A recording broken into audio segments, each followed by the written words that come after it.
everybody! Why is that there? Hi everybody! Hello. Let me hide that. There we go. Congratulations, we got on first. Congratulations, Quinta, on caller first. Hello, hi Scott!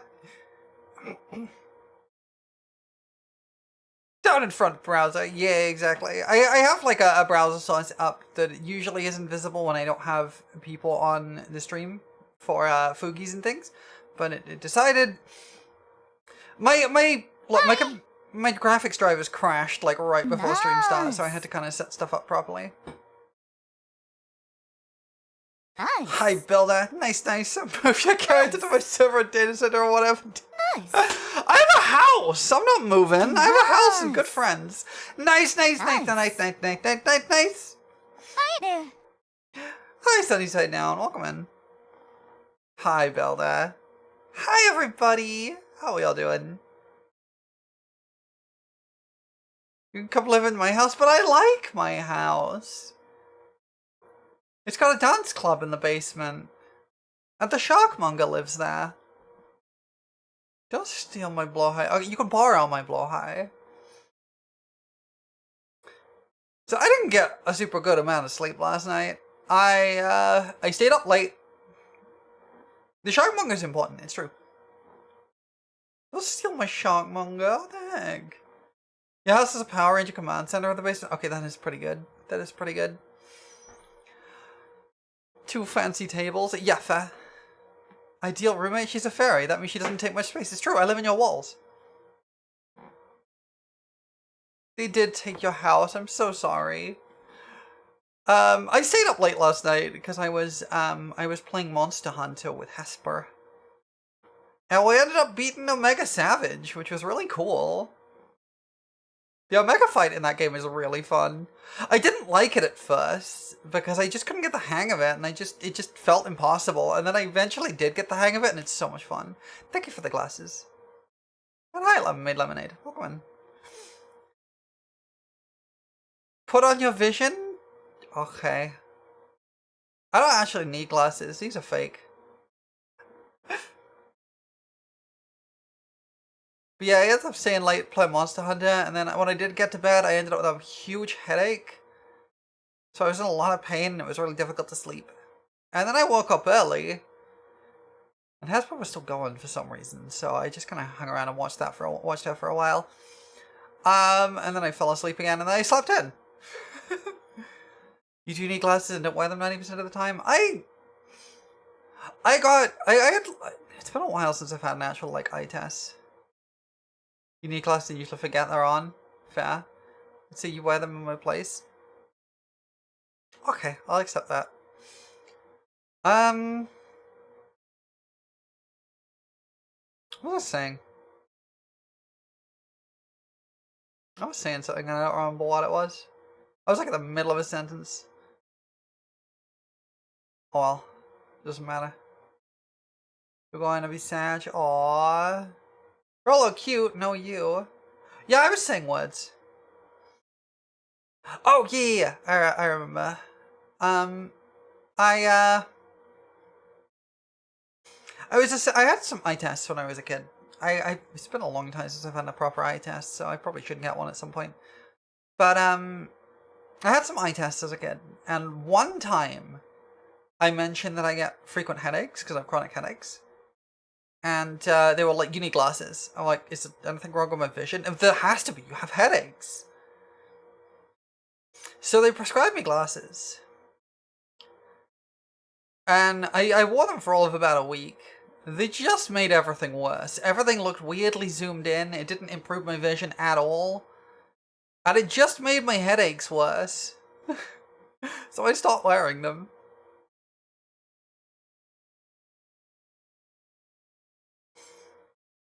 I stopped wearing them because they made my headaches worse. It happens. I probably still got them somewhere. I don't know where they went. They're probably stuffed in a drawer somewhere. It happens.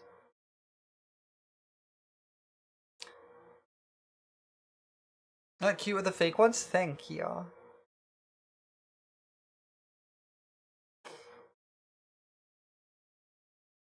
Well,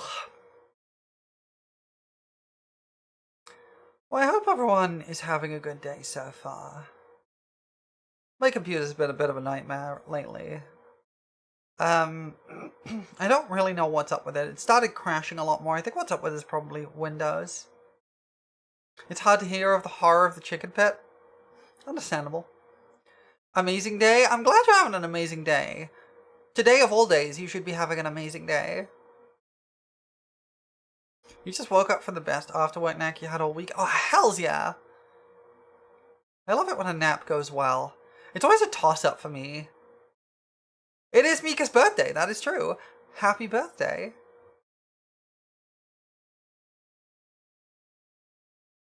I hope you have a fabulous birthday. What's the birthday website? There's a birthday website. I don't know what it is. Let me see if I can find it.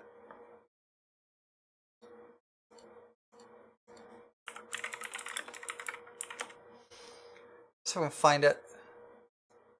Hello. I think it's this one. Hi, Abby.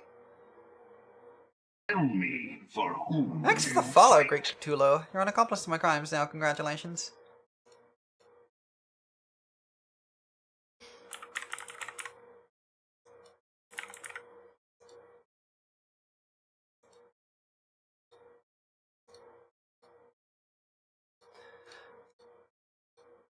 Okay, let me see if this works.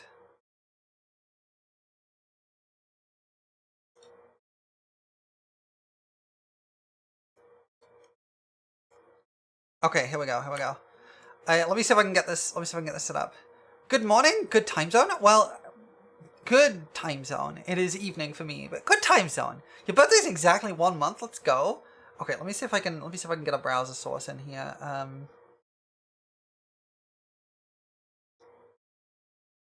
Could probably be what I want is a window capture.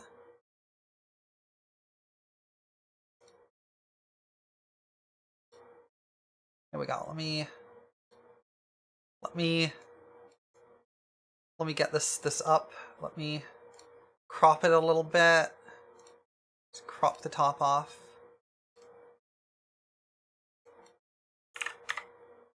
That'll do.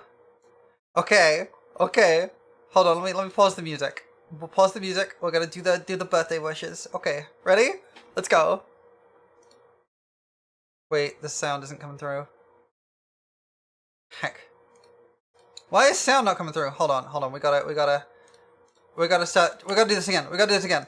Hold on. I gotta get the sound coming through. Capture audio. There we go. And then I gotta quickly go to the settings for that so it comes out the right things.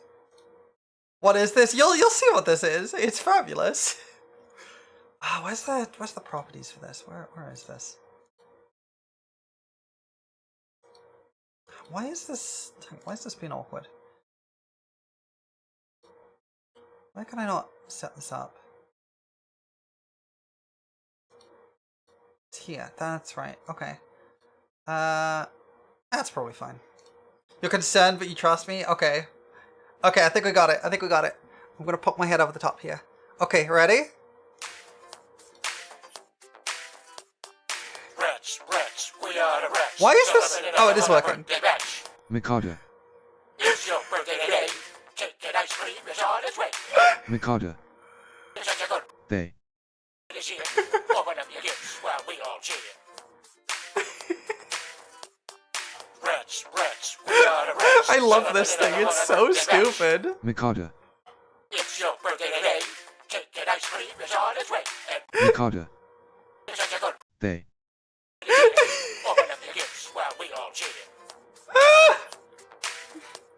My favorite thing about this is that the gap for the text-to-speech is just slightly too long, so it throws everything out of rhythm. Cake and ice cream is on its way. Mikado. It's such a good They. this year. Open up your gifts while we all cheer. Anyway, I hope you enjoyed that. Rats, we are the Happy birthday. It's so silly. Alright, let's get our music back. There we go. It's so silly. But there you go. You have your little birthday thing now.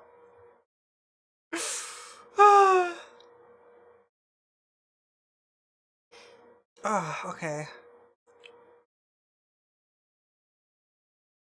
It's warm in here. It's actually been raining lately as well, so the temperature's been going down. Yay, pets! I hope you can't hear my fan too much. You're on holiday tomorrow? Let's go! Love me a good holiday. I hope you have a good holiday.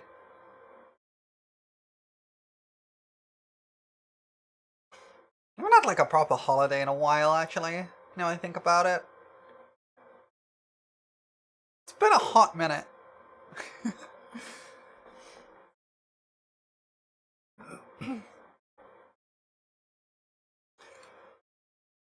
What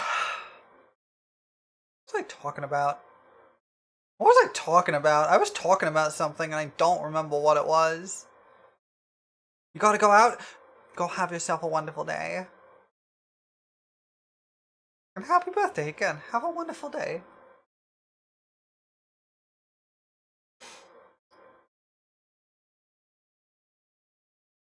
Wait, I'm being stolen? No! I got a Final Fantasy to play. A conversation topic, I bet. Yeah, a conversation topic of some kind. You're a little down. Oh, I'm sorry about that. I hope you feel less down when you do the thingy. When you get on your holiday properly. I hope it helps you feel a little bit less down. You need the unicorn still? I got mine a little bit ago. I think the promotion is going on until the 25th? 25th. I wasn't done with that. It's okay, I can be in two places at once. When you play with fire. Tulu, thank you! I appreciate that immensely. Did it do the sound? When you play with fire. Ah! That's another sub! Oh my god, that's 4 subs. Thank you for. Wait, you got some. You got $1.50 slice in there. You got Dolly Hoppers in there. Nice. Will it work right now? It should do. The criteria is that I have to be streaming in the category. The tiny sound alert? Okay, yeah. Okay, I love it so much too. It should work right now. Yes, it should say at the bottom of the stream that you can get the drop.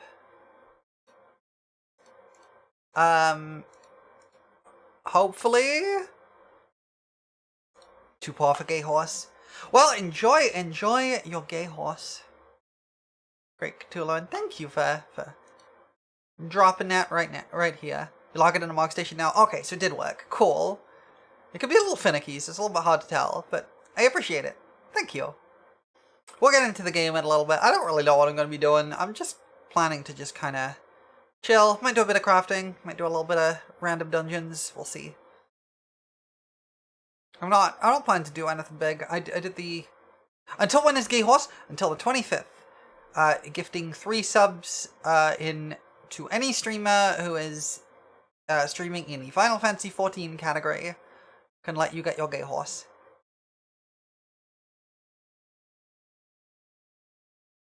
So we're pretty close to the end. I think it's the 25th. I think it's the 25th. OMG? There's maint? Wait, really? I mean, I'm logged in right now. I can see me logged in on my other screen.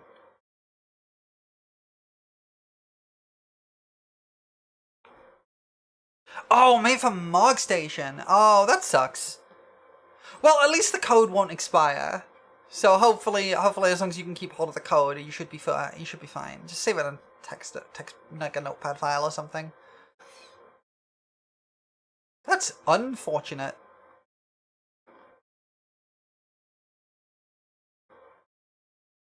One lunch or a gay horse. I mean, as I always say, don't give more than you can afford. Amateur low. What do you mean by that, Marshall? What do you mean by that? I just want to talk. I just want to talk. I just want to talk. What do you mean by When that? you play with fire. Thanks for the further gift sub. I don't know if it has to be 3 at once is the main thing. I hope it doesn't, because you gifted 2 already. I hope it doesn't have to be 3 at once.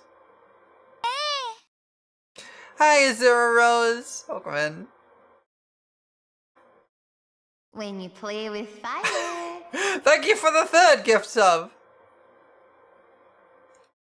Don't get what you can't afford goes against your life motto. Well, okay. Who am I to tell someone to change their lifestyle? When Thank you you for play the... with fire. Yeah, that's so many subscriblies. I'm losing track. Thank you for the sub. That's so many subscribbles. Yeah. 1 Claire down. Yes. Enjoy your gay horse. I hope it did work. Pets, thank you. Thank you for the pets. Lunch is temporary. Sparkly homo horse, positive, is eternal, or as long as the servers stay up. That is true. Also, Moosin! Ultimate Kefka cleared with subs. I am not super well versed in Ultimates. I started doing a bit in, I started doing a little bit in, of Friendly Roommates Ultimate, but I was doing it in Party Finder, and the queues were so long to get people in that it wasn't that I was doing badly. I just got like 2 pulls and then had to wait an hour to get another attempt.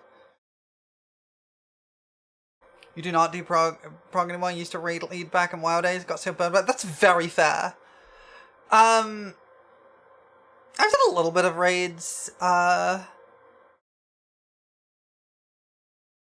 done a little bit of raiding in 14. I used to be the static until recently, but I left because I just got a little burned out on it. I enjoy the Savage raiding a lot in this. And I've done some like clears in Party Finder as well. I will make sure to dink my own it. Thank you, Mason. You better not be shrimping right now. Oh, and a shrimp. Okay. There we go. Hi, everybody. I am no longer shrimp. Yeah, I've done a little bit of raiding in 14. I think the last fight I did and didn't quite get the clear for was Rain. M6S, that's right. The Yams. A lot of fun though. Love the mechanics stuff, especially because you play every job. I used to play every job. Hi bud, welcome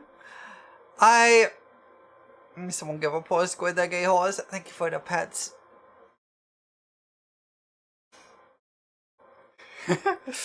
I used to play every job. I used to. The main reason I don't anymore is that I kind of burned out on Dawn Trail, and so I haven't leveled everything up. Maybe we'll do a bit of class leveling today. I started to get my white mage up. I think that one's at 96. I think that's closest to 100 out of my jobs.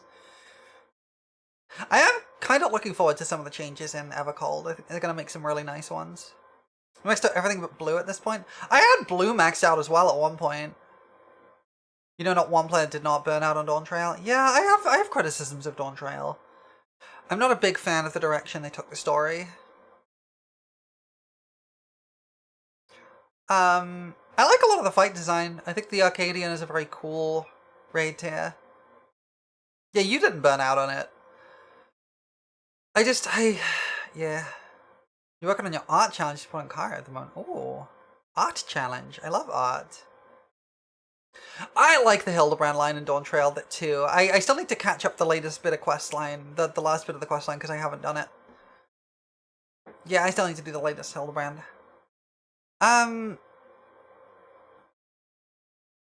probably do that on my own time later. No spoilers, but so good. Yeah, I've been enjoying it so far. It's been fun. It's very fortunate to do it with them. Okay. You're not a fan of the story and job design philosophy, also the Hildebrand being underwhelming until like the end was not the best. I've enjoyed the Hildebrand so far. I'm not a fan of where the story of Dawn Trail went, and I understand the criticisms of the job design. It does look like Evercold is going to address a lot of those issues. And I'm also looking forward to not having to have like a billion bits of gear. I miss the unique job stories too. I understand why they don't do them anymore, but I do miss them. I kind of wish they would at the very least do a unique story for the newer jobs. Like, I think the problem with the role quests really is that the role quests were fantastic in Shadowbringers specifically. They were really good in Shadowbringers. But they never quite hit the highs again since then. FFCall will be back because I can't handle the cold and we'll be going burr the whole story. Oh no!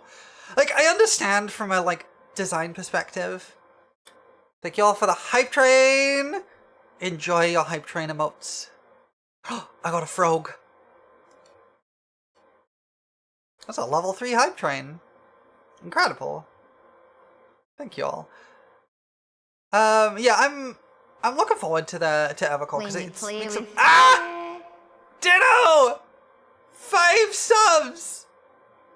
Congrats! Thank you for gifting 5 subs to some lovely people. I appreciate you immensely. What a way to crash into the stream! Breaks down the door and throws gifts at everybody. The ones in Endwalker were alright, and the Dawn Trail ones had some good spots, but were overall mid. Yeah, exactly. Never swapping off Scholar, you can't make me. I love Scholar! Scholar's great. I'm a Bard main, but Scholar is my primary healer. Whee! Enjoy your animated emotes. Yeah. I think I have some criticisms of Dawn Trail's story. I won't go into them too much. And the job design was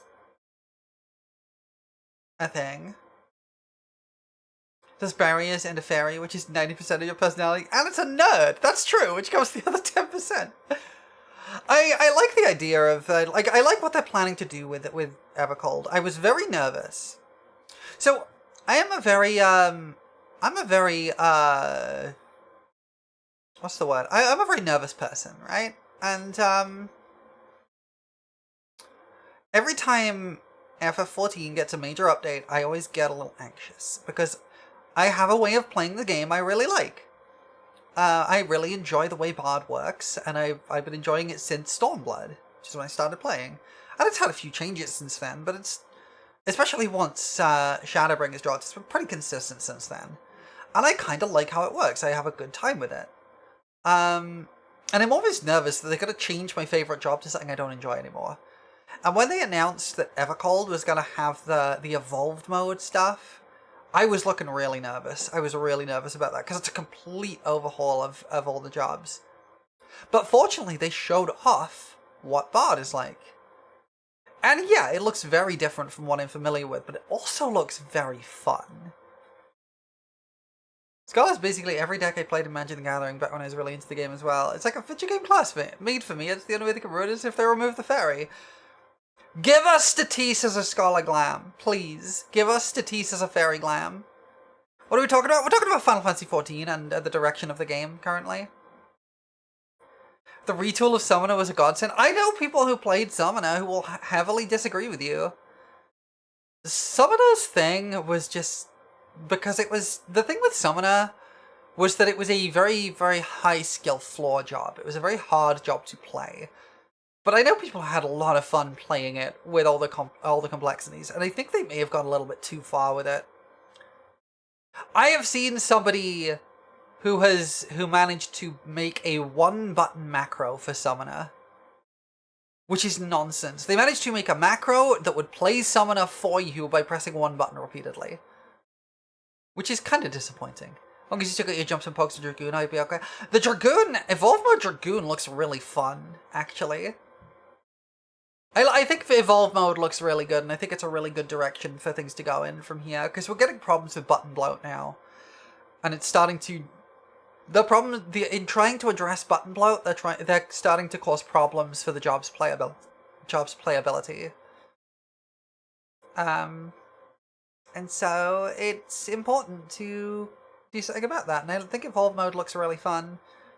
I'm gonna try it out, and I'm gonna try out the regular mode and everything. I'm certainly very glad they're getting rid of the 2-minute rotation for everything, because it's just so punishing. Currently, someone is really cool looking, very satisfying with that sound point, but a little delta play. That's very fair, yeah. I think that's about right. You complained about Endwalker Summoner every day until it came up about the end of it. Yeah, that's fair. Yeah.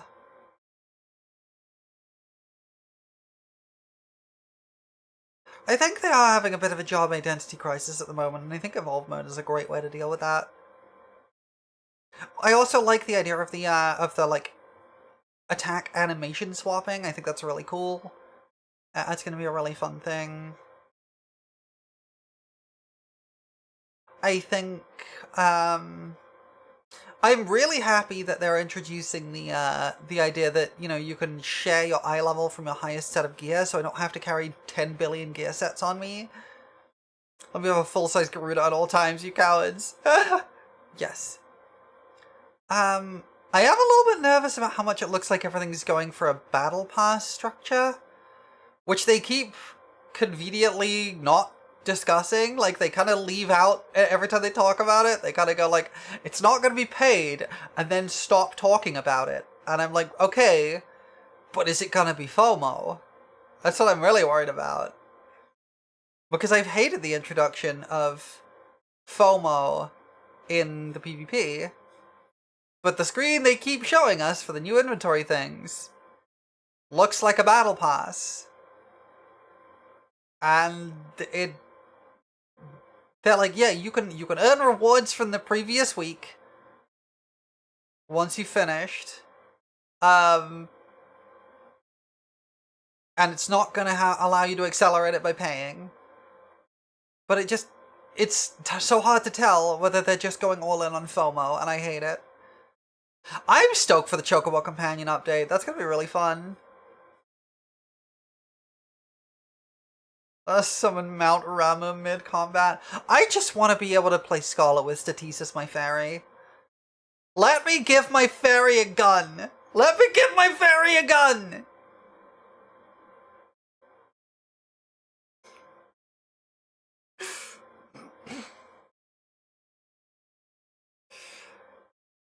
Regardless of it not being painted, it still has a structure with the way it looks. Yeah, exactly. That's the part I'm most worried about. Yeah, I've run out of fairy magic. Time for American magic.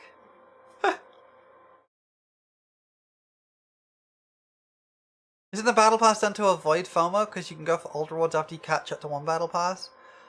I guess, but it kind of depends how it works. That's why I'm worried that they keep refusing to talk about it. Machine Gun Fairy, you and Tilly would get along great. Any fairy should have a gun. All fairies should have a gun. That's my philosophy. Give fairies a gun.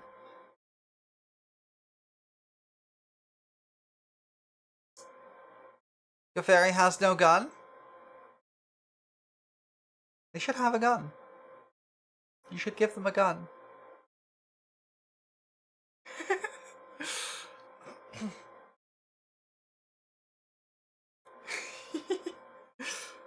She has light magic with nuke capabilities when buffed, but a gun's too far?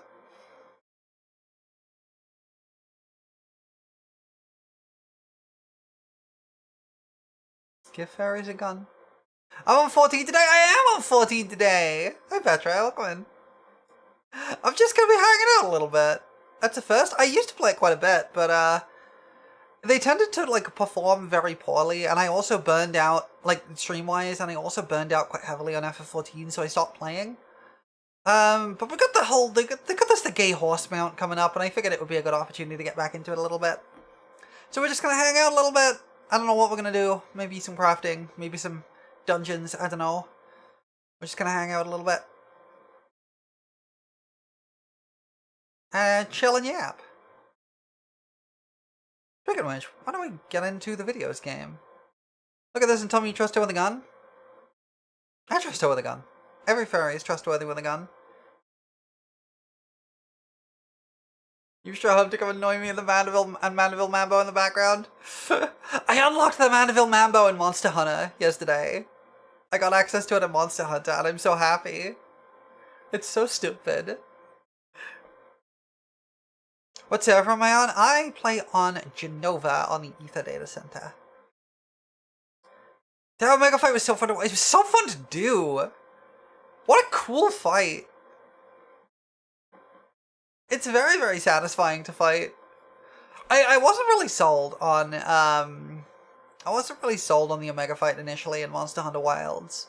Partly because when I first started playing Monster Hunter Wilds, and up until even past the point where the Omega fight initially dropped, I had such huge input lag issues. It would eat my inputs constantly, and I couldn't react to anything. It was really, really bad. I felt like I was controlling my character through molasses. It was awful. And it just made it impossible to do. And I felt like I wasn't having a lot of fun with it. I couldn't dodge anything. I couldn't do anything with the fight. But after a certain point, they released a patch that fixed the control issues. And after that point, I eventually got back into it and tried again. And I gave the Omega fight a couple of tries and made some good progress.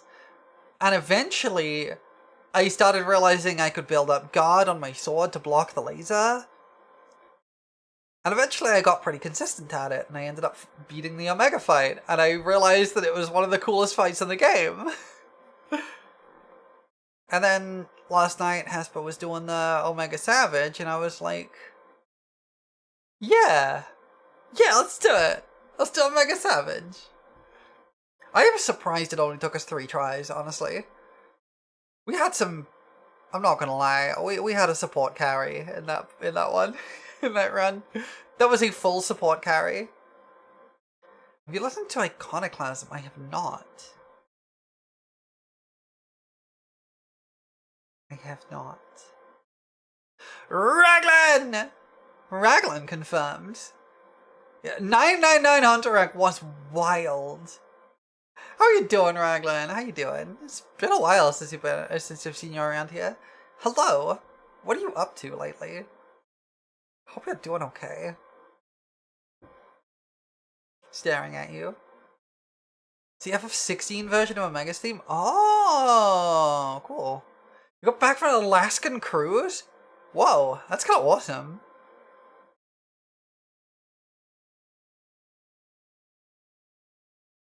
I didn't know Omega was in FF14. I've not played FF16. Should resub as your house is keeping you hostage? Yeah. Basic off Grandmother Silk with a curse debuff? I don't know what that is. Is it a Silk Song thing? I didn't finish Silk Song.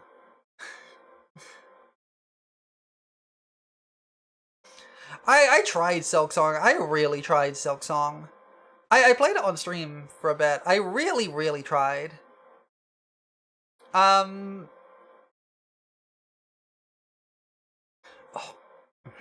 You bought so much art and trinkets of Raven. Oh, that's cool. So I really tried to play Silk Song. I played it on stream. I put like 20 odd hours into it, and I eventually was convinced by the chat to give up on it because I was just not having fun. I was not enjoying Silk Song at all. I enjoyed it at the start, and for the first few hours I was really having a good time, and it just... a lot of the design philosophy really started to grate on me, and it just ended up making me just not have any fun with it. And people kept telling me I really needed to just stop, and I eventually agreed. Can't seem to get into any Metroidvanias yourself either. I mean, I loved Hollow Knight. Hollow Knight's fantastic. It's one of my favorite games. I just didn't like Silk Song at all.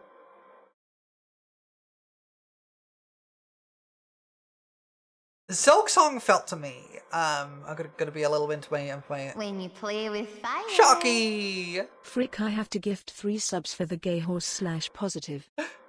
The gift for the 2 months. I appreciate that.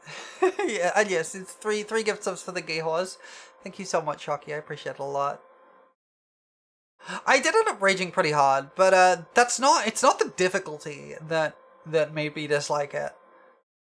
I'm fine with a difficult game. I can get a little bit tilted at a game and still have a good time. I mean, I've been playing Dark Souls 2 lately. That's absolutely it, Raglan! The level design was not properly designed for the fundamental movement. I want to talk about it a little bit. What are you doing in FF14 today anyways? I don't know! We'll work it out. We'll just do some casual stuff. I haven't really thought about it that hard. I just wanted to play today. So Silksong's level design has a problem which, I don't know if I have a term for it, but I consider it something like smoothing off the identity. Most areas, when the first release as a patch that reduced enemy damage to reach that 2, enemy damage was not my problem. It genuinely wasn't.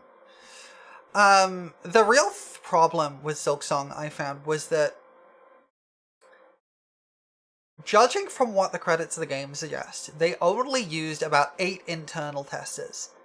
And that is a horrible idea. You always want to get your your game tested by people who have not been involved in the development of it, who are unfamiliar with it, because you start to catch some stuff when that happens. Like, I've seen an example of someone who had the inventory menu to be triple clicking the player. Is an example I've seen from the industry, which is nonsense, but nobody questioned it because everyone in the studio knew that's how it worked. But when they gave it to someone who was unfamiliar with it, they couldn't work out how to open the inventory.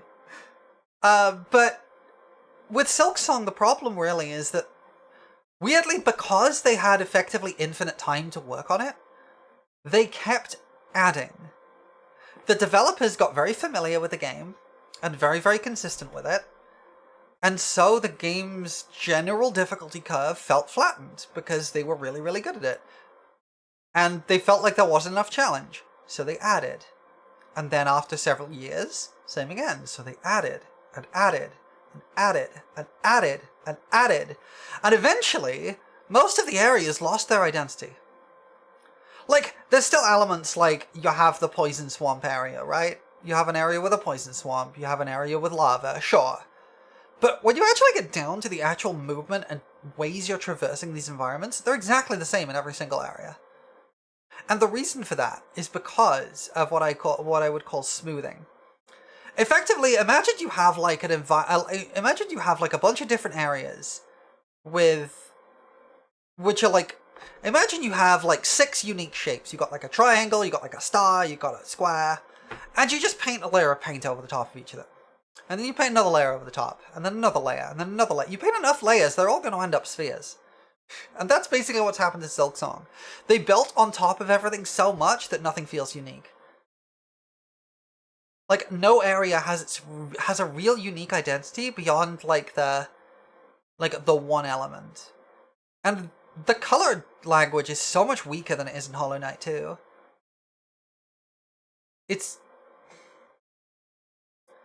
And then you have the movement tech, where the camera is really zoomed in, but you're moving like so much faster and further than you would in Hollow Knight, so it feels very off, and it's really hard to control. It didn't feel good to me.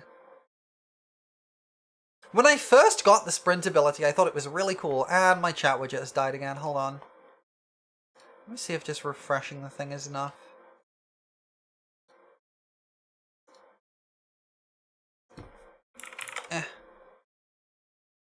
It's not enough. Yeah, like, if you like Silksong, more power to you. I gotta restart Slime 2. Pets! Hi, Slasher. Like, I enjoy this YouTube game recently. It's a fairly recent niche as well. It's like a game called Legend of Zelda: A Link to the Past. I'm gonna do 2 tests. There we go. Yeah, I like A Link to the Past. I played A Link to the Past on the Game Boy Advance a long while ago. I played the GBA port. And it turns out I'm stupid. Because I got really stuck in A Link to the Past. I got it to the Dark World, and I was stuck as a bunny, and I couldn't make any progress. Turns out, when I read that one sign that said, "Do not leave this dungeon without the Moon Pearl," I didn't listen.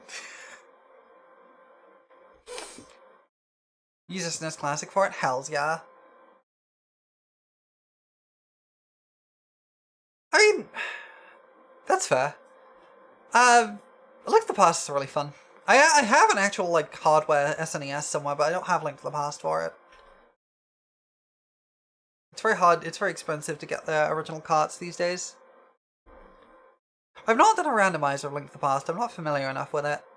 But I do Ocarina randomizers quite a lot. Minish Cap and Majora's Mask, excellent picks! Excellent picks, you are someone with taste. Wish you could like OOT more than Majora. I mean, Navi I love. I love Navi. Please don't. Why are you chewing on me? I love Navi, but I can't deny that Tattle is just a better companion from a game design perspective.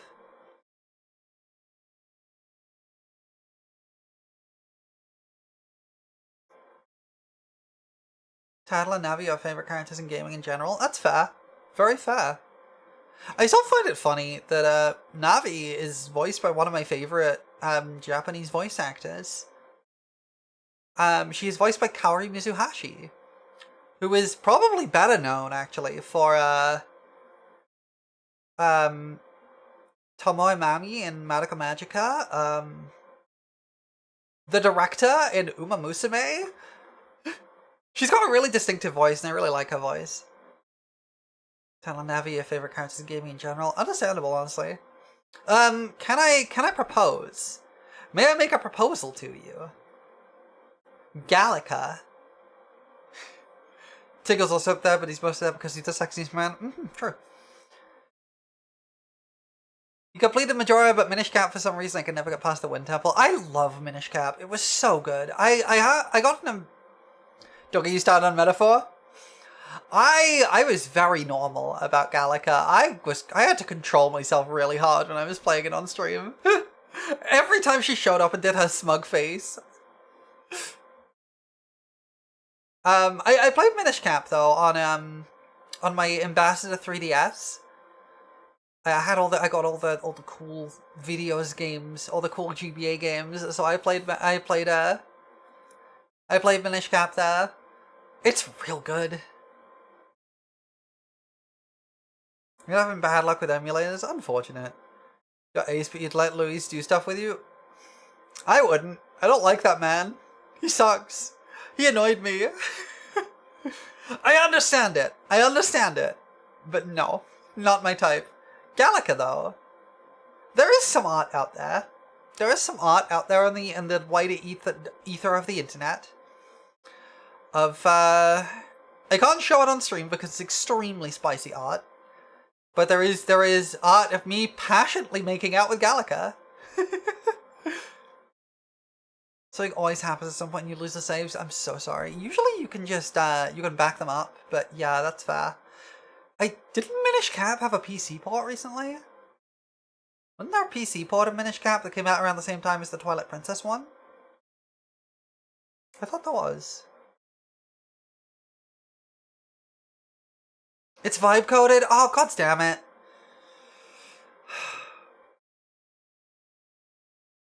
How about Aerie from Bravely Default? I love her. She sucks and I love her. I can fix it. She can make me worse, frankly. Wish you could do that with your Pokemon games at DS because one day I was minding my own business. Shit, all your games, they were all wiped. Oh no. That used to happen to me on my, specifically on Sonic Adventure 2 Battle, and specifically my Chow Garden data. It would randomly wipe my Chow Garden data, and it sucked. You need your evil people? There's a reason I like Xenos. A lot of people like Xenos. I think his hair looks greasy. I hope they don't bring Xenos back again, but I understand that people love Xenos. We need just more fairies in general, honestly. We need more fairies in general. More games need fairies.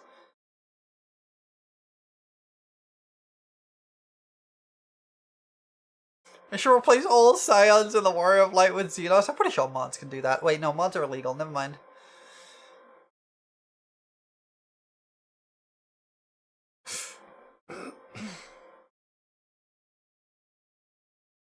See, the thing is, I didn't really feel that about Xenos. That's the interesting thing. Because, like, everyone feels a little bit different about how their Warrior of Light, like, interacts with the world and their history and things.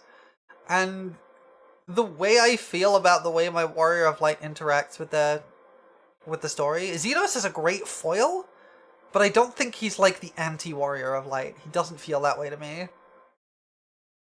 Do you see the new Square Enix game, Adventures of Elliot? I have! I haven't got around to playing it, though.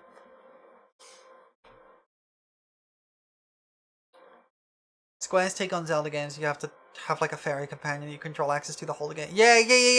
I've seen people playing it a little bit. I am interested in it. It is certainly an interesting thing to me.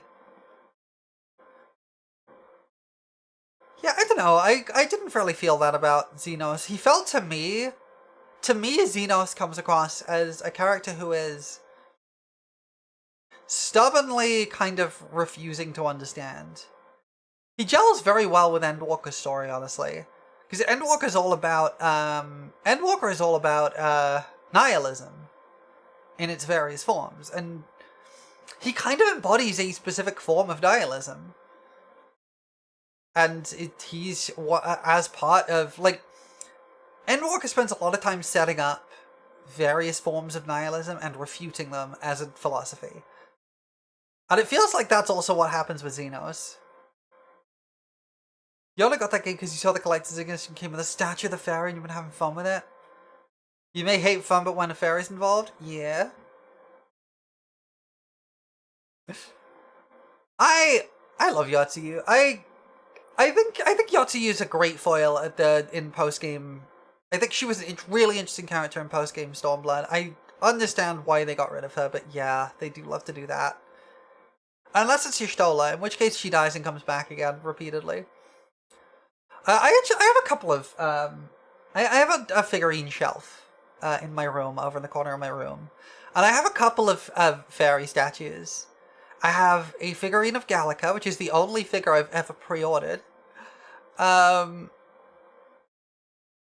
I have a figure of Ramiris from that time I got reincarnated as a slime.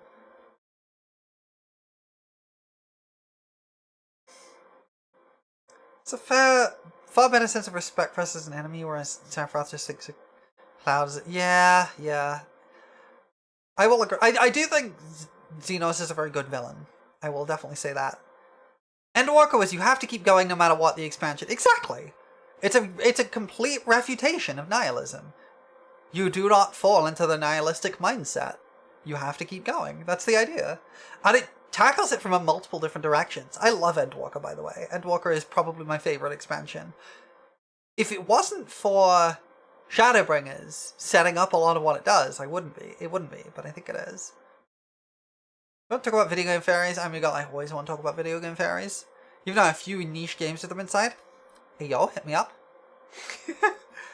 Wish the Evercold statue is 0 instead of generic boy Reaper. It's always generic boy something. I'm not getting the Evercold statue. I got the I can't afford it for one thing. I have the one from Endwalker and Dawn Trail, but I'm not getting the Evercold one. Also, hi Thomas the Tactician, welcome in. Speaking of Y'shtola, your commander deck should be here today. Let's go. Do you listen to audio dramas? Not really. Very, very, very occasionally. If it was 0, I'd find a way to afford it. I like 0, so it was good. Grimoire lets you summon like 1,000,000 fairies. Okay. Unicorn Overlord has summoning fairies as a class mechanic, the 2 main elves. I am aware of Unicorn Overlord. My partner plays it. Vanillaware games in general really love putting fairies in them. Games should put fairies in them. More games need fairies. More games need fairies in them.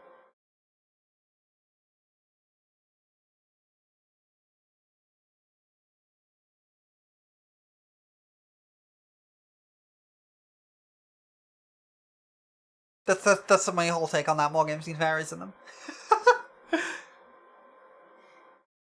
I think more shows need fairies in them. More games need fairies in them. Manga needs more fairies in them. There's a good few manga fairies. Look, I love Reincarnated as a slime for a lot of reasons, but a big part of it is that Ramaris is perfect and I love her.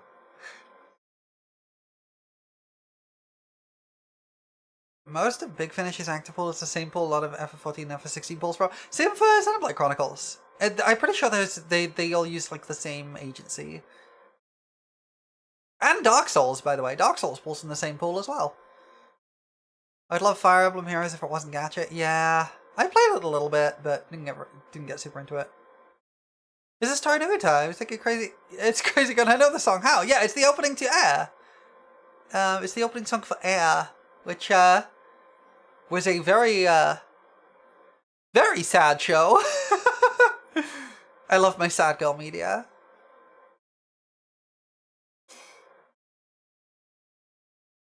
It's a real good song. Look, it's made by Key. Most people know Key from Angel Beats, but they were old hands at it by the time Angel Beats was released. Gao, yeah. They made Canon.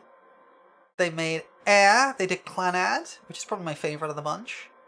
They did Angel Beats, Charlotte, Little Busters. They've done like a bunch of them, and they're all absolutely miserable, but fabulous. Like, if you think Angel Beats is sad, they're all like that. You want unlimited fairies? Tomodachi Life, living the dream allows you to create up to 70 fairies. I streamed it a little bit. I had a few fairies in there. Used to love Charlotte. Yeah, this...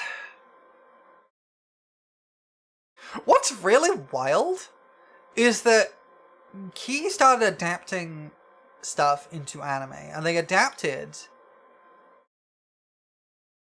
Used to have an emotional devastation anime list. A lot of those just listed rather. Well, they're all made by the same studio. They're all Key. Oh yeah, Toho has a lot of fairies. I love Toho. It has my favorite 9-ball. Seikano Death Parade, Your Lie in April. I've not seen Seikano on Death Parade, but I have seen Your Lie in April a couple of times. The 40 fairy OCs? Okay, that's a lot. You know what's like fun about Your Lie in April? There's a particular song. I'm gonna mute the ads for this. Let me pause the music and let's see if I think I have it somewhere on my hard drive. There's a particular song that is played in Your Lie in April. It's very famously played as part of it. A lot of people think it is from Your Lie in April, but that is not true. It's actually from something else.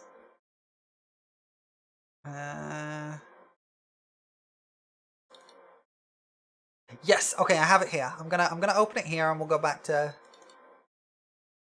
this.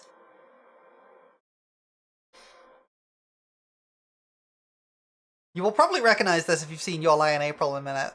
Obviously this won't be on the VOD. It will just be playing in the background. Have you heard of the 11? I haven't. But if you've watched Your Lie in April, I highly suggest listening to this bit of music. It'll get there eventually, I think. I think it's this one. Maybe it isn't this one. I thought it was this one. Hold on.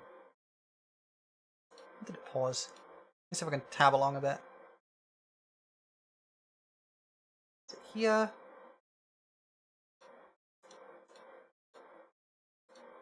Oh, here it is. Let me turn this up a little bit so y'all can hear it. Here we go. Big Finish original Doctor Who baddie? Oh, I see. Okay, here we go. You may recognize this if you know Your Lie in April.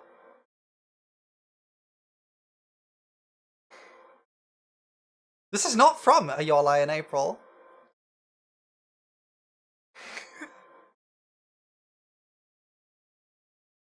But it very prominently shows up in the early episodes of the show. It's not from Your Truth in July either. Oh, that's cool, Petra. I'm not really big on Doctor Who these days. I used to watch it quite a bit. It is from Castle in the Sky,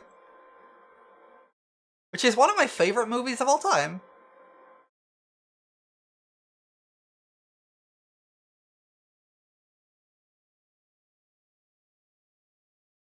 It's a really good bit of music. But yeah, it comes from Castle in the Sky, 1980s Ghibli movie. And it was used, like, very prominently in, no deck for you today, it got swollen, the shipping hub take forever to get anything out of it, no! Alright, give me a second to, let me get, what were we on? Let me get the music back, here we go.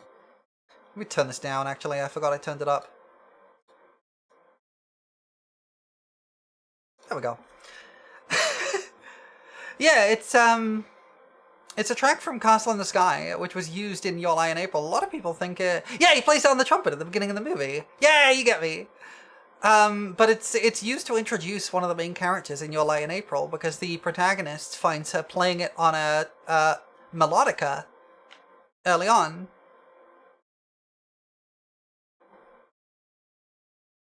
You're gonna go now. See you later, fairies friend. See you later, friend. Have a fabulous day. I hope your deck arrives soon, Musen. That's really unfortunate. But yeah, I don't really get into Doctor Who anymore. I used to watch it quite a lot. I used to watch it every weekend, with my family. But there was a point during the Peter Capaldi era that I really just got turned off from it entirely. There were just a few back-to-back episodes that were really awful. And they used some of my favorite tropes, like storytelling tropes, and they were just really bad. Like, one of my favorite tropes to show up in fiction is the moon's haunted. Which is another one FF14 uses, but you know, the moon's haunted is one of the tropes. Just something cool going on with the moon, something weird going on with the moon. And there was an episode in the early Peter Capaldi era of Doctor Who which used that trope. They had something weird going on with the moon, and there was all sorts of nonsense. And it ended up being used for like a weird anti-abortion message, which was really bizarre. And it just is kind of uncomfortable. And then they followed that up with an episode that used another of my favorite tropes, which is the dead city reclaimed by nature. And that was also a stinker of an episode. It was just really bad. And it just kind of turned me off the show entirely. I was just like, I don't care anymore. I've heard the rest of his era was really good, and I watched a couple of them and they were fine, but like, I just didn't enjoy it. I was very... I strongly feel that Moffat cannot write a long-term story to save his life. He just keeps writing the same story over and over, and it's really bad. He just like kept doing the same long-form story, and it was just not a good one. He could write like one-off episodes really well. But he cannot do a long story arc. He doesn't know how to do it. Because, like, Moffat wrote some of the best one-off episodes during the David Tennant era. And the Christopher Eccleston era. Like, he wrote,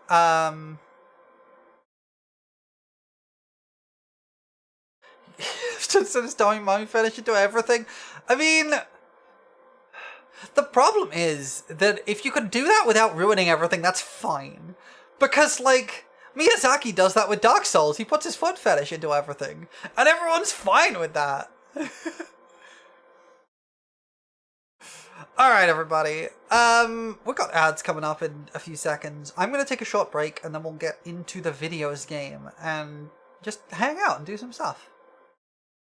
I will see you all in a few minutes. We'll work out what we're doing when we get in there, and I'll see you soon. I'll be back with you shortly, everybody. Have a good break. Best world building is based on someone's undisguised fetish. Absolutely. Correct. I'll see you all in a few minutes on that note.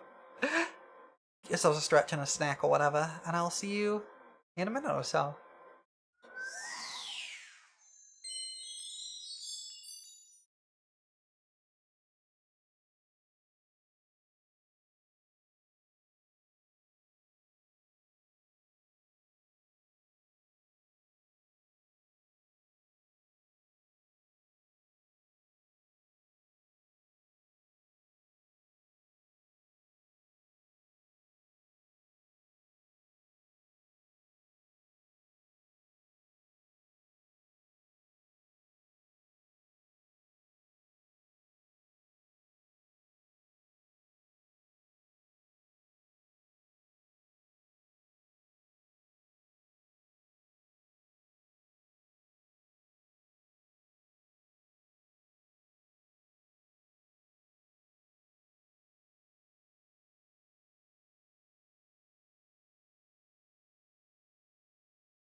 Well, that's unfortunate.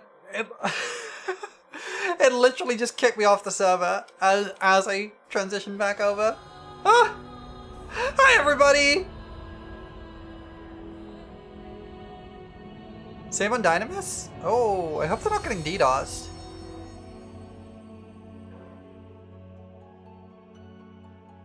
I hope they're not getting DDoSed. Because that's taken a long time to connect. Oh no.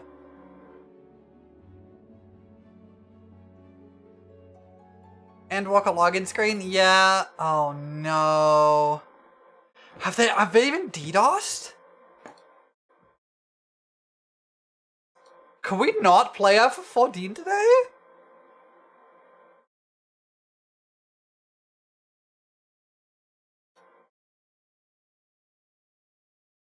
Yeah, I was logged in until just a moment ago. I literally got booted out a second ago. Let me try logging back in. It says the server is up, so let's...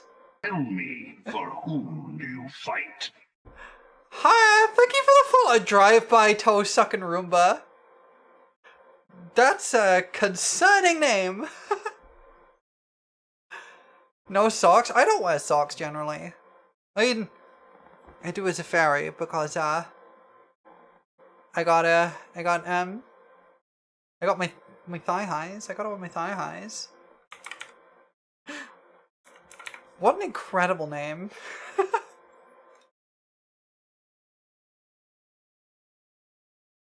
Alright, let's see if we can get back on here. Hopefully this doesn't break my computer.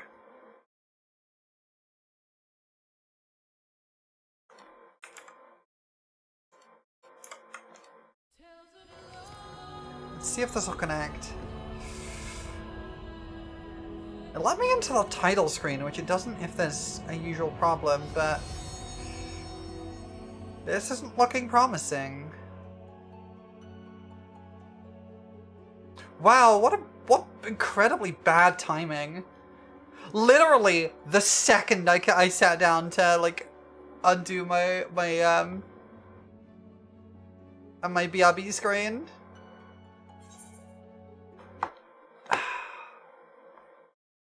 Oh no. Well, we'll keep trying. We'll keep trying. We can yap a little while we do. Oh, that's so unfortunate. That is literally the worst possible timing.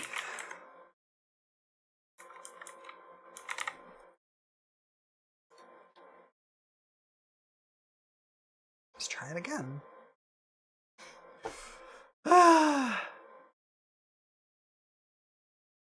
Well, how's everyone else's day going?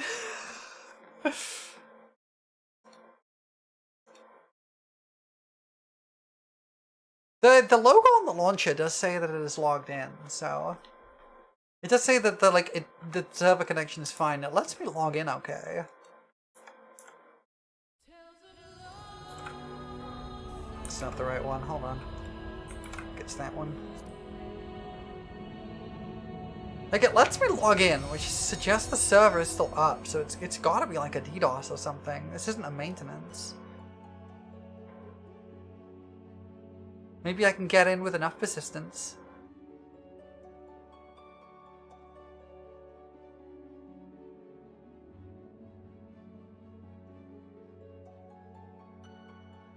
I really like the Endwalker title screen. No. We'll keep trying. We'll keep trying. But yeah, I used to watch Doctor Who a lot. I don't so much anymore. I don't hate it or anything. It's not a bad show. I just kind of lost interest in it.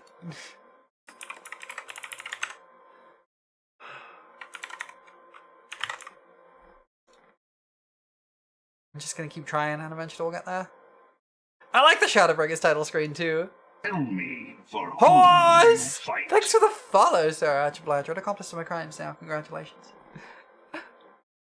I appreciate it. Thank you for dropping me a follow.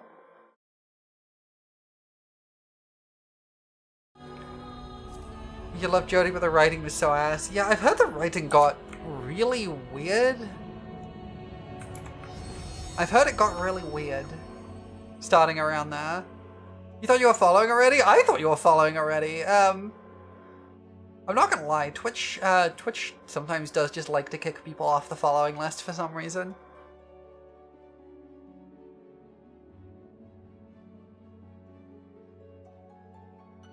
I was pretty sure you were following already, honestly. Yeah, Twitch likes to do that. You had a really good teacher voice? I can believe it. This is extremely unfortunate.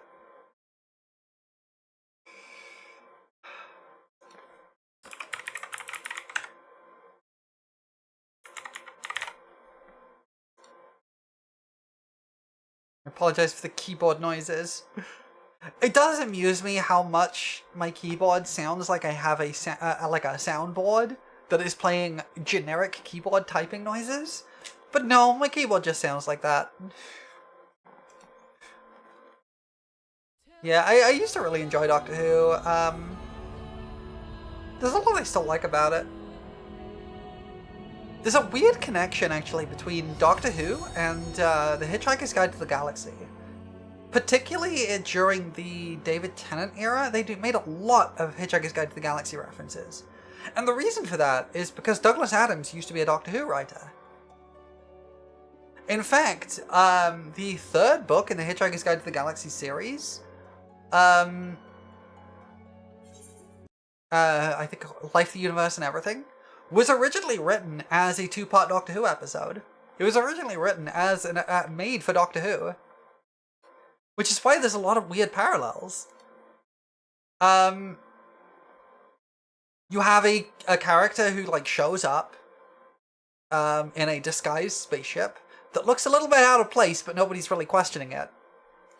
In Life, the Universe, and Everything, it's Slutty Bartfast, but it was originally meant to be the Doctor. And he's riding around in a spaceship that looks like an upside-down bistro, using a technology which he calls the somebody else's problem field. Which is obviously meant to be like the disguised TARDIS.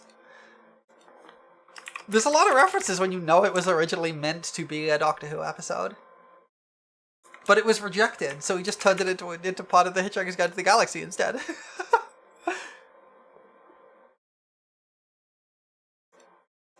And yeah, there's a lot of references. Who am I talking to? I'm just talking. I'm not talking to anyone in particular. I'm just talking generally.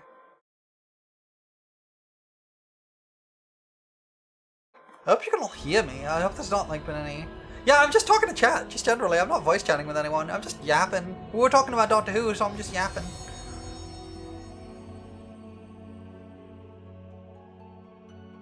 I'm just kind of going off on a tangent until somebody stops me. Or redirects me. I grew up with The Hitchhiker's Guide to the Galaxy, so I know a reasonable amount about it. I like The Hitchhiker's Guide to the Galaxy a lot. There's a lot of references to it in a lot of media when you understand, when you're familiar with it. I still really like that there's a really funny reference in Endwalker, actually. Not to Hitchhiker's Guide to the Galaxy, just a thing that reminded me of it. There's a series of quest lines where you're doing some quests for some robots. I'm keeping this relatively vague on purpose. You're doing a quest for a robot. I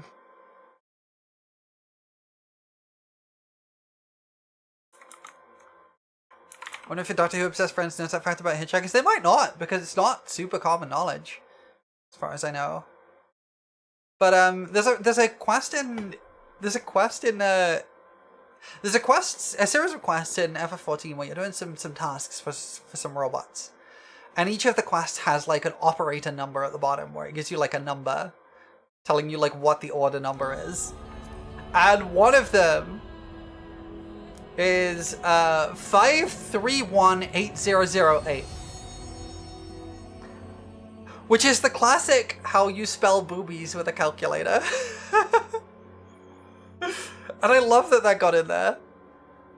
But yeah, one of the things I was gonna say about like the references to Hitchhiker's Guide to the Galaxy and Doctor Who is that one of the theme tunes that is often given to David Tennant's Doctor uses the same like 5-note step down that the Hitchhiker's Guide to the Galaxy theme uses. I think it's actually like an 8-step. It's like 8 steps, like 8 notes stepping down a scale, and it's the same one used in the Hitchhiker's Guide to the Galaxy theme. It's a really subtle nod, but there's a lot of references during the David Tennant era.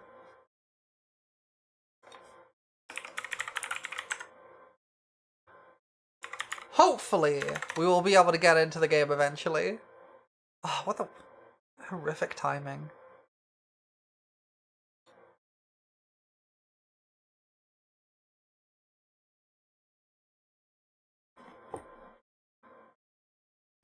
We're gonna just keep trying. If it keeps not working forever, then I guess we'll just yap, I suppose.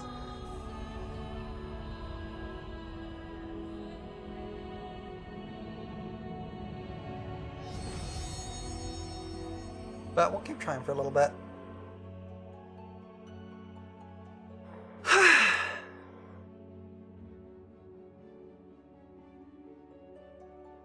Yeah.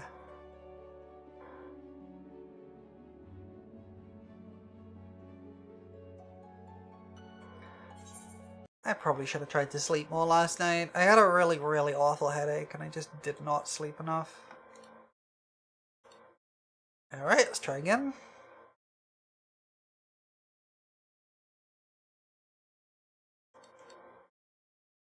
We'll get there eventually, I think. I mistyped my password. I also have to make sure my phone is turned on because I have 2-factor authentication. I have to use 2-factor authentication because my I run everything through a VPN, and it keeps booting me off the game if I don't, because it gets confused.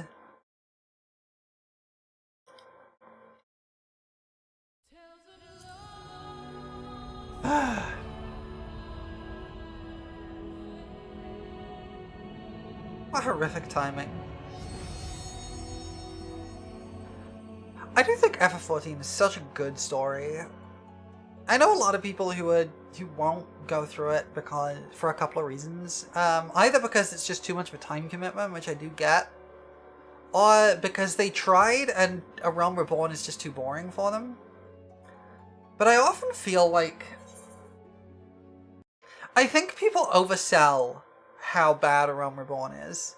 I don't think it's nearly as bad as people say. It certainly used to be worse, and there's definitely a lot of padding to it. But I played through FF14 without, like, I played through it in Stormblood, so it was before, like, before, like, all the big memes, before, like, the massive influx of players that Shadowbringers gave. And so there wasn't really this big push for, like, oh, the story's amazing, you gotta play it, right? And no one was telling me to rush through A Realm Reborn, so I kind of just didn't. I just kind of played it when I felt like it. And I got really invested. I got really invested in the story. And I think there's a lot of worth in A Realm Reborn if you're willing to take your time with it. But I also understand the impulse to kind of rush through it to try and make your way to Heavenswood, because the story does get incredible once you reach Heavenswood. But there's also the point of, like, Erog, is the world room to breathe? Yeah, a little bit. The problem with Stormblood is that it splits a bit. Like, I really like Stormblood. I think it does a lot really well. But it also tries to, like, do these two parallel stories that are hopping between each other, and it doesn't do that super great. It means that each story kind of ends up feeling a little bit rushed, and it also feels like the world kind of halts while you're not around, which is a bit frustrating.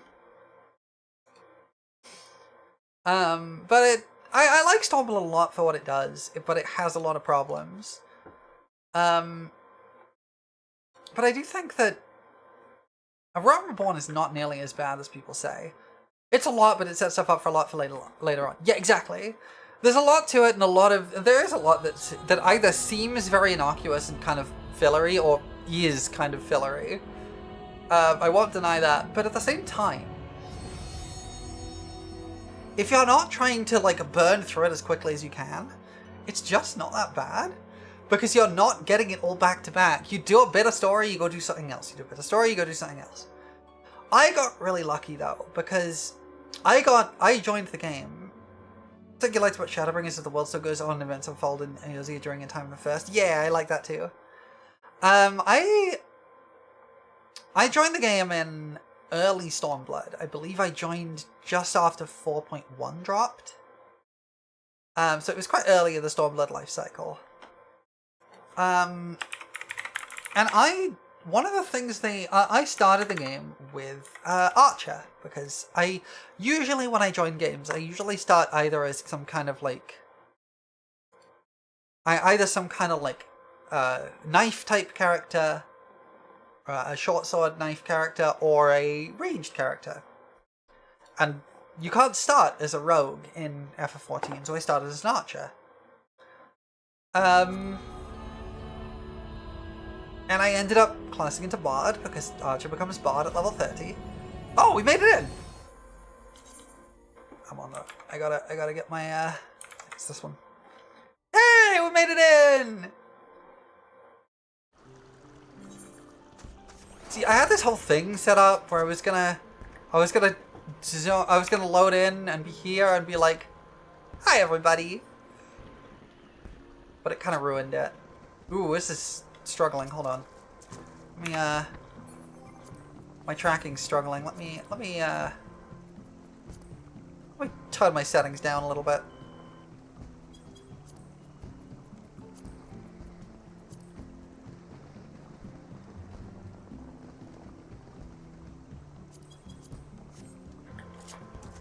That should help. I need to... Nope, not that one. Not that one. Is it this one? No. Not that one. Is it this one? It's one of these. One of these will give me the answers I seek. It's that one, I think. Yeah, that's the one. Hello! We're in! I'm stuck. Yeah. But yeah, like, because I didn't really have the drive to like go do the story all the time, I would go off and do something else. And one of the things I would do is Bard performance. I would just kind of hang out in Limsa and play music. And because it had been recently added, no one had the like MIDI setups or anything. No one had all the like keyboards to autoplay music. So I was I got really good at it, and nobody was doing like the automatic player. So there was a big culture around people actually like standing in the cities and performing music for people to tip them to. And I did that for like hundreds of hours. It was a lot of fun. I don't really do it too much anymore because it kind of got ruined by people just getting MIDI players. But event cancelled. But it gave me a breathing room to kind of go off and do something else when I was kind of getting a bit tired with the story. And it was nice. Anyway, this is my house. With all my besties up on the walls.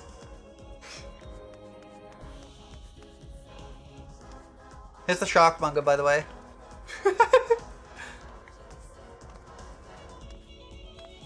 How'd you get the Feywild minion? The Feywild minion comes from, I've forgotten the name of it. The name of it comes from, Feywild comes from, the newest Deep Dungeon. Pilgrim's Traverse, that's the one. It comes from Pilgrim's Traverse. I was doing a series of trying to, like, solo Pilgrim's Traverse without looking anything up beforehand, and I got a good way out of it. Like, there is some fun social stuff if you look for it, but a lot of it is housing. Anyway, here's my nerd room. with all my posters.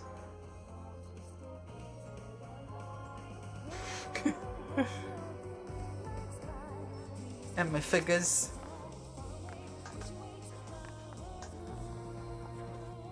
And my whoopee cushion with a buddy on it.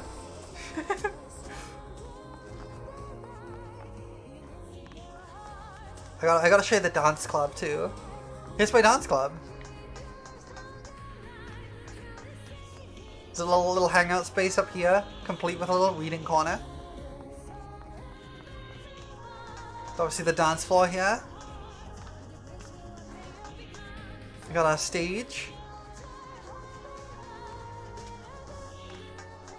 I've not held many events here. I held a small event here when there was when I had my wedding in game.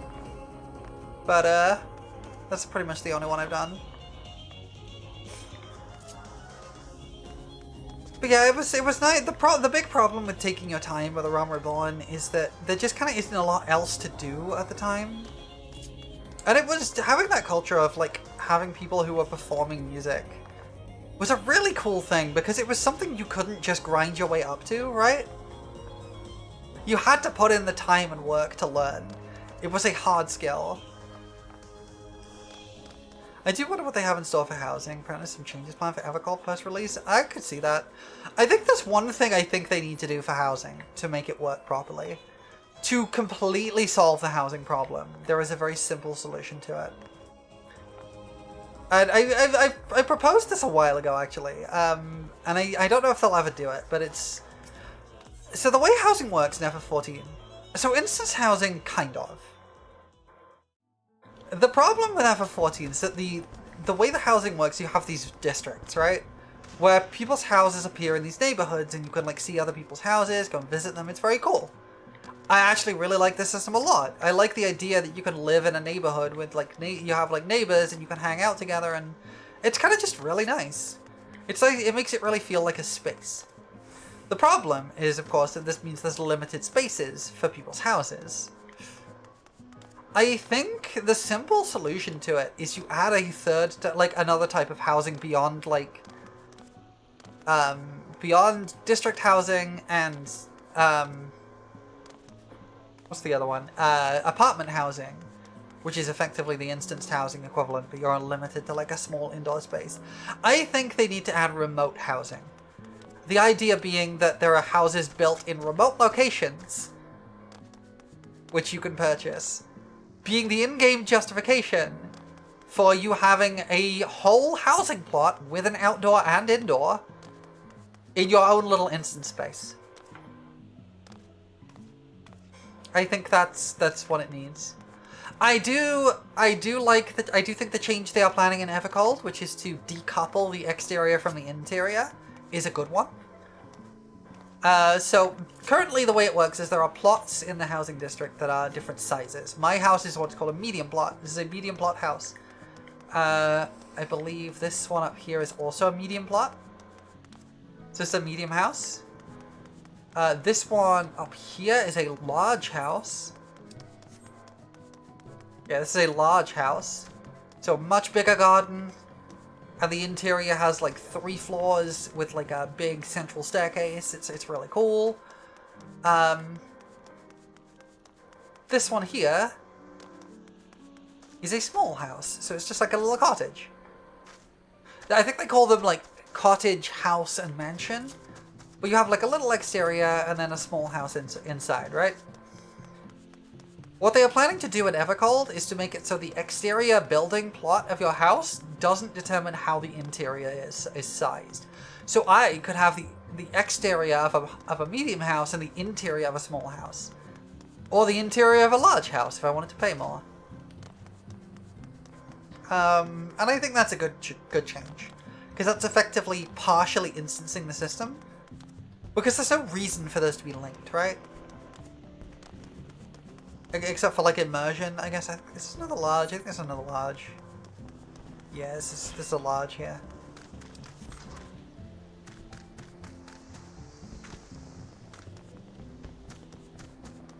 Oh, I forgot about this one. This is a really nice exterior with like tables outside. Like the housing system has a lot of problems. I really like what you could do with it, but it has a lot of problems. And apparently they've been having a lot of trouble fixing it up, mainly because of the massive spaghetti code that's involved with it. It is a huge, massive spaghetti code. Yeah. I used to have a friend live here, but they recently moved, so there's somebody new there now. They haven't built up their house yet. I quite like my little house. I'm not in too much of a rush to get a large, because my medium house is really cute and I like it. There's also a little jumping puzzle I built. Hold on, let me show you the jumping puzzle. It's not a very big one, but there's a little jumping puzzle to get onto this bit of the roof. And from here, you can sort of climb up here. And then there's some little stairs. I didn't build these, this is just part of the house exterior. There's these little stairs. And they lead up to the top, which I fell off. Some of the stuff is glitched. There's some huge glitches in the housing system, which allows you to put items inside other items and where they'd normally be disallowed and things. And I've used a couple of those to make my house work. Oh, I didn't show you the TV room. Hold on, let me show you the TV room. I gotta show you the TV room. I'm quite pleased with this one. This is my TV room. Complete with TV.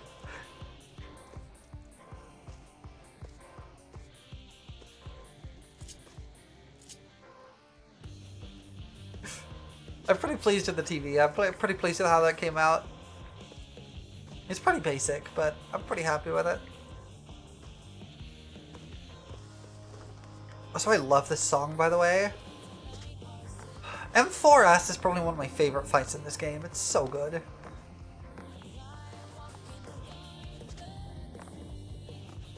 I've been wondering if I should do a cover of this song. I kind of want to. It's a real good song. Let me see. I think one of the things I have been doing for a while was looking at my trusts. Socken cooked with the Dawn Trail's normal raid tracks. Yeah. What did I get to? You're 97, 98, 91. Okay, I've been doing a couple of these then. Because I was leveling my white mage, which is 96. And I was using my trust to level white mage. So maybe we should do a couple of those, just because they're fairly chill. There's gonna be some Dawn Trail spoilers, but whatever.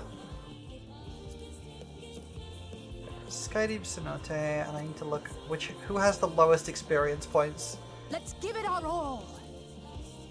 Oh, I can't have Alphino with me for white mage. Huh.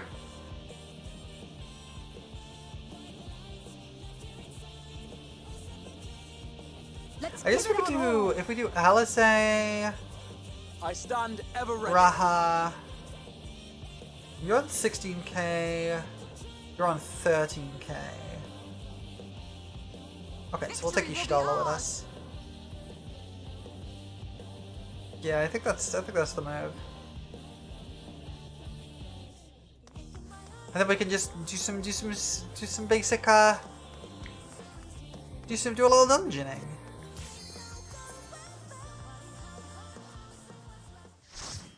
I can still yap because this is not super taxing. I should eat some boiled egg though, for the extra experience.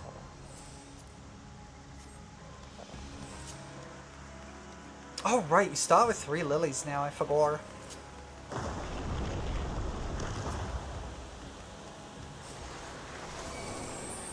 That's the wrong button, I meant to use this one. I'm looking forward to I'm hoping the new white mage kind of feels really nice to play. It looked like it was similar. I'm gonna miss Afflatus Misery for sure, because it looks like they removed Afflatus Misery, but you know, that is what it is.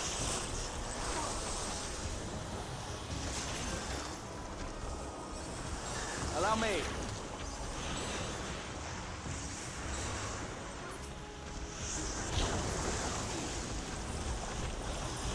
I love the soundtrack to FF14. I think pretty much all the music in FF14 is kind of peak. They released the lyrics to the last tier of the normal raid music recently, actually. And there's no heterosexual explanation for Sinister. It's literally a song about one of the women in the raid tier doming one of the other women in the raid tier, and it's not subtle about it. White Mage right now feels fun in dungeons but not great in raids. I can see that. I don't really play White Mage in raids. I tend to play Scholar if I need to heal in raids.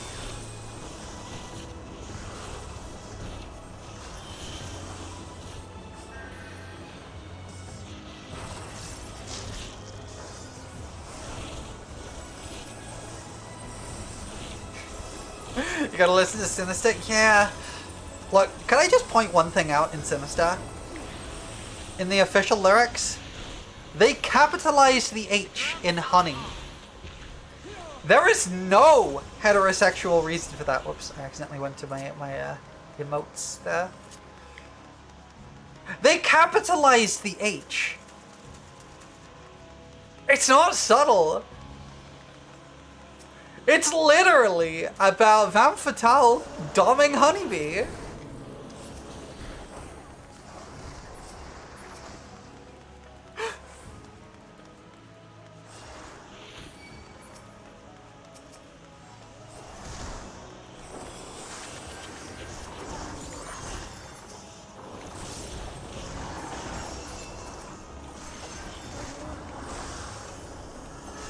Not sure whether Gallery Yaoi and Raid Yuri. I mean, it has Raid Yaoi too. I mean, have you seen Red Hot and Deep Blue? There's no way those two are straight.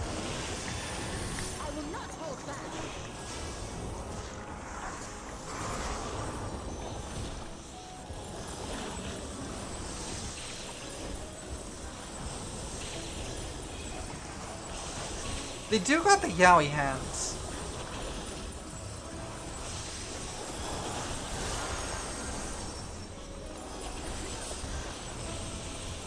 I have been appreciating how recent expansions have just been making all of the raids Yuri. Like in one way or another, they've been making the raids Yuri.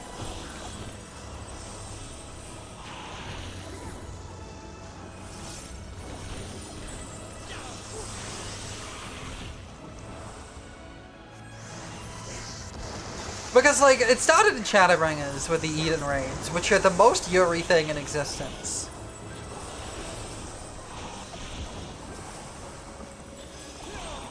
Like, those two are gay, and there's no question about it.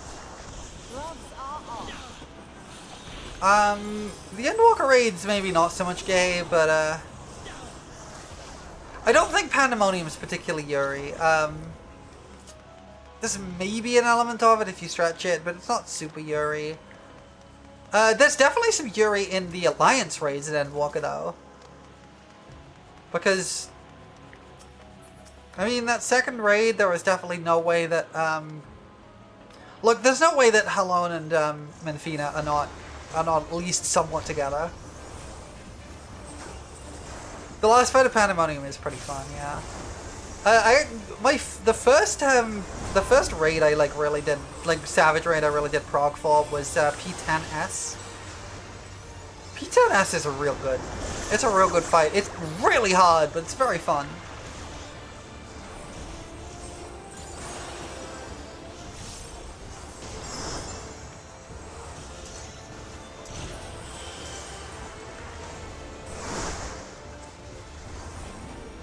Kidding me, Alice? Come on. Dynamis still not letting you in? I'm so sorry.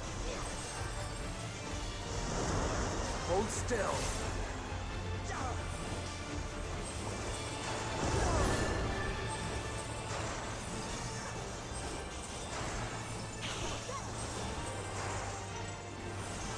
The only Savage you've beaten is P1. I've not beaten P1.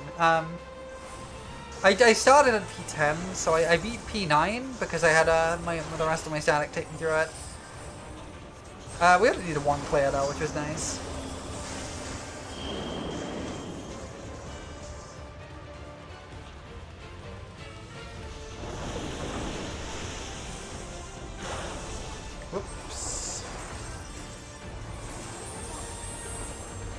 But I didn't do the early ones. I tried P1 Savage. I got a little way into it, but I didn't finish it.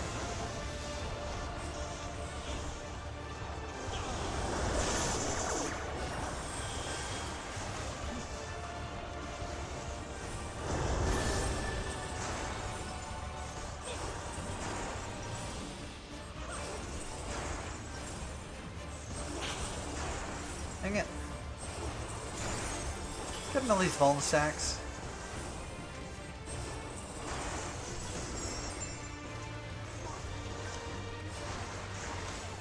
Yeah, the middle difficulty is going to be interesting. I'm not really sure how it's going to work. I do want to do more Savage stuff, but it started being a little difficult to get through fights because my static could only meet once a week, and a lot of time is spent catching up with where we were the previous week, so it was kind of a situation of... We were playing catch up a lot, so it made it very difficult to progress, and we were stuck on fights for months. And I don't blame them or anything, but it did get a little frustrating over time because we just got stuck on the same fight for so long. And there were multiple times we ended up either almost or actually just skipping to the next fight because we couldn't deal with it. But I also don't have the time or energy to devote multiple times a week to long raid sessions. So it's kind of it's a complicated situation. That said, I am someone who tends to not get super rusty on this stuff. So I am very happy to I can do stuff once a week and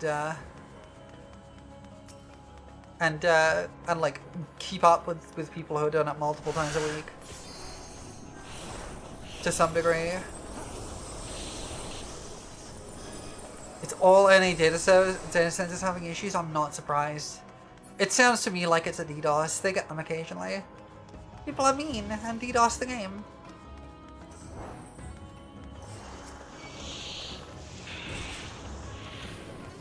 You underestimate me.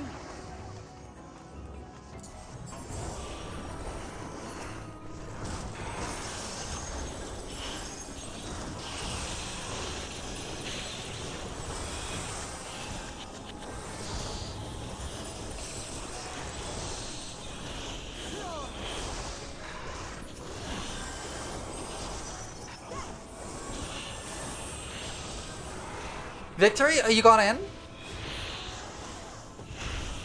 Heck yeah. I hope that means you got in. Heck yeah! I've been on Genova for most of I started the game in Stormblood and I've always been on Genova.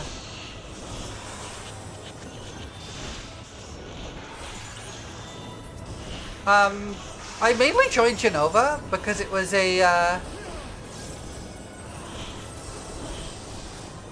the Rothgarlanian lives in don't me back, I'm gonna DDoS the servers! Exactly. But I started on Genova mainly because I hadn't really played much Final Fantasy before. I played some of 7 and I recognized the name Genova. And it was a recommended server, so I picked it up. Yeah, I started playing when Genova was a recommended server. With the XP bonus and all. You're gonna have to try and data center transfer because Dynamis roulette keys are too long. That's fair. Good luck. Ether roulette queues are usually pretty good, but it depends what you're queuing. Weirdly, what I found out with Ether data centers, the slowest queues for roulettes are if you are queuing with a tank and a DPS. That is the slowest queue usually. You got firmly planted in goblins in this home now. No, you can't move. That sounds right. That sounds accurate. What's really fun is that Genova as a server tends to be a server that a lot of streamers end up on. I'm pretty sure Jesse Cox is on this server. I know Penny Parker is. A few people are on this server.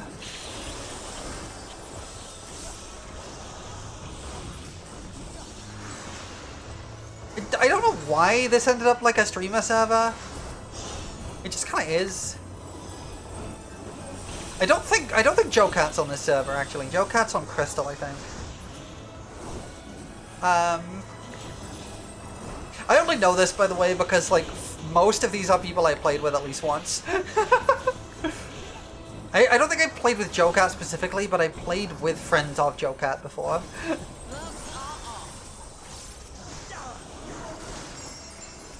Were you saying some of those folks are Balmung? That sounds right. I think they're over on Crystal. Like Crystal's also got a few streamers on there. I think Ryusei and Pran are over on Crystal, I think. Yeah, Ether's the big streamer server and still overcrowded. It was not overcrowded when I started.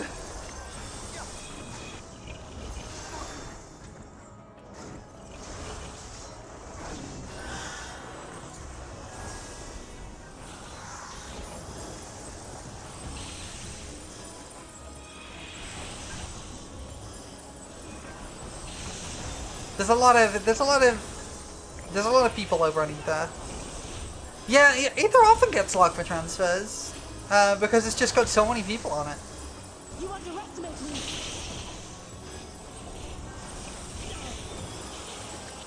Anyway, I hope you like being blinded. I'm basically just flashbanging the screen constantly.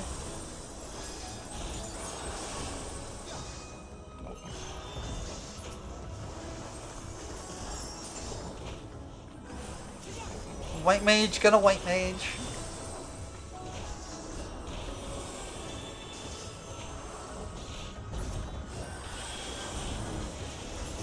I don't actually know what white mage takes a gain on. I think it's a gain on 2. I only really know the gain tracking for warrior actually. Green DPS go! Exactly. I know warrior is a gain on 3. For most things, and a gain on 4 for its gauge spenders. You're able to get an alt over there, but I haven't touched it in years. I have a few alts over on Genova. I've got one alt I made when in the run up to Endwalker and then never used. Because I had a bet planned for them, but I never got them to the point. I wanted to take one. I made a character called Dr. Eggman that I wanted to take to the moon so that I could do a bet, but I never got around to it. Gloves are off. Hold still.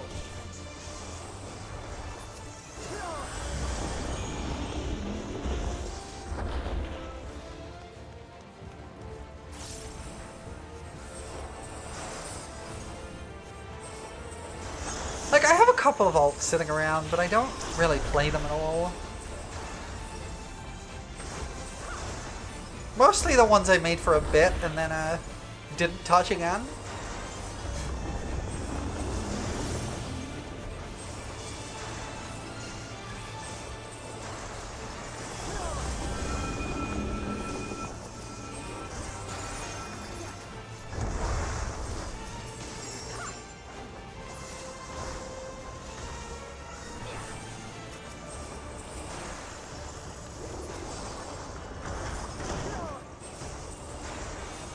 You'll have to see that 0 damage tank buster.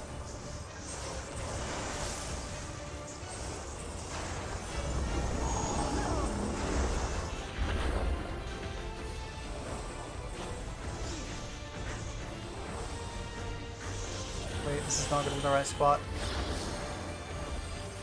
There we go. Good.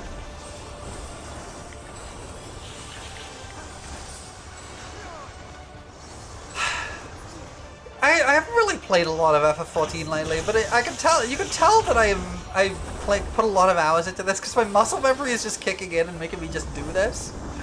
I don't have to think about what I'm doing most of the time. It's like driving.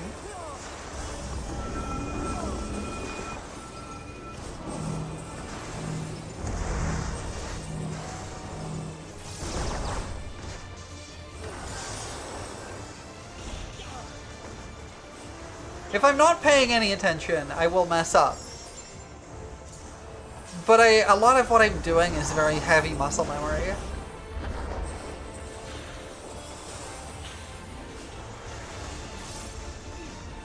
Should be safe here. Oh, not quite. There we go.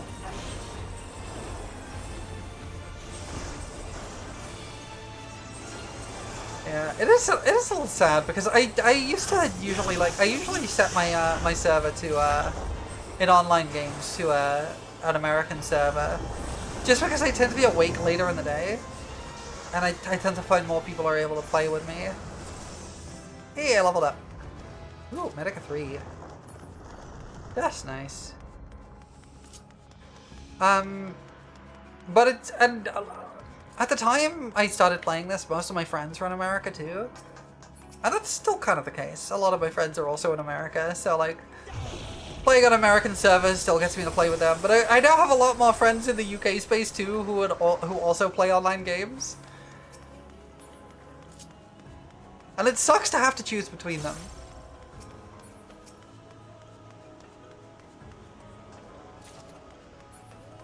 Hey, Stola! Wait, that's really funny. She teleported up here.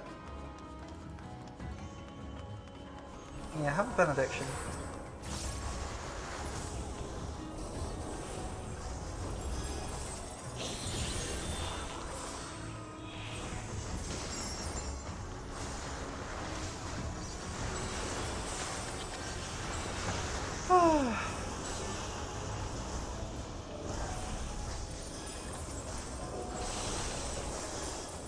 I used to play this so much, and I just kind of fell off with Dawn Trail.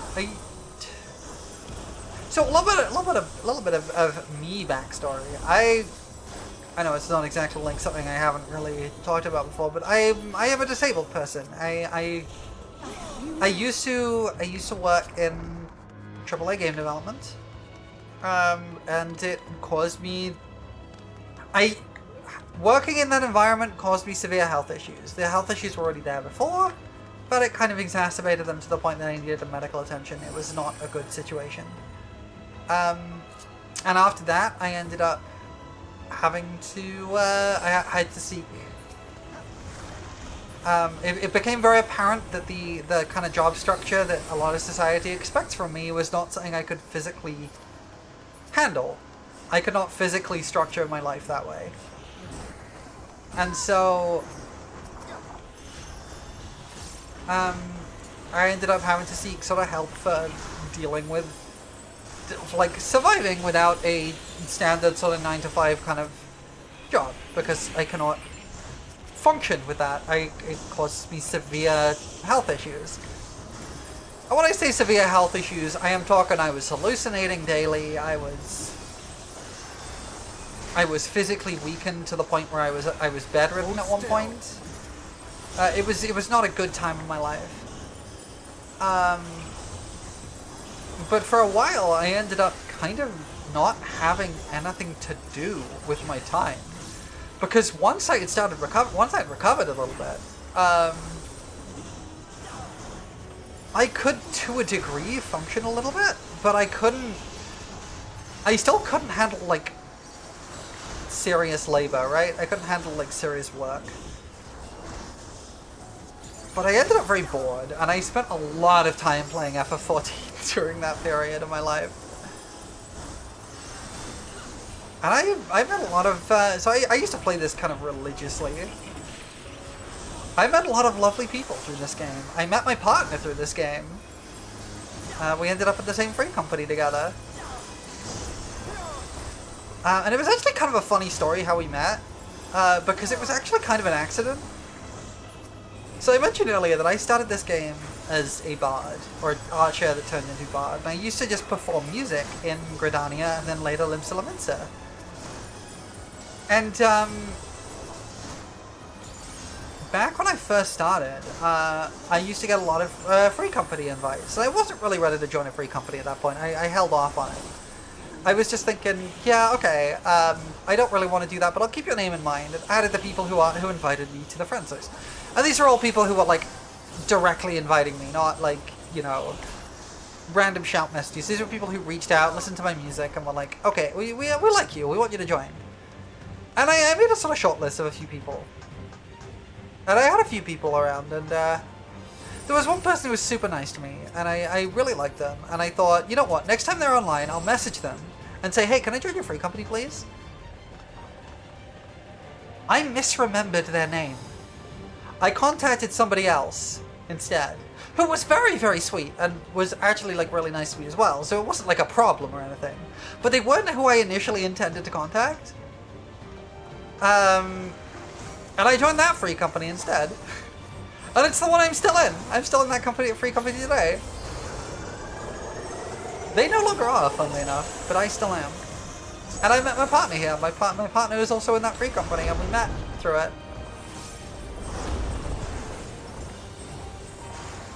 And I just can't help but think that that was such a wild accident that it just so happened they weren't online that day. The person I was intending to talk to wasn't actually online that day.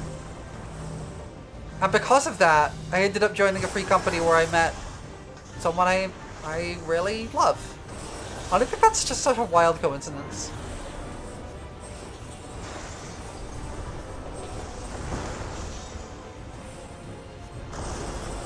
Life is funny like that.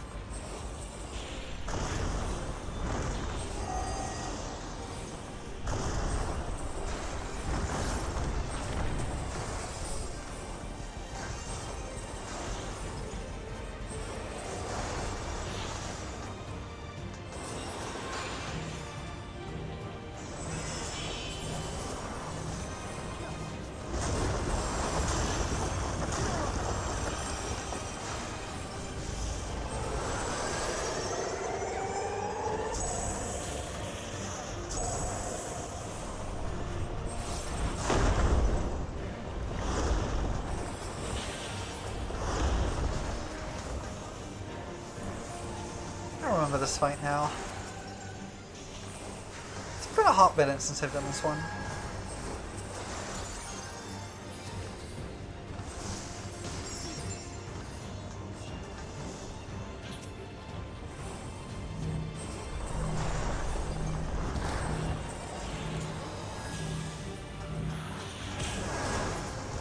Ow!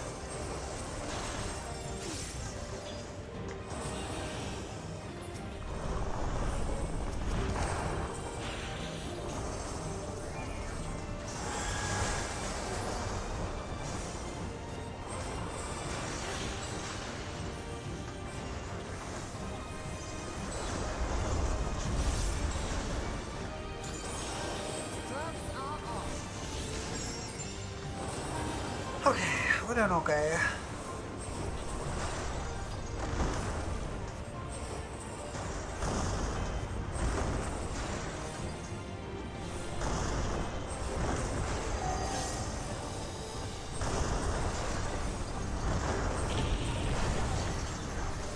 Yeah, this one's fine.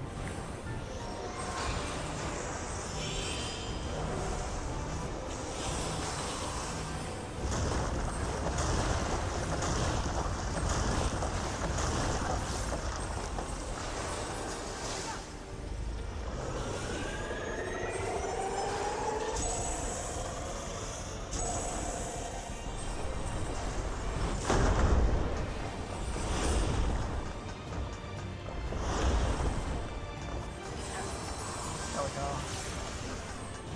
I have to focus a little bit more for this one.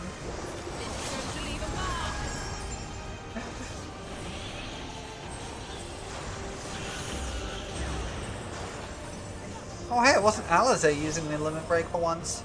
Usually she uses it as soon as it's up.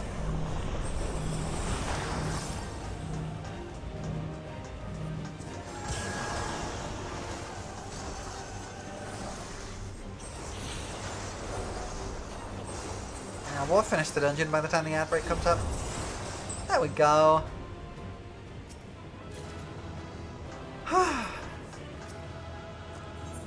Fantastic. That wasn't too bad. Alright, I did hit level 96. So what does Medica 2 do? Sorry, Medica 3 even. No, it's just a better Medica 2. Okay. Cool.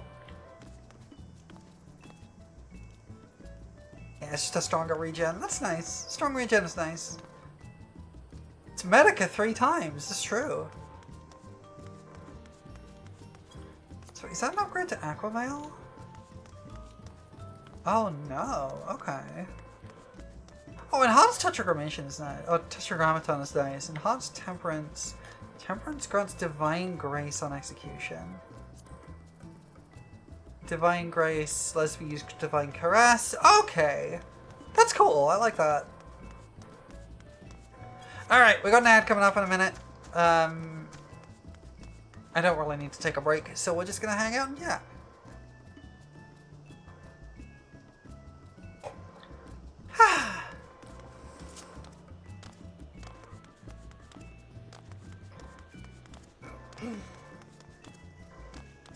This game has meant a lot to me. It's...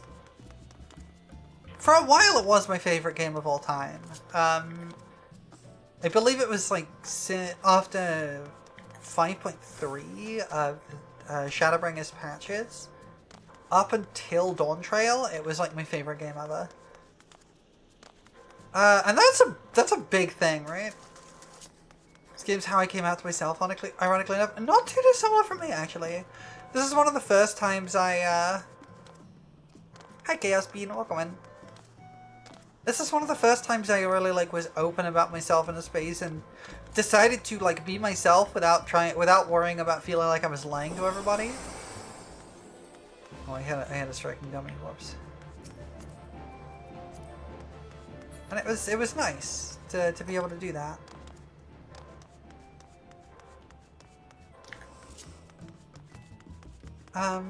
But it was a big deal that this was my favorite game of all time for a while, because previously to that, I had a game stay in that spot for like, it must have been like almost 10 years. And which is now on my #1 spot again, but you Fantasia into a male character once, almost threw up and changed back instantly. Understandable. I have never used a Fantasia. I have 5 of them sitting in my inventory, and I've never used one. This has been my Lalafell the entire time I've been playing, since 2017. Used it a few times. Yeah, I know people who do a lot, but this is my Lalafell. She's my friend. If it wasn't for the fact that I'm a fairy VTuber, I would probably use this as my avatar. You want it to be a bunny girl, but then the no hats thing. I mean, they're making the hats start to work. They're starting to make the hats work. They're finally actually getting to that. Which is nice. Current Ellison is the basis of your online persona. There are a few differences between in-game and actual persona design. Understandable! Yeah, fair. But, I definitely, like... This is my general look for this character. This is how she usually looks. She's a sweet little bean. And I have been using this glamour pretty much unchanged since about halfway through Stormblood. The only change that have been made since then were I changed the weapon towards the end of base game Shadowbringers, and I changed the rings in Endwalker, and that's it. That's the only changes I've made since like middle Stormblood. Because I've tried alternative looks, and I just like this too much. It's such a good set. I've had people actively ask me, what armor set is that? I'm just like, this isn't an armor set. This is just bits and pieces. They just go together really well. It's kind of iconic. I love this look. We're slowly reworking on your glam plates. I just need more glamour plates. I like the ones I have, but I need more. I've run out. Let me show you my glamour plates. So we have the primary range DPS. I don't really use this one super much, but this was my old tank gear. This is my botanist, which is my mom outfit. This is my fisher. This is my white mage, which you've just seen. This is my black mage. She's cute. This is my crafter. I use the same glam for all my crafters. This is my ninja, or my yandere outfit. This is my other tank. This is my for paladin and warrior. It's my miner. It's my dancer. That's my scholar. It's my dragoon. It's my astrologian. It's my new dark knight. That's my monk samurai. Or my matrix outfit. That's my reaper. My sage. My magic DPS, so red mage and summoner. It's my wedding outfit, which I kept because I like my wedding outfit. It was a very specific outfit I made for my wedding.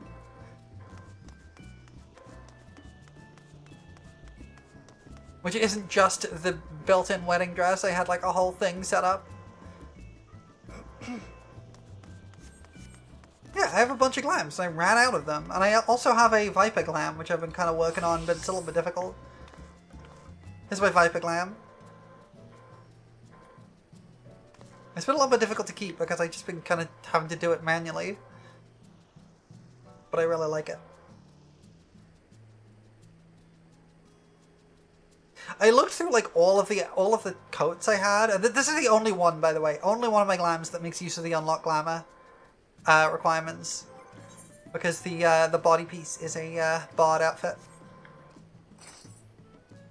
but it works super well on a Viper. What a cool coat! I'm so glad I finally got a use for some of the bard job gear, because the bard job gear is so good. The bard job gear is just absolutely phenomenal, but I like my bard outfit. So I'm glad I finally got a use for some of it. This outfit, by the way, is just some really basic gear.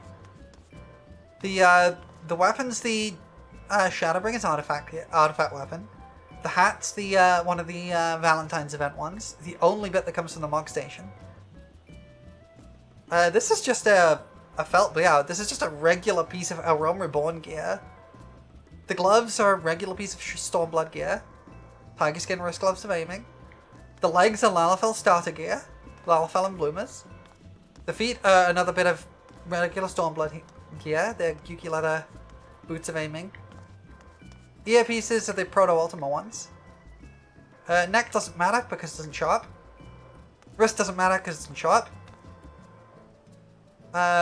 One ring is the Augmented Radiance ring, which is Endwalker tome gear, and the other one is the Great Serpent of Ringa, which is from Mock Tomes.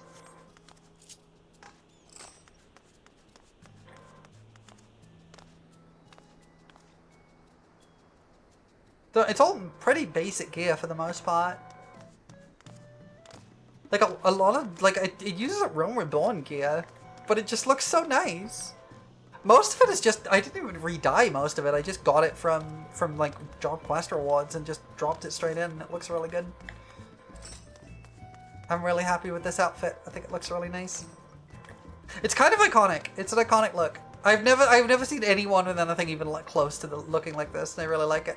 And I've been playing this game for like almost 10 years now. Admittedly on and off to some degree.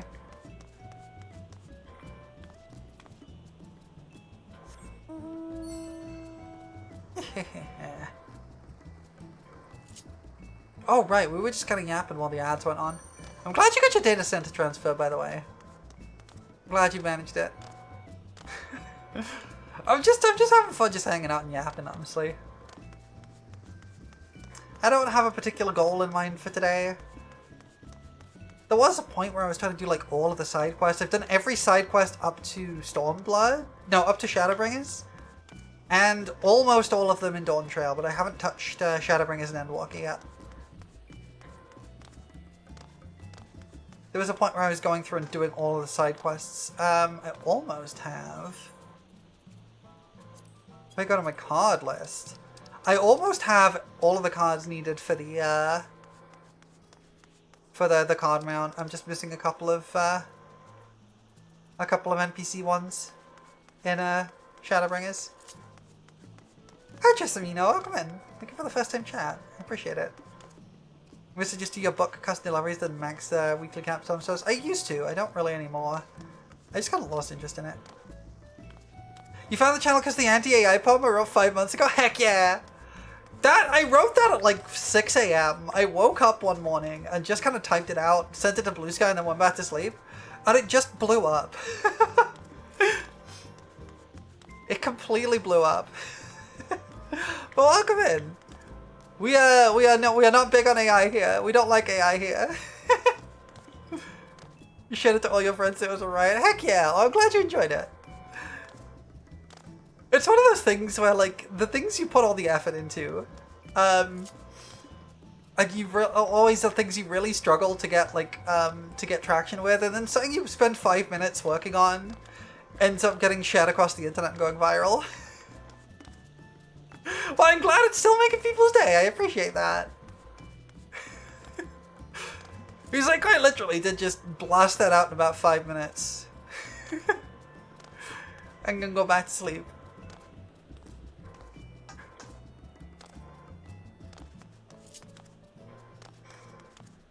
But I'm glad it's still bringing joy to people. And you're more than welcome to hang out here with whatever. We're just kind of hanging out and yapping mostly. I'm just wandering around my housing district. I swear, playing a Lalafell in this has given me the kind of like it's given me the like what's the word? The habit in games of just when I'm yapping and not really have a goal in mind, I just run around in circles.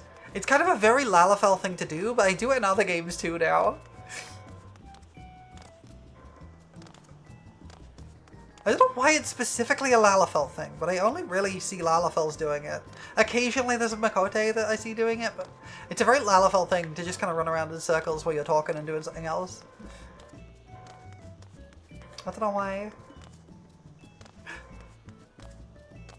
What's inside the Lalafell house?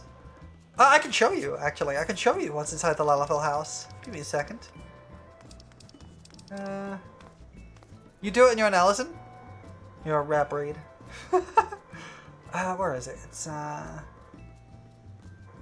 Tomra, there we go. I will show you what's inside the Lalafell house. You're getting a rare look inside the Lalafell house. So I think this place has at least one. Yeah, so this building is only enterable if you're playing a Lalafell. If you're not playing a Lalafell, you cannot enter this house. Is this the Lalafell house?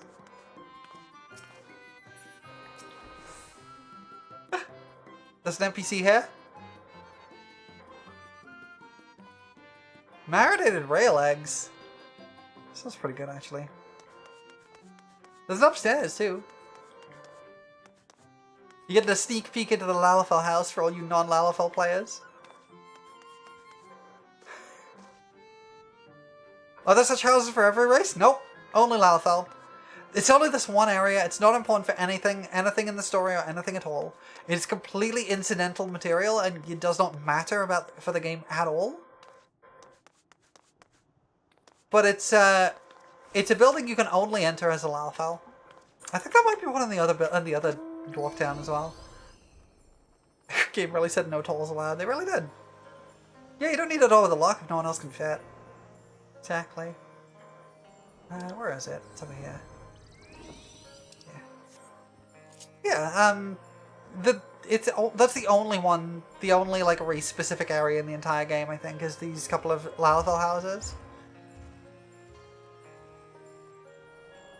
It's an odd thing they did, but I kind of get it. And it does add a bit to the immersion of the world, and it's important. It's good that there's like no like quest or anything locked behind it. It's literally just, you know, that one house and maybe a second one. I don't remember.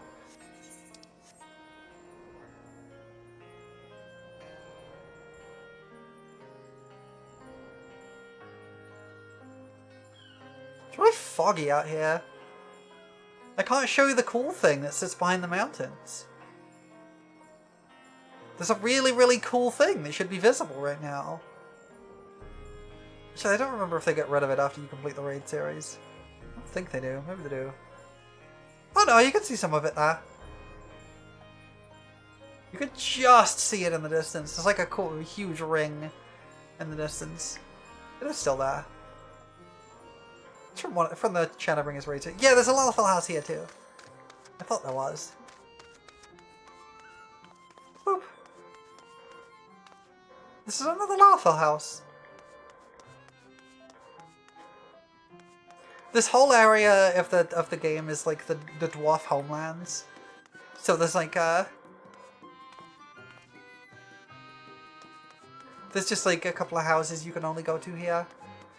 God, there would be so much more Lalafell hate if there was content locked to it. There's enough Lalafell hate as it is. It's wild. Lally-ho! People just... It's so weird that people like built fantasy racism out of themselves. The game doesn't really deal with it at all. It doesn't really consider it super much. And when it does, it tackles it usually relatively with tact. Hi Riley! Welcome in. Not so much in A Realm Reborn, but they go back and deal with that properly later. But people like invented fantasy racism. Anyway, I can go to the cool thing I was trying to show you. There it is. You're like Nia?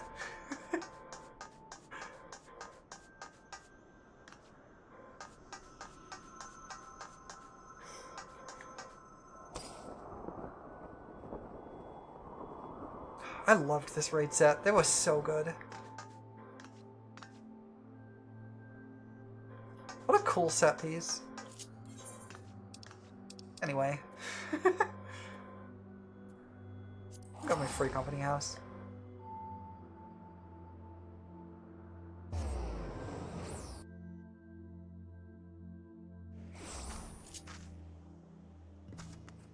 I don't know what's in my free company house. I haven't been in for a while. Let's go check.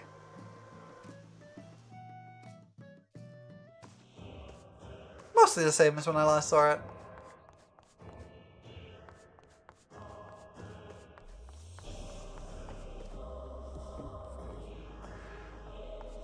Why are there so many racists if the little one who's building is designed to fit only them? Look. Look. It's very weird because people have always been like really antagonistic towards Lalafells.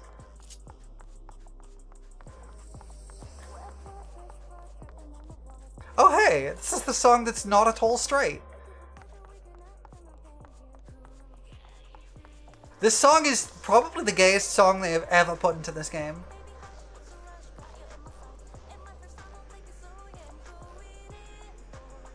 Why do the narrators exist? They're so out there from FF14, so you can put the bunny women in thigh-high boots. Absolutely.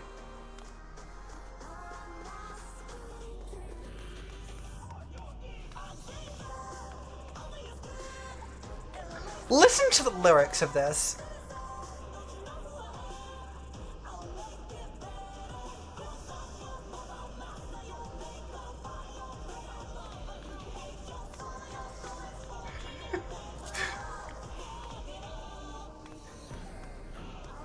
You know what Lalafell told field goal? Sometimes you gotta embrace it, yeah. There's a Lalafell in around Ether who is called Doormat, and they just blow themselves up and lie on the floor.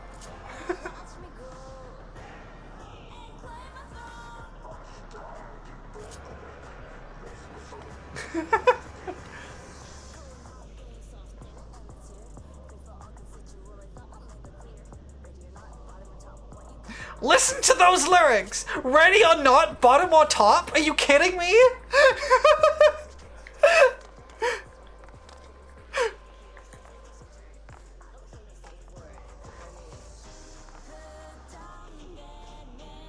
Also, I don't need a safe word, honey. Honey is capitalized in the official lyrics. This song is called Sinister. The song is called Sinister. It is real good, and it's very gay. I could go do the raid that it's from if you want. I could queue it and do the raid it's from.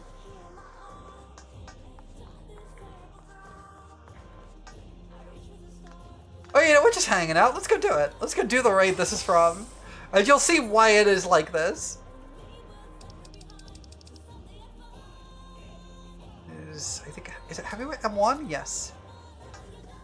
So, oh! That's incredible, Moose. That's incredible. That's terrific. I think one of my favorite, oh, here we go. One of my favorite, novelty characters was a Rugadin, named Biggest Lalafell.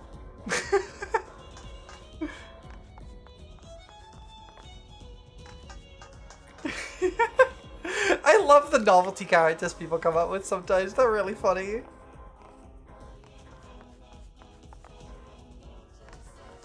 One DPS. Oh, not biggest. Biggest.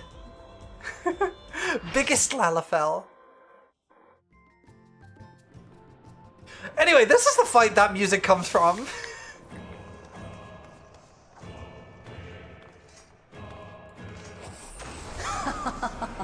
Will you cry out in pleasure or pain? I think you can understand why the lyrics are like that. Eyes on the lovely and lethal. That's the cow. Will the challenger fall prey to the cruel mistress? This is why the song's like that.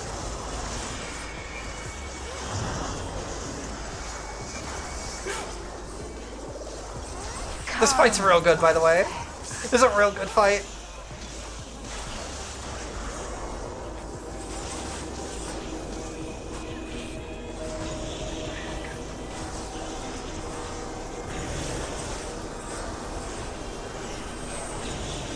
A girl worth dying for. Yeah, exactly. You understand me.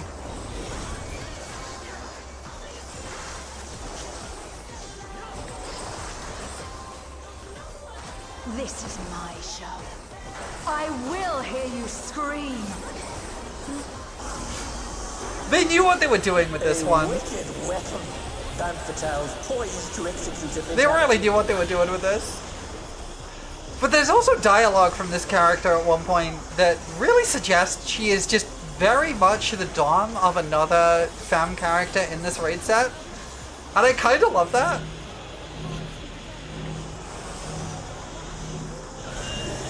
You will become a stain on this We end up with 3 of us overlapping there. That's not good. Oh heck, I'm doing real badly.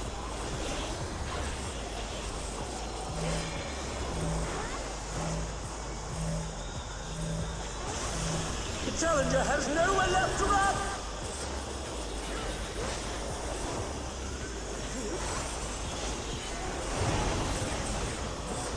Oh, not fast enough, I'm afraid. We gotta DPS check this.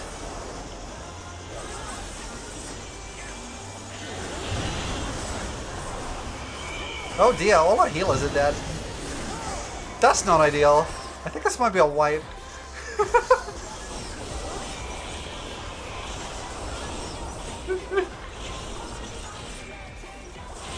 Yeah, I think I'm the only one alive right now. Let's just jump off the edge. That went well. There's a bit later on in the fight I want to show you, so we'll keep going.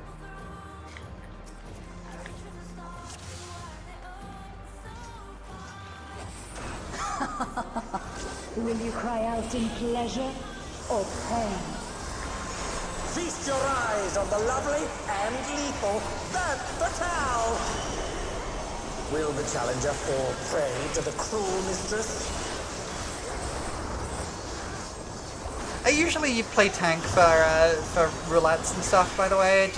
It makes the queues shorter, and I quite like playing Dark Knight. Dark Knight's quite fun. Come, my pets.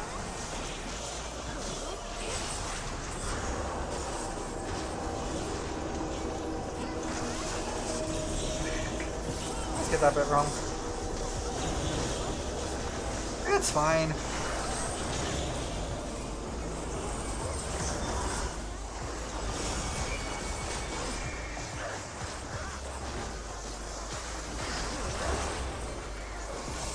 This is my show. I will hear you scream. It's a little more intense than the dungeon we were doing earlier, because this is one of the this is one of the final raid set of this expansion. This is current content. It's not as intense as like Savage, because this is just the normal one, but I do have to focus a little bit more.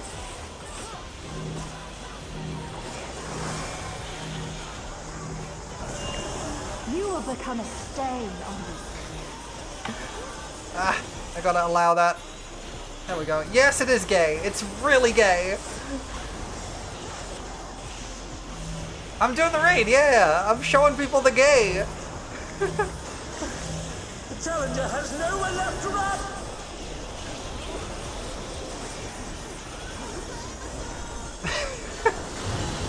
I'm showing everyone why it's like that.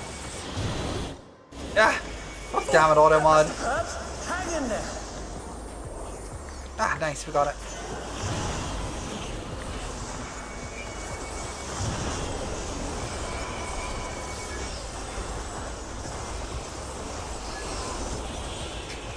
This game loves being Yuri with its raids, honestly, ever since Shadowbringers. I don't think the Endwalker ones are particularly Yuri, but these ones sure are.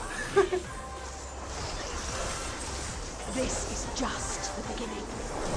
No, it's gay. It's absolutely gay. I'll show you what I mean. It's begun! I'll show you what I mean when we're done here. I'll go show you the area.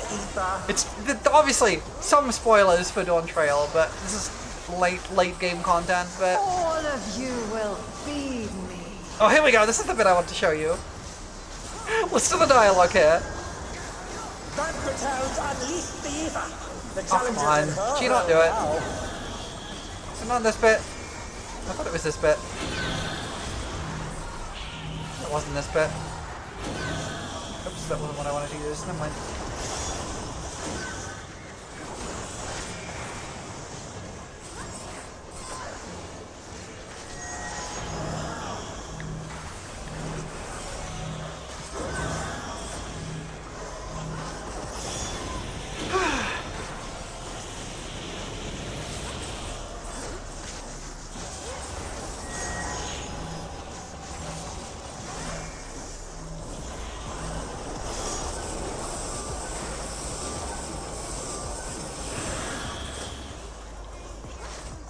We should get to the bit I'm talking about in a moment.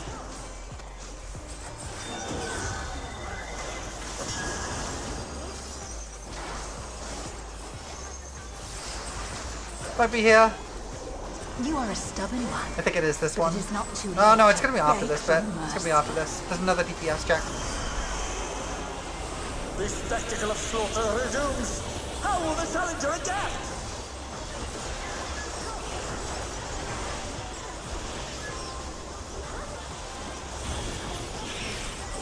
It's a veritable rain of death!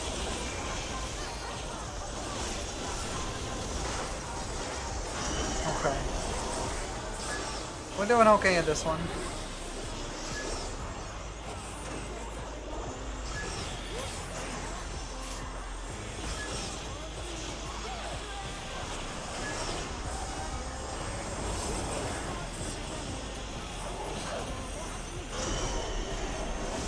Okay, I think we're good.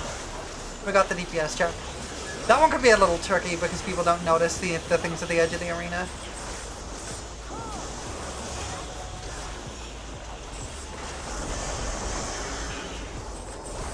I think now is where we get the bit I was talking about earlier. Such insolence I have never known. More. Here it is, here it is. This is it. More ether. She's draining the crowd's ether again! I hope our dear spectators... Oh, did I just are miss it feeling last time? He's like, she's draining the audience of their ether. It's really funny.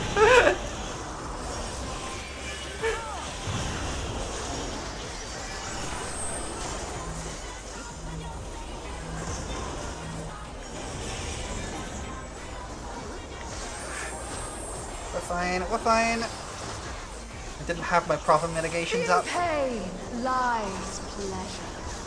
Yeah. It's a good fight, this one. She's unleashed. This raid tier has been really, really fun, honestly. It's a really good tier. It's a really good set of raids.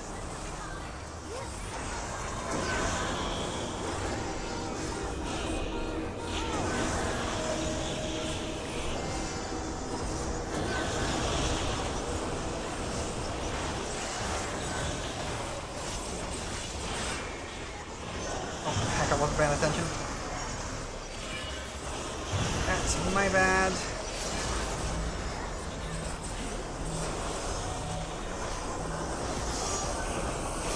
We should be fine here. Whew. So, limit break, we should be good. We got this. Looks like someone isn't holding back. Okay.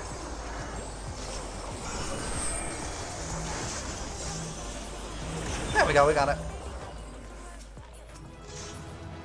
Oh hey, the orchestrion roll dropped. It's all over. I don't need any of these. Until But next I will roll on the orchestrion roll. That's the thing that lets you play the song in your house. Yeah, other tank, you did good. You could have my commendation. I'm probably not getting it with a 55, but we'll see. Nah. Alright. Let me go show you a thing. Big spoilers for Dawn Trail, by the way. Because I'm about to walk to an area you unlock in the second half of Dawn Trail. Big spoilers. But I want to show you the thing.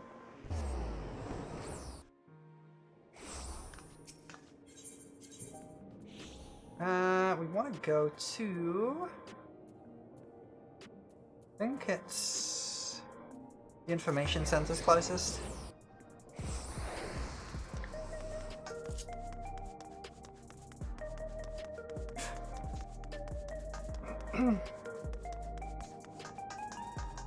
Oh, actually, I want to show you something else first. We'll come back to this. I need to go past here and into an area that's kind of over there. Pretty sure she's still there.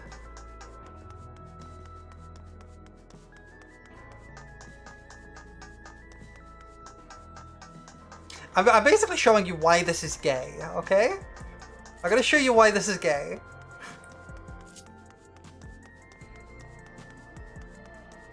Because it's very specifically gay. Hi Souffle, welcome in. I'm showing people some gay Final Fantasy XIV content. Is she still over here? She is over here. Okay, so this character. This is Honeybee Lovely.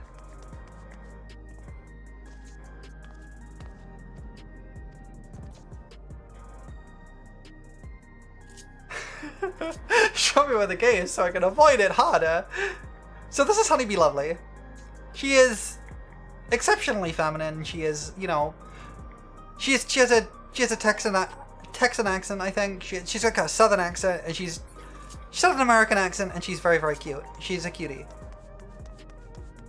Yeah! I could do her fight too. She has a fight from earlier in the tier, but we have to go somewhere else now. I just had to show you who Honeybee Lovely was first. I believe where we are going is down here. I really like Honeybee Lovely's raid music. It's real good. This whole raid tier, by the way, is basically just a giant pro wrestling setup. So these are all the pro wrestlers. It's great. It's real good. I think she's in here. I think this is where I'm looking. I think we want to go to... She not a factory default cis woman? It should be this door. Why can I not go in here? Hold on. Oh, is it not this building? Is it the other building? Maybe it's the other building. Maybe it's the other building.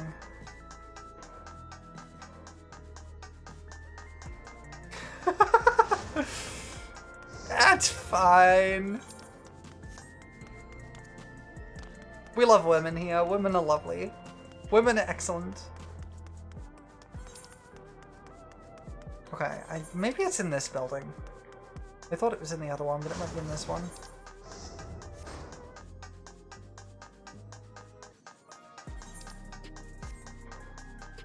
Yeah, I think it's here.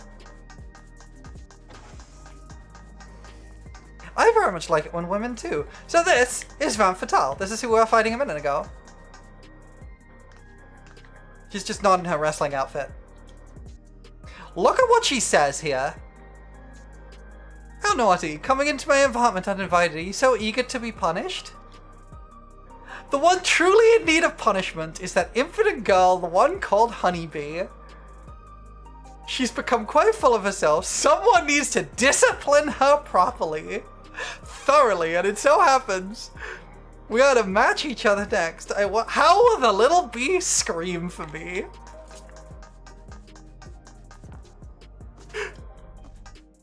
That's why it's gay! All of the song's lyrics are basically about her doming Honeybee. It's fabulous. Yeah, match each other in the arena, right?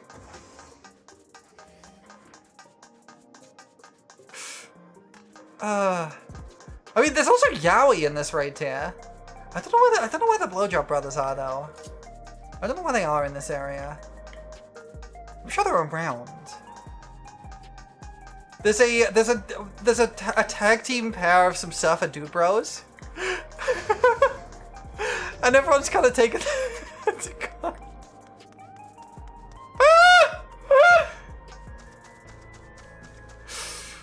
Alright, I guess I'll do that raid. I guess I'll do that raid too. Yeah, the Fellatio fellows. I guess I'll do theirs too. Because I don't know where to find them. Oh, you'll see what I mean. You'll see what I mean. They call themselves brothers, but they're not related by blood.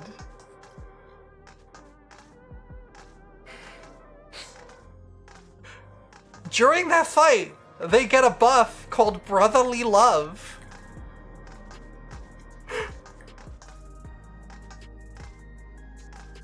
It's the most yaoi thing I've seen in this game. And this is a game where a pair of lesbians have two dads.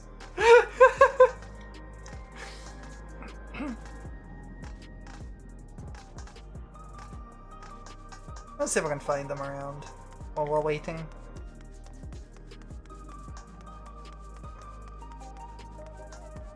I think they're around here. Oh wait, no, I think I might know where they are. I might know where they are. I think they're over this way. Yeah, the Fellatio fellows. Exactly. I think they're over this way. Because once you beat the raid tier, they're all kind of dotted around the area and you can go and talk to them.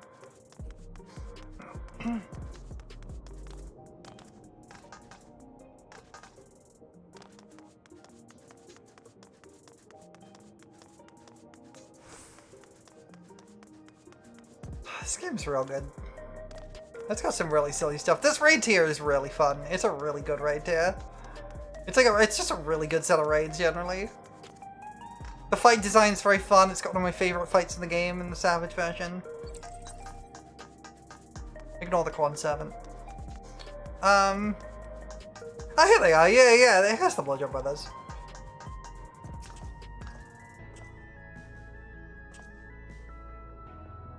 You're just about to tour the city with safety foremost in your mind.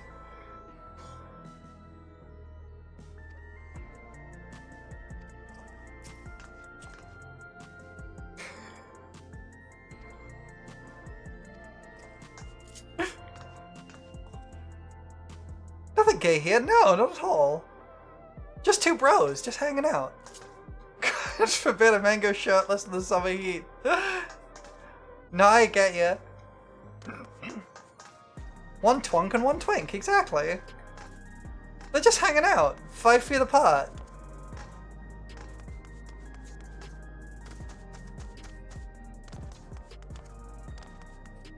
I don't need to do the raid because you've seen them. You've seen them. Let's withdraw. We don't need to do that. We don't need to wait for that. There's a lot of yaoi and yuri in this game. Like, they don't explicitly... Usually they're not super explicit about it, but there's a lot of stuff which really can't be interpreted any other way. There's one of the raid series from Shadowbringers has 2 women in it who are very clearly, like... They're very clearly gay. To the point that the raid series ends with a massive rainbow crystal. It's not subtle about it.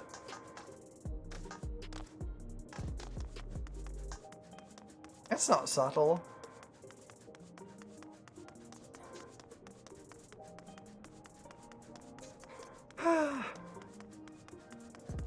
I like this game a lot. There's a lot of really good stuff in here. I'm not a huge fan of where the main story of Dawntrail went. It was a little thematically muddled. And I wasn't big on exactly how it ended and how it set and all the setup to it. It felt like it was trying too hard to have like huge big stakes for everything and like to recapture the magic of Shadowbringers and Endwalker. And it kind of just fell flat, I found. It also didn't help that the villain just kind of wasn't an interesting character and he had like... They tried to have their cake and eat it with the villain rather than letting him be either just an asshole or a complicated character, and they tried to do both. But it didn't really work. And it ended up being very much ending up with the kind of, I just want to play on the playground villain. Which is a staple of Final Fantasy, I guess. If you're not aware of what I mean by that, it's quoting a meme that went around a little bit ago. Which is the idea of this villain that does like awful things like genocide and everything and is just like the most evil person you can imagine. And then when you beat them, there's like a sad cutscene that plays and they're just like, I just wanted to play on the playground. And it's like trying to make you feel sympathy for someone who really, really doesn't deserve it. And it just like doesn't work because it's just not a proportional thing, if you see what I mean. Where are we going? Where can we go? Where can we go?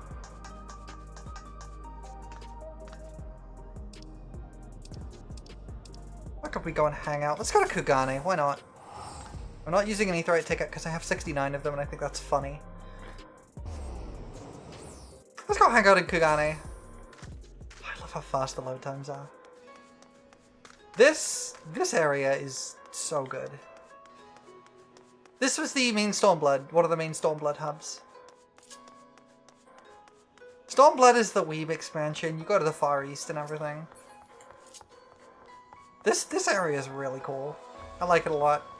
It also introduced the Kugane Tower.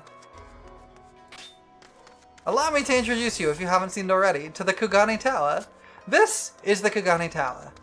These are 2 towers that are like equally high, so it's a really tall building, right? And the interior has a staircase that goes up about this high. As you can probably tell, there's a lot more tower than this. This is not super high up. There's a lot more tower beyond there. However,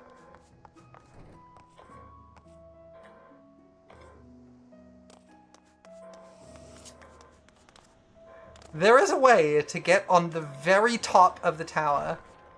And normally, there is what's called a sightseeing point on top of that lamppost in front of me. I've already got it, so it's not showing up. But a sightseeing point is a place you need to stand and then do an emote, and it will give you part of your sightseeing log. Which I believe I have filled? Yeah, I have my sightseeing log filled up. That's the Kugane Tower one.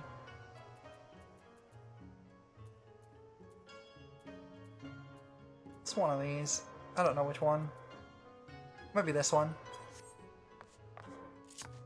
But, you basically have a reasonably hard jumping puzzle to get all the way up to the top. And it's quite long. I'm just failing at the first jump because I'm bad at this, apparently. But I sometimes come out and do this just for funsies. There we go, that's better.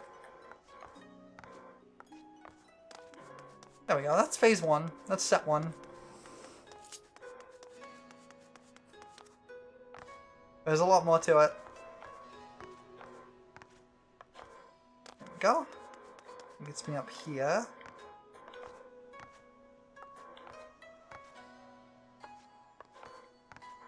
This one's a little awkward, because you can bump your head on the ceiling.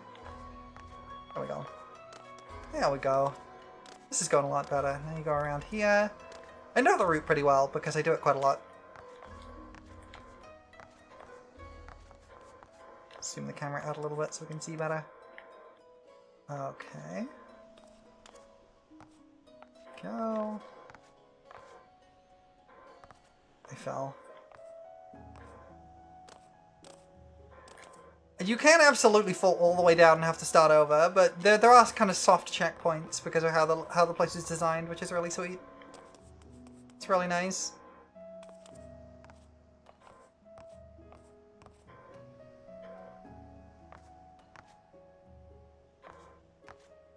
Yeah, and then that's... When you play with fire. Nova! Thank you for the 5 gift subs. What the heck? You got some good folks in there. You got some good shots. Thank you so much for the 5 subs. What the heck? That's so sweet of you. Also, hi. Welcome in. What a way to burst the door down. Hi, Nova.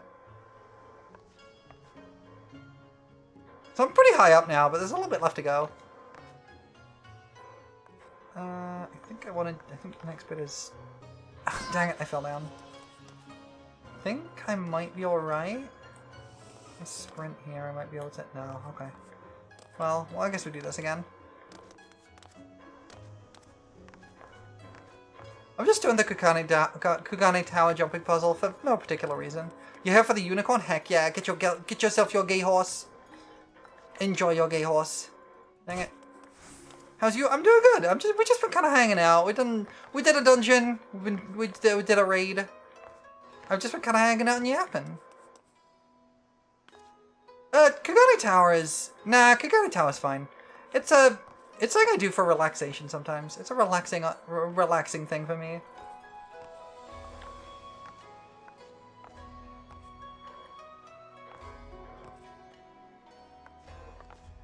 It's kind of a meditative thing. It's kind of nice. There's like very little stakes to it, right? Because if you don't get up to the top, who cares? But I do it semi-regularly. Like, not super often, but like, on occasion. I've got up to the top, like, 6 or 7 times now. Usually, I'm doing worse than I usually do, honestly. It could be fun. It could be fun to go and do some Omega. Just because I was doing that on Hasper's stream yesterday. We were doing the Omega Savage fight in Monster Hunter.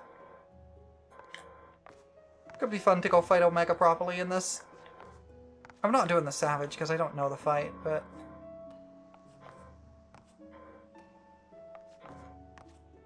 And then it's out here, and then into there, across here. This is probably one of the harder jumps in the thing. Okay, we got it.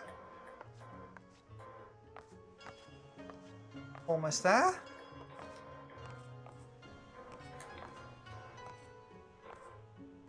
Come on. There we go. Okay, we're on the upper balcony now. We're pretty close to the top, but we're not quite there. No! And I'm all the way down to the bottom. All the way down. I gotta start all the way over. There's actually a thing they do. It's actually the summer event right now. Let's go do the summer event. I've done it already, but the summer event is like there's like a beach party celebration usually. And in the past couple of years, they've had this kind of like entertainment yacht. that's kind of hanging out over here. And for the past, like, 6 or 7 years, they've added an additional jumping puzzle during the summer event only. And this is this one. There is a jumping puzzle to reach the top of there. No, you can't fly up to there. It stops you. If you want to get up there, you gotta jump. I got up there earlier. I got up there the other day. But there's a whole other jumping puzzle just for the summer event to get up to the top. This is not as hard as the one from a few years ago. That one was very brutal. I never fully managed it completely. I never fully managed it completely on my own. I got very close. Oh, heck. I got very close. I got like 2 or 3 jumps away from the top, but I never managed it. I sure remember some of my earliest streams were me trying to do that particular incarnation of the summer event. Why am I so slow? What the heck?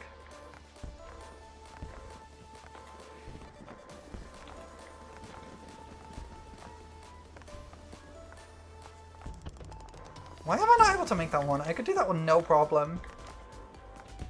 The other day. Weird.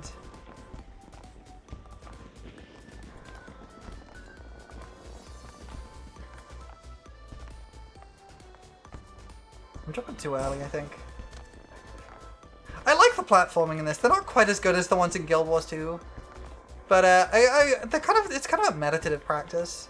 It kind of is just, it's just a repetitive task with no stakes and nothing to really worry about. I gotta be in my summer uniform, that's why.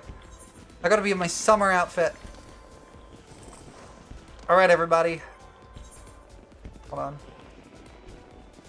I'm locking in. Let's go. We're locking in. We're locking in. We got this. We're locking in.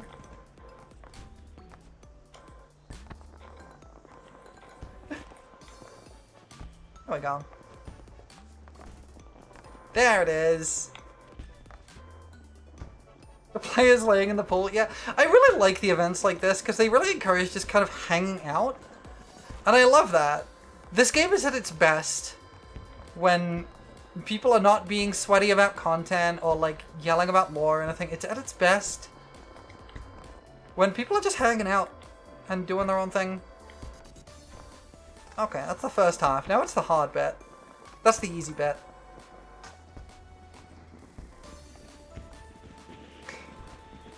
Yeah, Nova got some real good hits. Enjoy your horse, Nova. Enjoy your gay horse.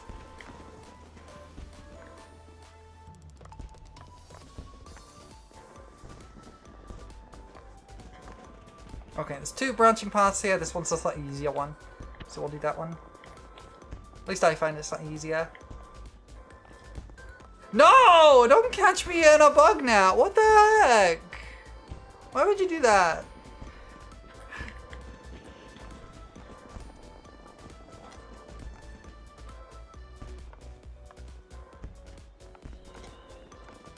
There's a couple of tricks you can use for like... Ah, dang it, I jumped too far. Presenting you like an icon Animal Crossing critter.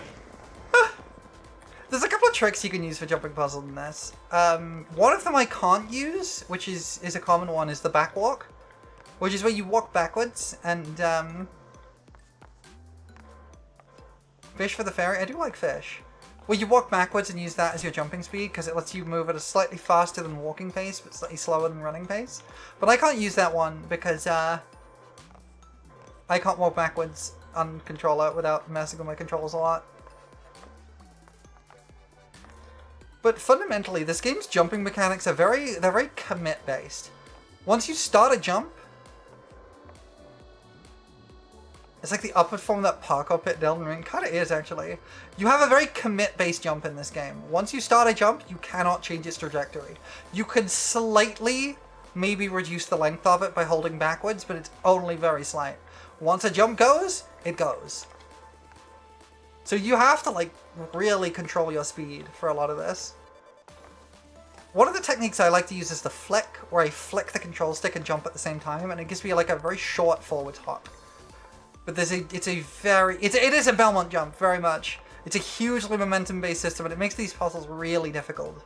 Because you have to like be really confident with your jumps. The collisions at least are usually fairly forgiving. So one of the tricks I like to use, because the jumping can be fairly imprecise, I try and aim things, like I'm not going to try and jump onto the edge of this, right? The shortest jump here to get to that is right to the end there, but I'm going to try and aim further back, because that gives me an angle where if I miss slightly and misposition my jump, I will still hit the ledge. That's one of the main strats I use.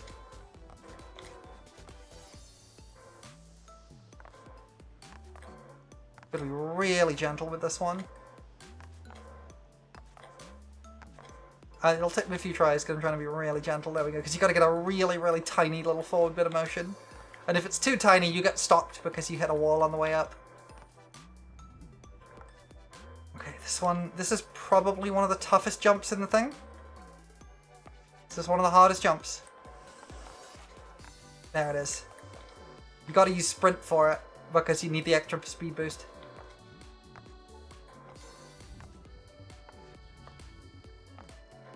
No, that was the last jump! That was the last jump! Dang it! It was that platform, and then it was the jump to the top. And the jump to the top's super easy. Ah, dang it! That was the very last difficult jump. I got real close.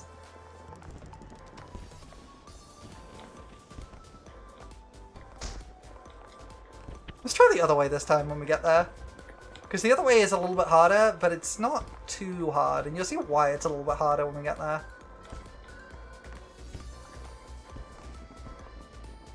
To account for the fact I have jog right now, which is a slight speed boost.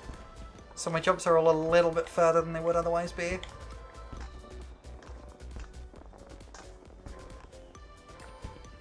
I think I got a 1.25 times speed boost. Whereas this sprint, which is 1.5 times. So here's where the path splits. You can go up there, which is what we were doing before, or you can jump onto this. And this is the harder route, I think. I hit my head. I got real close on that one. I've only done the slightly easier route, but I did get real close with the other one before. Dang it.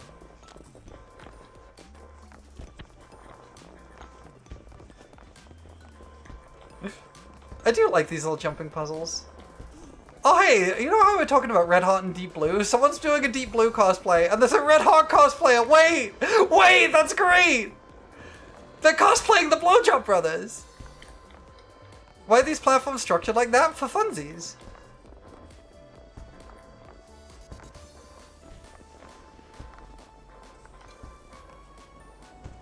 Yeah, they're cosplaying the Blowjob Brothers! Dang it, I jumped too far. I knew it was going to be too far.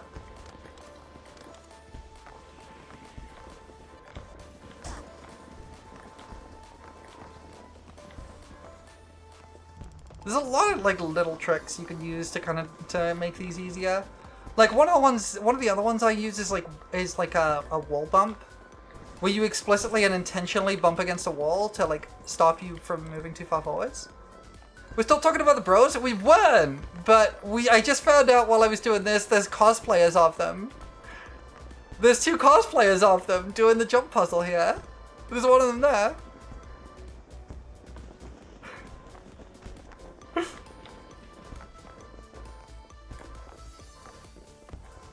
That's really good.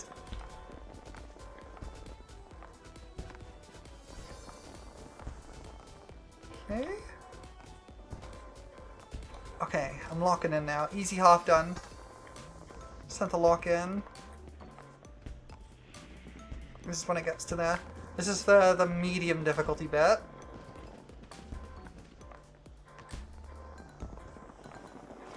Ah, dang it. I knew that was the wrong angle.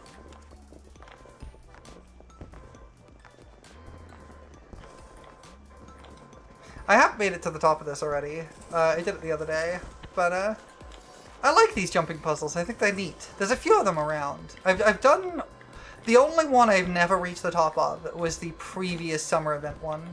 I never quite got there. That was real hard. You had like single pixel sticks to jump on. We do have an ad break coming up. I'm just gonna keep going through it because, you know, we're just doing some jumping puzzles and yapping.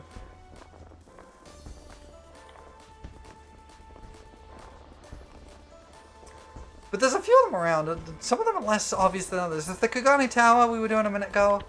Also, welcome back. I think I forgot to say welcome back.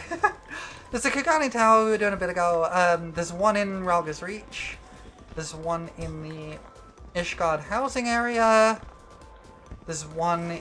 There's two in. There's one in Tuliolal. There's one in. There's two in. Where is it? Why have I forgot the name? Hold on. Why have I forgot the name? Razzat Han, that's the one. I knew it began with an R. I just couldn't think of the name. There's two in Razzat Han, which I've done. There's two in Tuliolal and one in I think there's two in Tuliolal and one in Razzat Han, actually. But I've done all of those.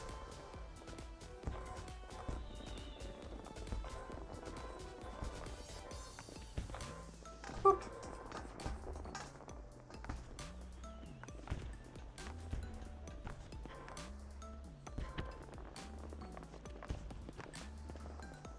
So I do these a fair amount. I like doing them. They're quite fun.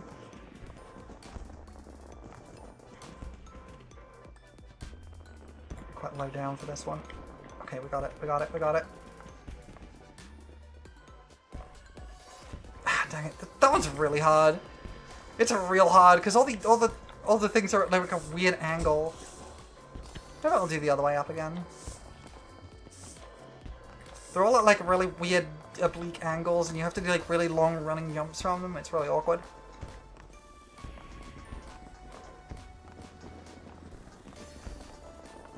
I think this guy's doing a Dancing Green cosplay too.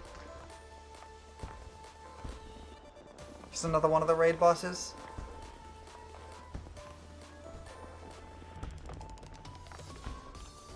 No, I can't just jump from here. I was wondering if I could take a shortcut there, but no.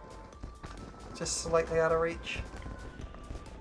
Possibly could with Ninja, but I'll switch it to Ninja just for that.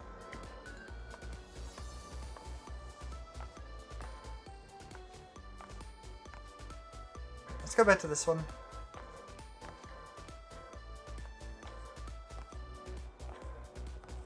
Okay.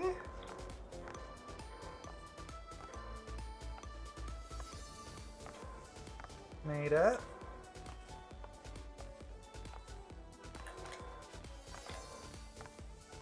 Almost too far there. Almost.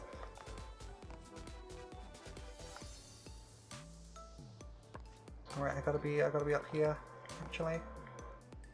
Okay. Made it. Ah, dang it! Ah! So close every time.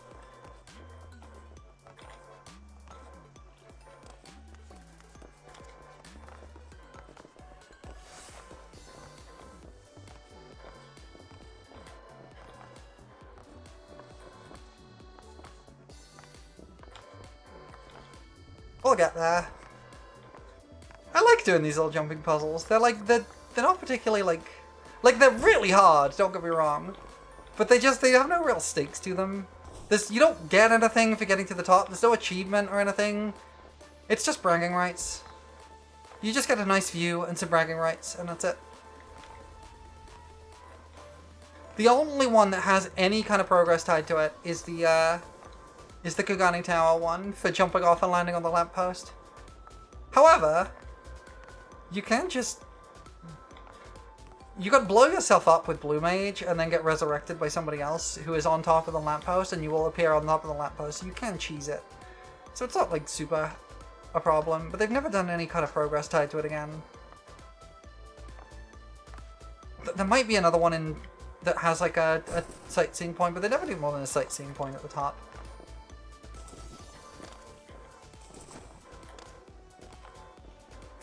And again, they're super like low stakes. You have no time limit, except for on these summer event ones, because the summer event will eventually go away and this will be despawned. God dang it. But the jumping physics are very jank. They're very jank. The hitboxes are awkward and jank. Especially if you're a Lalafell, because your character height doesn't actually dictate the height of your hitbox. So I will bump my head at the same time as someone who is like 6 feet tall.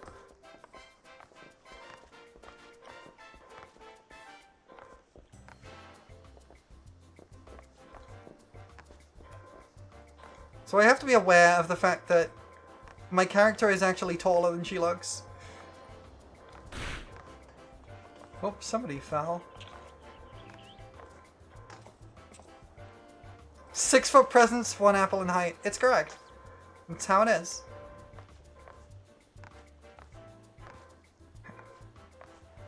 Also, welcome back from ads, everybody. I apologize for those. If I could turn them off, I would.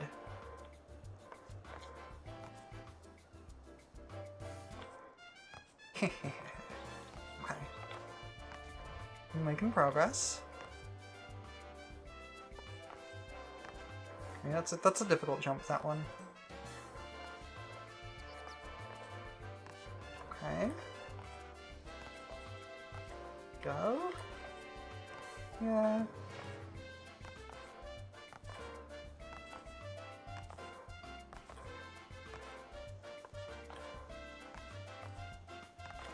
I'll get it eventually. I have to be really, really gentle. And if I'm too gentle... Dang it, that's why I have to be really gentle. If I'm too gentle, I bump my head against the wall and it doesn't move me forward at all. But if I'm not gentle enough, then it throws me over the edge. That's why that one's a hard jump.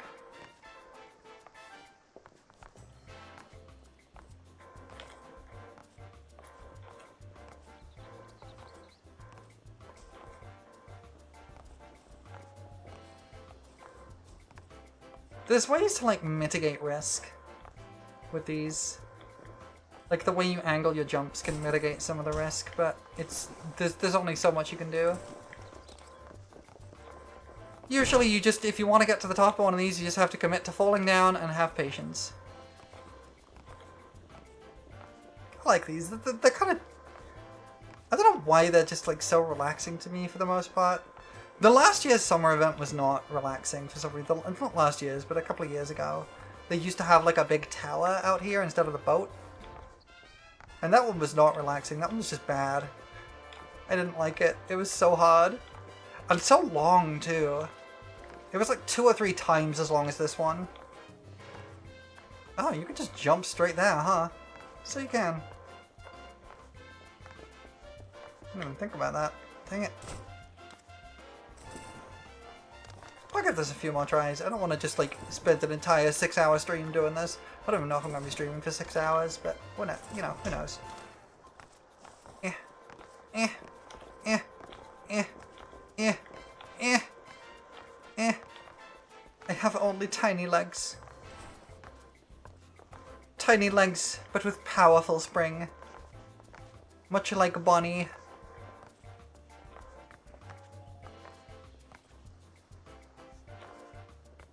Dang it.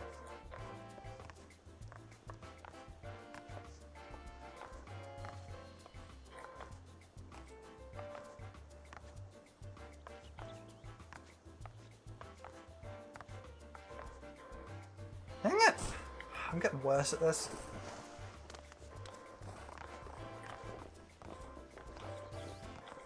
I think there's a lot to like about this game. I think there's definitely been some... I definitely think there's been some directions they've taken that have been misguided. I think in some ways they got very focused on making sure that every job was kind of roughly equivalent and could provide basically the same utility as others in its role. That they ended up homogenizing classes together a bit. But also, they ended up with a whole system that kind of hamstrung their fight design. To the point where a lot of fights are kind of the same, or at least have the same kind of pattern to them. Dang it.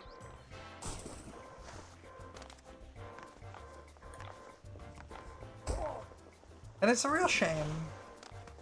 Fortunately, it does seem like they're moving away from that in Evercold. I have never seen a more universally celebrated massive system change than them saying they're getting rid of the 2-minute mark. So if you don't know, in this game, all of your abilities are on various cooldowns. But generally, everything synchronizes up so that everyone is hitting their big damage numbers every 2 minutes. And the idea behind that is you get what's called burst.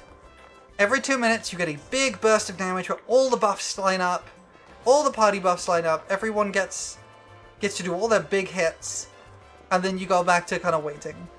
And it kind of hamstrung fight design because they had to design around the idea that some classes need to keep using stuff to stay in that 2-minute window, and if they can't, like the boss goes invincible or something, then they end up kicked out of that 2-minute window and get massively hamstrung. And so that class becomes bad at that fight. Bard is one of these because I have to keep up Imperial Arrow every 15 seconds. And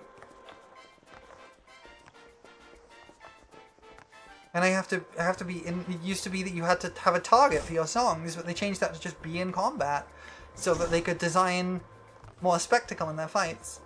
But it ends up meaning that bosses have to be designed around that 2-minute burst as well, and it ends up just being it ends up with the game feeling very samey in a lot of ways.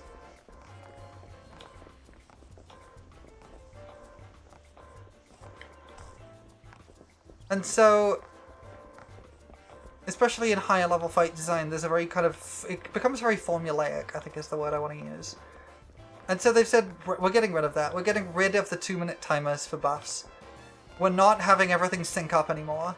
Because it used to be before, it almost feels too easy. Well, see, here's the thing. It kind of is and kind of isn't. If you are playing 100% well and without making any mistakes, it's super easy to coordinate peaks together. Super easy. If you slip up and make a mistake, then it pushes everything out of alignment on most classes, which means you lose your entire rest of the fight's worth of coordination. It sucks. And it's usually, the damage increase is usually not worth trying to resync it by waiting. But you still get a massive damage loss because you're not synchronized with everyone else anymore. It really sucks. It used to be from Stormblood earlier, it used to be like, that occasionally a couple of classes would sync up, and it would be awesome, and you would like get in sync together for a moment, and it would be really cool, and then it would just go back to not being that way. But the way they've designed it now is everything is designed to sync up with everything else.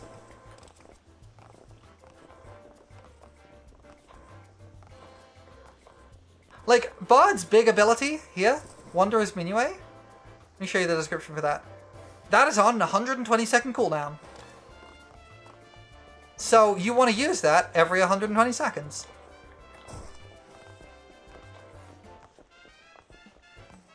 Which also means you end up dropping some of the army's payon. Because the 3 songs that you basically, the way Bard works is you cycle between 3 different songs that you sing.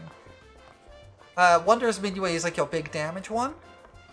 But they're each 45 seconds long, which does not add up to 2 minutes when you add 3 of them together. It's a little bit more. So you have to cut one of them off slightly early. And usually you cut off Army's payon. The other one is a Mage's Ballad.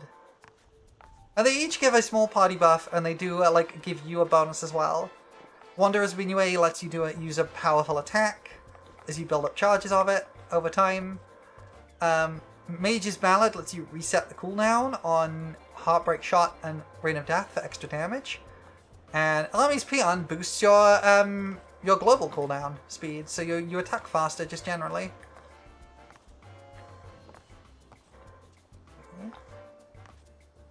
Which are all nice little buffs for yourself, but they also give like a little bit of damage buffs to everyone else. It used to be that Army's Payon would give people, like everyone, the weapon speed boost. But they changed that because it kind of breaks some of the classes if they have too much. And it actually made some classes really hard to play if you had a bard in the party. Okay.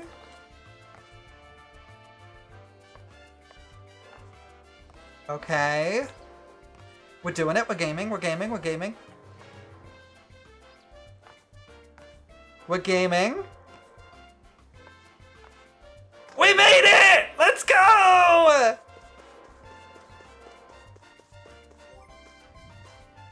In a second, I gotta get my celebratory fizzy wine.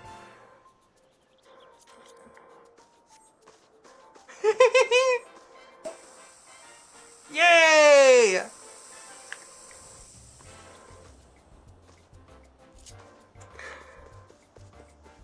That's how the jumping puzzles work. There's nothing up here. It's literally just for bragging rights. This is where the other path comes up here, by the way. I think on my other attempt, I got to here? Just there? Got to that jump there, I think. Yeah, I got to that jump and I missed that one. So I was pretty close. Hope you run enough for everyone. I did. I have 953 of these.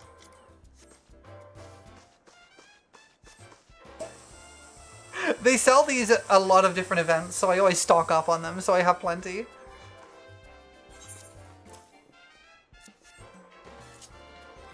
Okay, I don't have to lock in anymore, so sunglasses up. There is also an additional little oh no, that's a consumable. There's a couple of consumable amounts. There's another thing here where you could try and jump into the targets. First time I did this, I landed perfectly in the smallest target, so we're gonna try and do it again. You ready?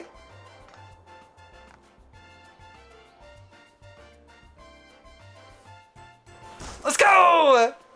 We made it! We landed in the ring! There's a couple of consumable amounts. I usually use my saddleback for these. These are all consumable amounts, almost all of them. Is the yokai watch thing still going on? They've still got a few yokai medals. Where's the yokai watch event? Hold on. Is that still going on? I gotta look it up on my phone. Yokai watch. Because they brought that back again. Yokai watch 2026. Where is the trader for this? Is it Gold Saucer? Might be Gold Saucer. Oh, it's Uldar. Okay, oh no, it is Gold Saucer. Okay, it is Gold Saucer. We'll go to the Gold Saucer.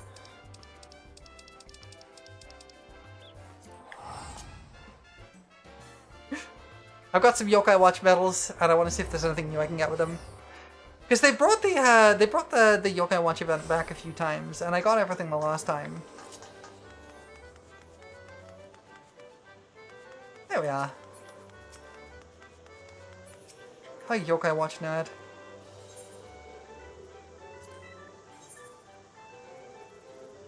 I have all of the weapons. I think. Yeah, because it only goes up to Shadowbringers classes, because that was when it was last like added. Yes. Okay. Cool. I have all of those. No, I've already got the framers kit.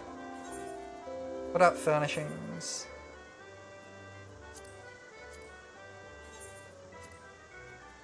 I don't think I have these. Ah, we'll grab them. We've got plenty of gold saucer stuff. We'll grab one of each. I think I have all the minions. Yeah, I have all the minions. Okay, I got everything then. Cool.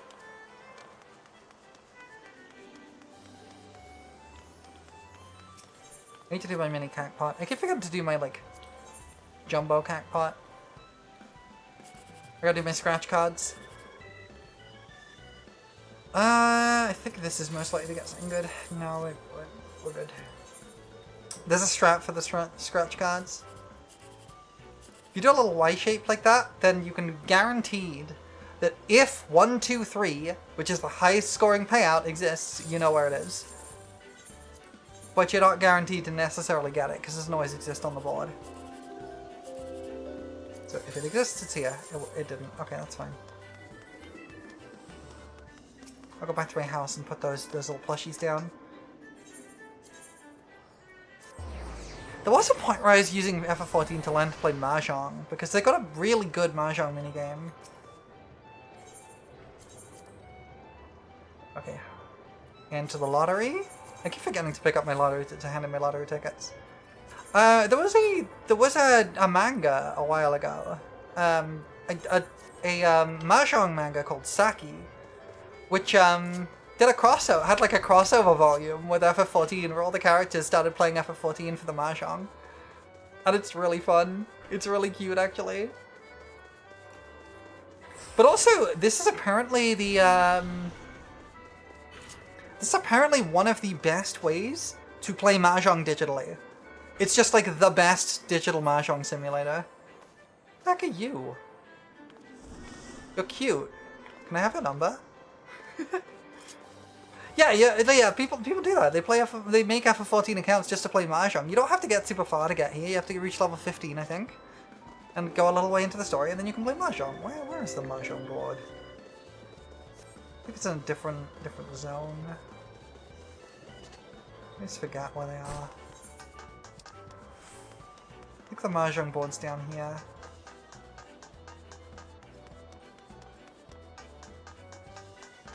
I used to try. I was using this game to try and learn how to play it. But I never really learned super well.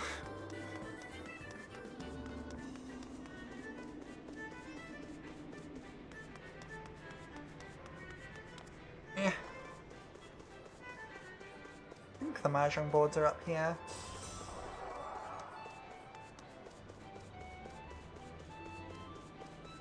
There's gotta be a client for a better Mahjong client. Yeah, there's gotta be a market for a better Mahjong client. Alas, apparently there isn't one. Like, they're all kind of a bit jank, with not very good netcode. But FF14, being a massive MMO, has got like really good netcode. And like is a really, really stable network. Yeah, here's the Mahjong tutor. Then it gives you the rules of Mahjong! It's like half the work's done for free. Exactly! And this is specifically Rishi Mahjong, which I believe is one of the more popular ones in Japan. But there's a few variants of Mahjong. And you can just like sit down and play Mahjong. And you can play with people too. I do not know how to play. I don't remember. It was a while ago, but I was learning at one point. I want to try again because it was a lot of fun. The gold saucer is really cool here, honestly. They're adding like a new layer to the gold saucer in the next X pack, which is like a recreation of the Final Fantasy VII one. It's kind of wild.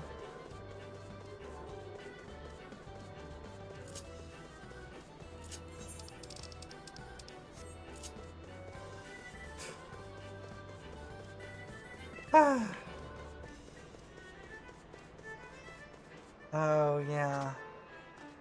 The golden statue of Godbert Mandeville himself. Godbert Mandeville is such a weird figure in FF14.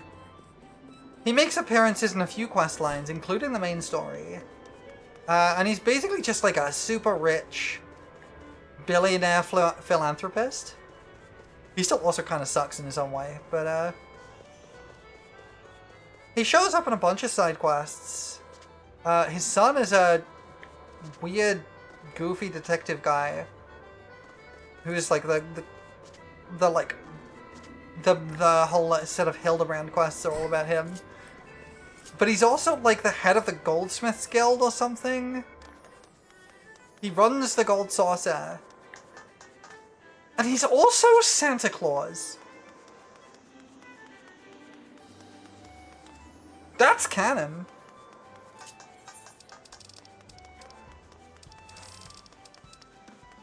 Let's go to Gridania. I just want to go to Gridania for some reason. I'm just kind of yapping and wandering around. I'm not really doing anything in particular.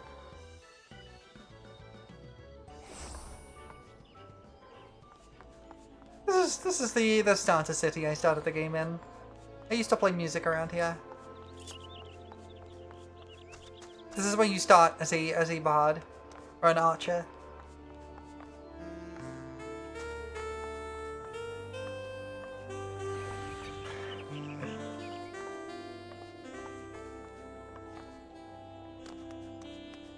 Someone performing music?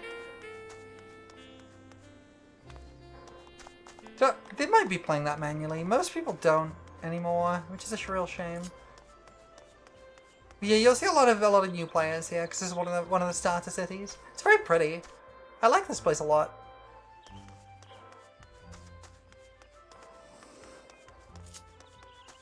It's a very pretty area.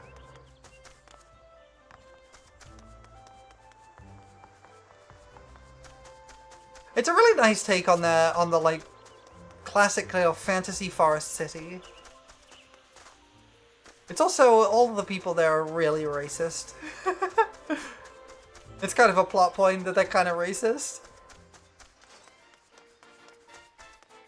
Yeah, this is where the event stuff happens. All of the starter cities have the problem. This is the racist secluded forest.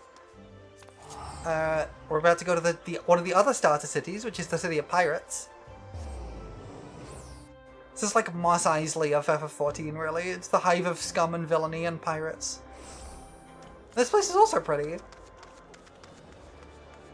This is like the big early game hangout spot because the teleport spot is right next to the market board. Speaking of which, let's see how much the Sinister Orchestrion roll costs. 1.4 million, okay. Who put racism in my den of murderers and thieves? Exactly. There's just a lot more people hanging out here. This is the classic hangout spot. But it's also very pretty. It's also a very pretty place. And then the final one, which is Uldar, which is the city of capitalism. And Lalafels.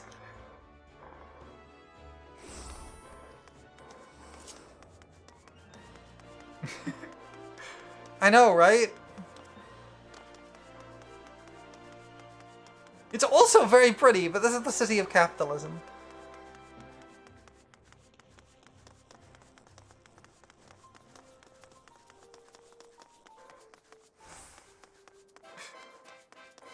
This is the one I still got lost in. Why would you bring capitalism into my world of magic and whimsy and gay people? I mean, they get worse with it. The city of centrism later in the game.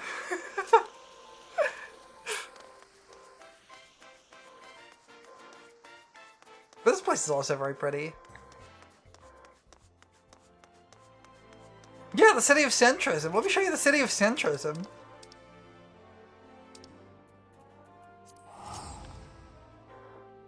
A massive stone city by a small folk obsessed with gold. You're just dwarves but above ground. Literally, though. So, welcome to the city of centrism.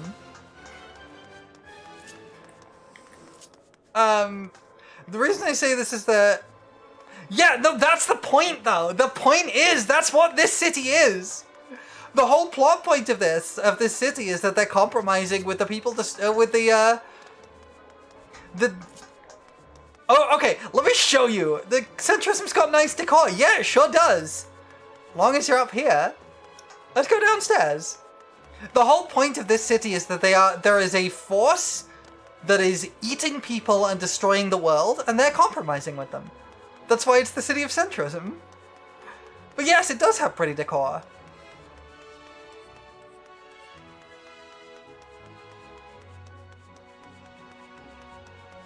Fascism is just authoritarianism with fashion sense.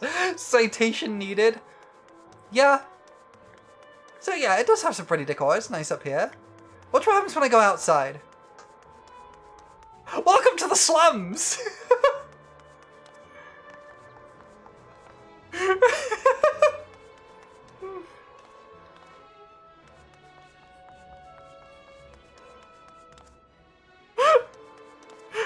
I wasn't kidding when I said it's the city of centrism. This is one of the reasons why Shadowbringers is so good, by the way. It's got some real hitting political commentary. So, for the record, the slums, by the way, are built from the wealth that literally trickles down from above. It's not subtle. They're built from the scraps that trickle down from above. It's not subtle.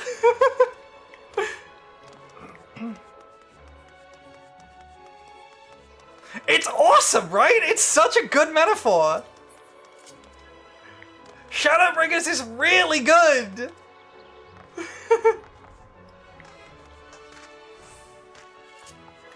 Imagine living in a metaphor for capitalistic greed. Yup.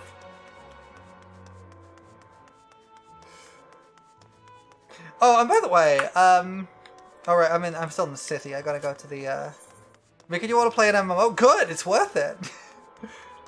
What I will say is if you can't dictate the time to, like, play the MMO, there is a YouTube channel that does a playthrough of the entire game with a story-focused playthrough. So this is the area outside, and the slums, like, spill outside the city as well. There is a story-focused playthrough that is worth watching if you, by a guy called Dan Floyd.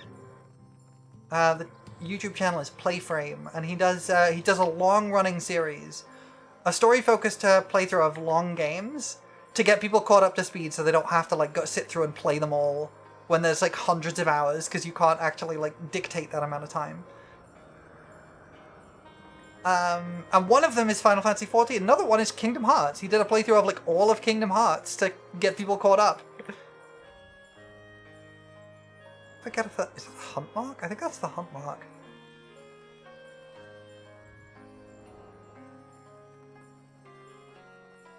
Yeah, it's one of the hunt marks. So when you said like the overground, like above ground dwarves, you were very, very right, because there's a group of Lalafels that live in this area who are referred to as dwarves. Although they are a bit less capitalistic here. I'll go to the closest one. The closest one's here. This is also where the Lalafell houses are. Over here.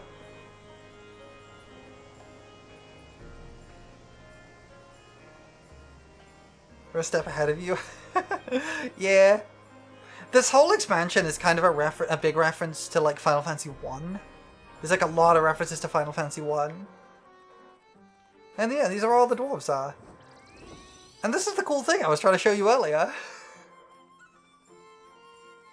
Don't worry about that. But if you like Nier, this does have a canonical sequel to Nier Automata in it. Like, inside this game is a canonical sequel to Nier Automata.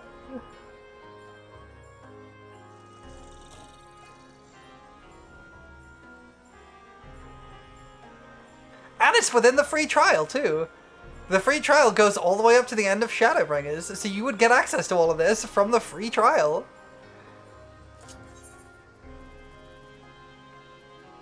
Shadowbringers is an incredible expansion. I'm not gonna lie, I'm not gonna go to any of those areas because they're massive spoilers. Is FF14 taking place in the same universe? Not really. There's like a universal portal that crosses over to the universe. That opens up at one point, and some weird stuff happens.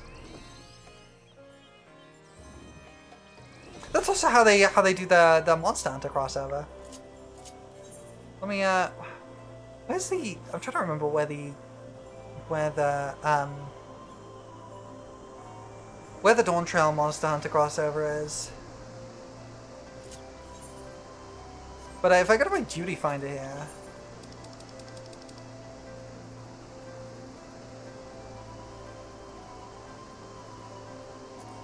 No, hang on, that's Endwalker. I need to go to here. The Windward Wilds! It's a raid where you are, it's a boss fight where you fight against Arkveld from Monster Hunter.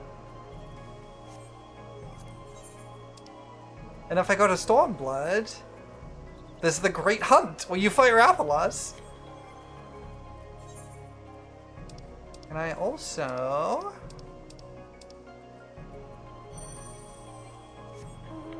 I can ride around on a Rathalos.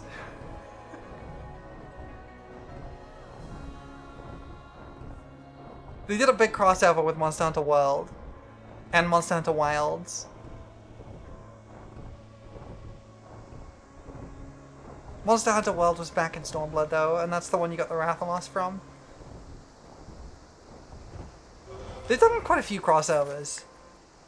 Including there's the Secret too from Monster Hunter Wilds. I don't have the cart. You can get the cart too. There's a this is a Nia mount. Could ride a pod. There's also this crossover, which was wild. They did a Fall Guys crossover. I love the pod too. This is the Final Fantasy 16 crossover. Can ride Toggle. They did a Final Fantasy 14 crossover with this one. With the Regalia. Including its flying form. And of course the Yokai Watch crossover.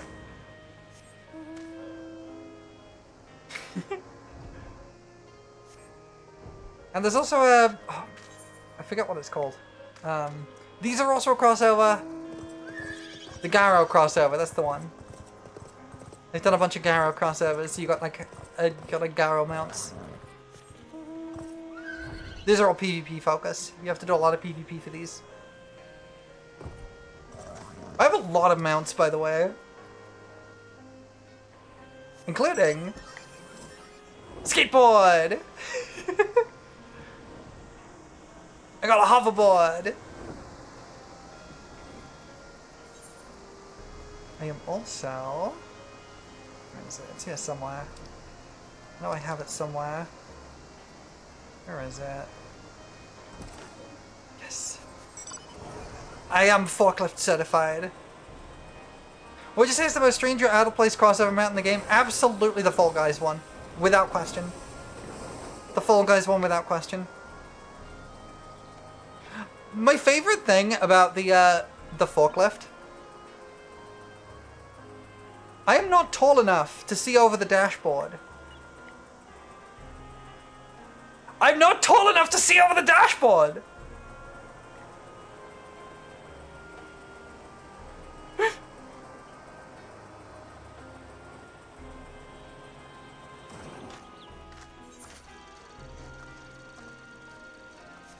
This one's a relatively rare mount. The Orb. But there's also a cube. You gotta do some kind of old content for this. You're forklift certified, not forklift able. Exactly, you get me. I do have a mech or two, though. I have a mech.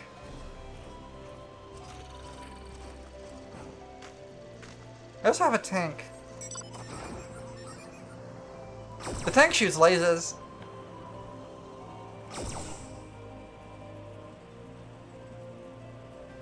There's a lot of fun mounts in this.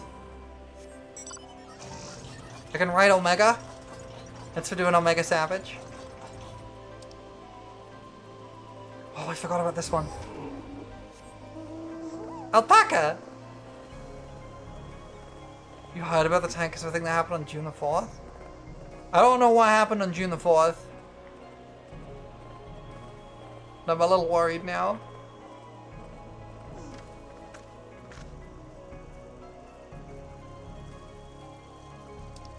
There's a lot of fun mounts in this game. Speaking of fun mounts. Where is it? Where is it? We're here somewhere.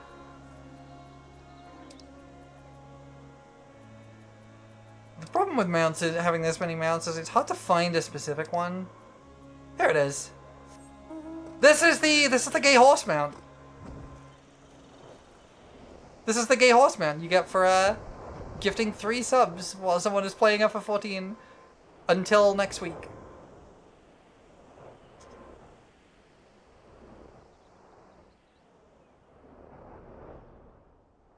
I like it. I like the gay horse. There's a new Taiwan server? Bunch of Oh, I see. Well, that's fair, honestly. There's often like memorial services and things done in game. There was one for the creator of Berserk when they died. A bunch of people got their Dark Knight glams out, like this, and stood with their swords out like this, lining the streets, and little bonfires. It was really sweet actually, because Dark Knight's heavily inspired by Berserk. What else we got? I think this is my favorite mount in the game though. Very simple. This is Tatis. She has a gun. I love her.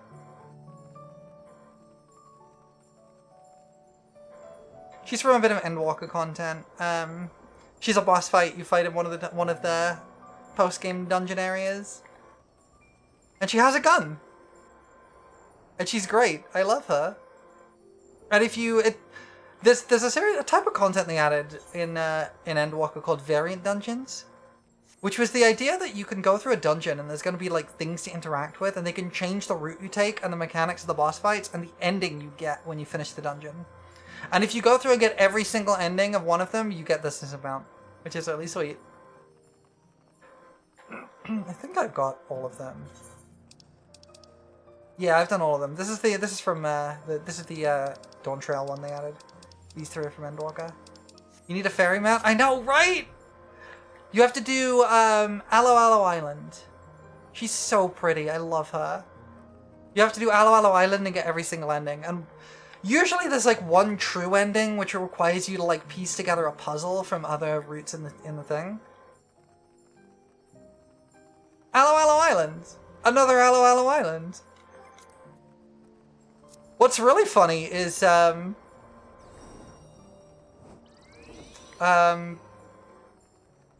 some of these have silly names. So there's Sildon's Subterrane is the first one they added. And there's also a like hard variant, right? Which if I go up here is called another Sildon's Subterrane.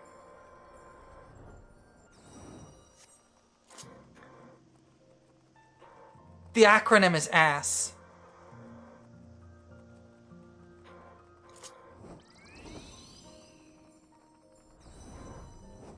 This game has some very silly acronyms. Like Uwu. That's an actual raid. There is an actual raid called Uwu. There's a raid called T. There's a raid called You Mad.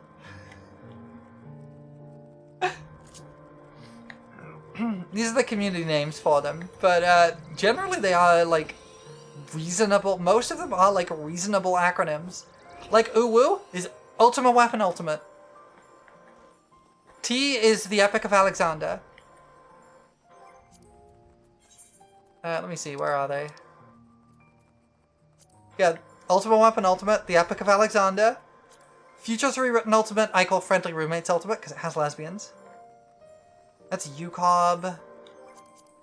I haven't unlocked all of the Ultimates raids yet because you have to do Savage to unlock the Ultimate raids. And I've cleared... Oh, I haven't cleared this tier. I did last year. Should be in... No, it's going to be in regular duties. Yeah, here we go.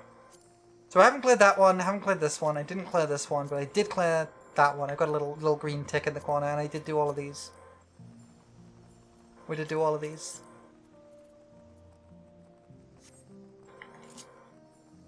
Savage fights in this are really fun, but they are a lot. The Savage fights, Savage and Ultimate are like the toppest of top tier content, and they are generally very hard. Like, they require actual coordination and real planning. And, like, serious practice. You are very much expected to try and fail hundreds of times before you beat those. Especially if you're going in without a guide. Usually most groups will look up a guide first. There is a guy in the community called Hector, who generally... It's kind of almost his job to kind of just go through the fights, pull out early strategies, and make guide videos on them as soon as possible every time a fight comes out. And his guides are usually very good with very, very clear graphics and things. He's very good at making guides. But the Savage fights are really fun. Like, they're very much a dance. In a very, very cool way. I know we're just kind of flying around and yapping, but I'm having a good time. I'm enjoying myself. I'm chilling. We're not really like playing the game much. Yeah, maybe this is part of the game. Just kind of hanging out. I don't know if I've ever been over in this corner.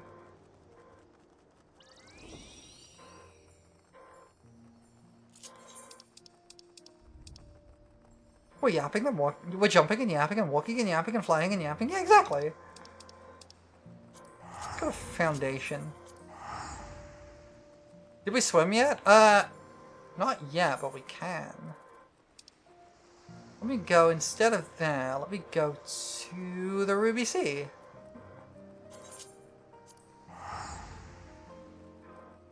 Stormblood added the ability to swim into the game. Earlier versions of the game did not have that. Stormblood, however, added swimming. Now, the Ruby Sea is Tell me very nice. for whom Thank you for the you follow, fight. Tristanino. You're an accomplice to my crimes now. Congratulations. And genuinely thank you for hanging out. It's been nice to have you here. You are always welcome back. It's been a nice chat. It's been nice to hang out. The Ruby Sea is very pretty. It's one of the prettiest areas of the game, I think. You go do a book? A book? Oh right, I need to replace my cat book. Alright, let's go swimming. Oops. I accidentally went underwater. That's fine.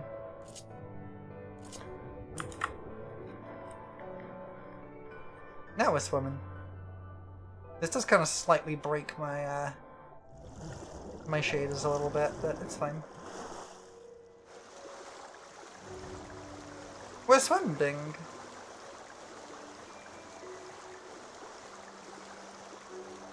I do need to replace my cat book now. What was I swimming to? Oh yeah, there. Cat books are like a weekly thing that let you do the things. I let you do things, and I need to replace mine because I haven't played in like a week. I haven't been playing very much lately. I kind of want to like dip into something to try and reinvigorate my love for this game because I do love it. But I just burned out so hard on it. There's a lot I really love about this.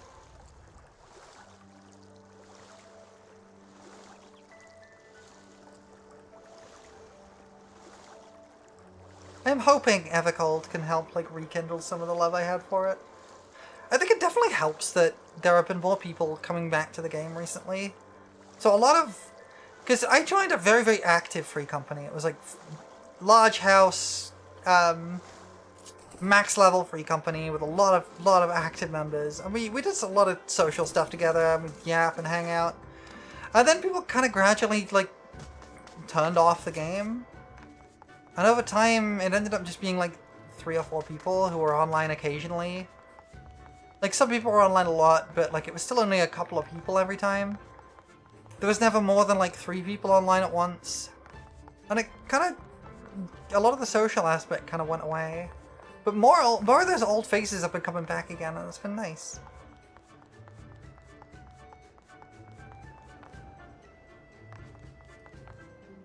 I should go refresh my cat book. Let me go and get my cat book. I gotta go to Idleshire. And yes, it's pronounced Idleshire, not Idleshire.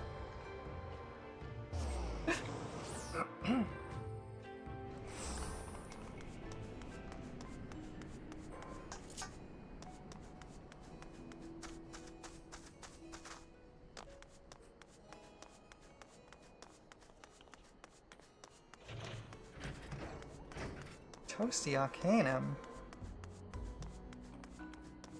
Alright, Chloe, give me my book.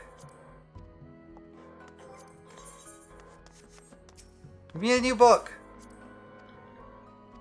Thank you. What's in my book? Oh, hey! What's we do Omega? We could do some Omega. I bet we could queue in for Omega just fine. You know what? I was doing Monster Hunter yesterday with a very similar sword. It'll be in Raids, Stormblood, FFXIV.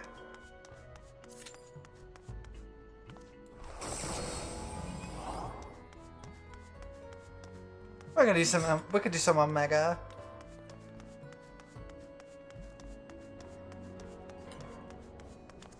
Why not? Because I was playing some Monster Hunter yesterday, and we were doing the Omega Savage fight in that, which is very cool. But this is where all that comes from, and I love it.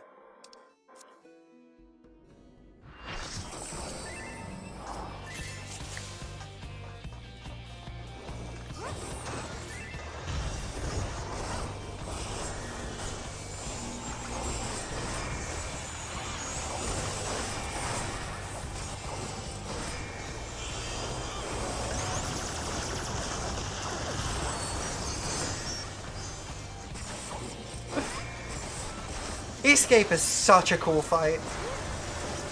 Must have bomb, I believe, is Attack Buster? Yes.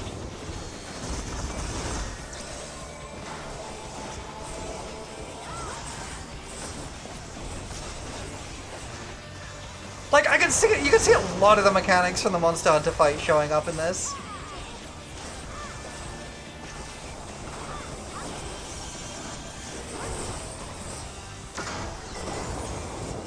They did a really good job of converting this to Monster Hunter.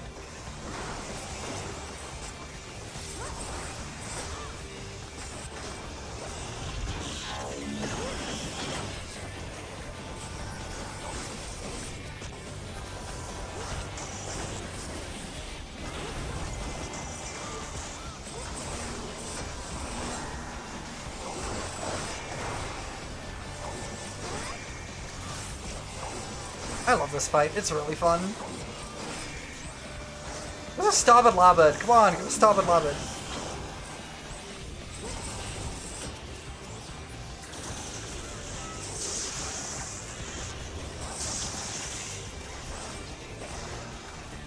Oops, not what I wanted to do, never mind. That's what I was trying to do.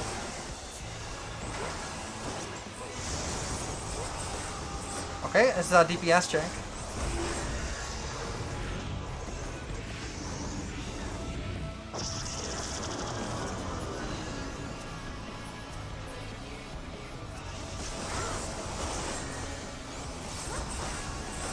This is a much older fight, so the mechanics are a lot simpler than what they were in the ones we were doing earlier.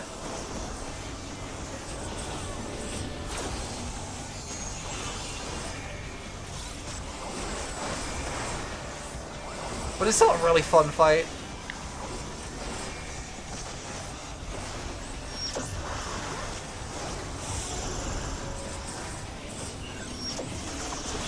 Oh heck, I got his damage down. That's not ideal. That's fine.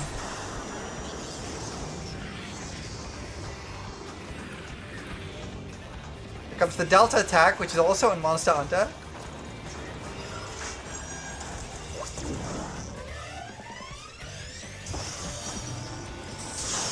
We're gonna charge our shield.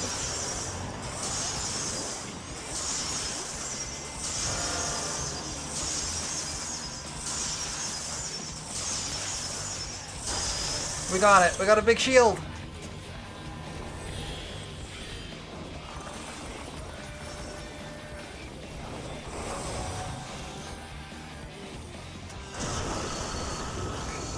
It's so cool.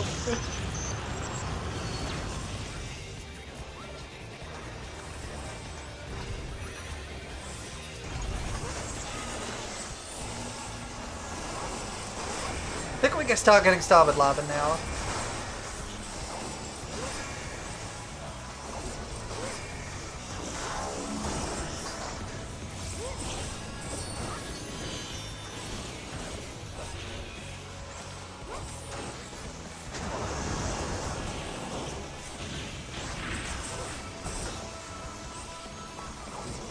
peripheral synthesis.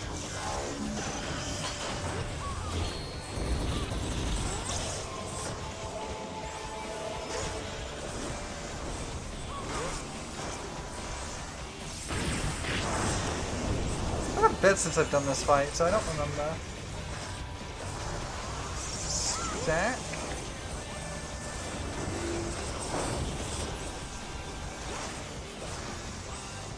We do get Starboard Larboard in the normal version of this fight, I'm pretty sure.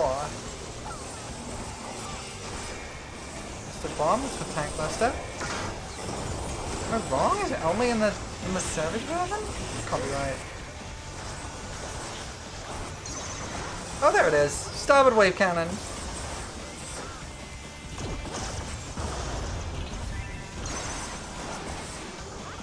Oh heck, I went the wrong way.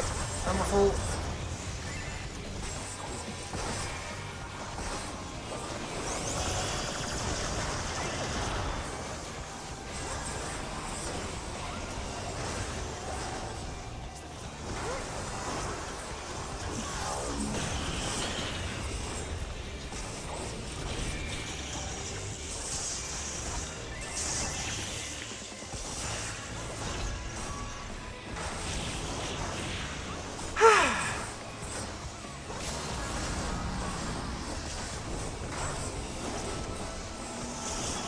Super fun fight.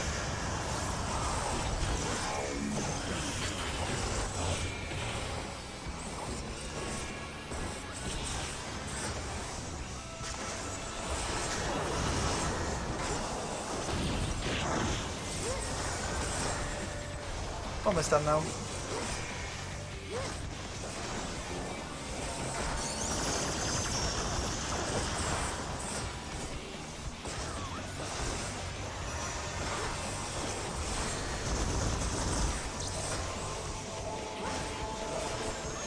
Out of mitigations, huh? That's wild. I don't usually run out of mitigations. I guess I just have fewer of them at this level. Larboard Wave Cannon, that's this side.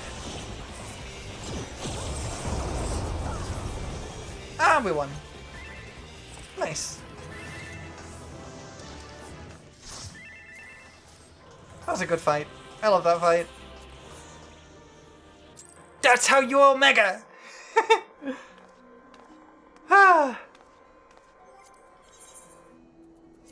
I got a sticker. Yeah. We have an ad starting up in about 30 minutes. I did think I could get that done before the ad break started, and I was right. So I'm probably going to take a short break when the ad comes up. And then I guess we'll find something else to do. Maybe just do another trust run. Who knows? I'm having fun just kind of hanging out. So, I guess I will take a short break. I might as well do that now. I might as well take a short break now. We've got an ad coming up in 3 minutes. So I will be back with you in a couple of minutes. And when we get back, I guess we'll see what we'll find something else to do. Yay! I'll see you all shortly. Ugh, computer, please.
everybody! Welcome back. Hope we all had a good break. Where is my white mage looking? Okay, my white mage is like... mostly there. Oh, Dance is 96 too. Okay, that's interesting.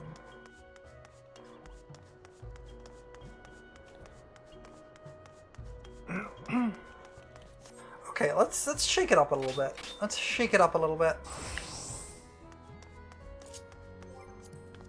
I'm gonna do another trust run, but we're gonna do a different dungeon.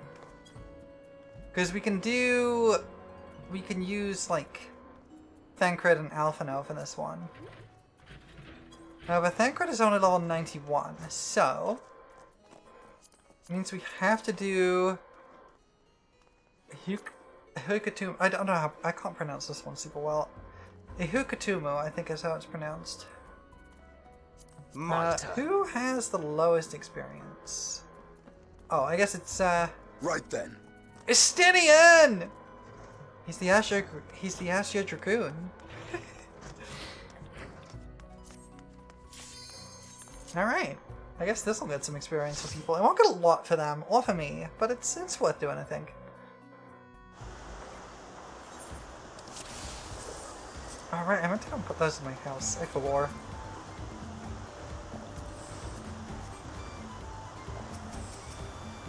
Stidian! Help my dance partner.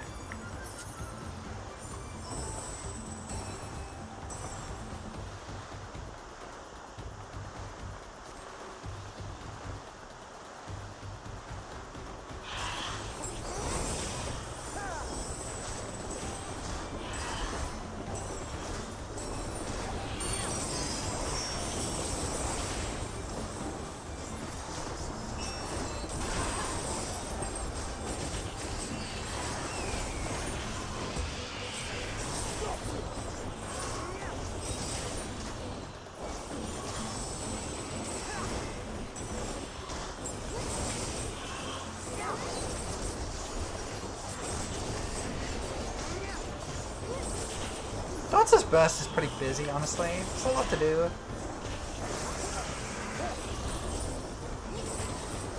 This will hurt.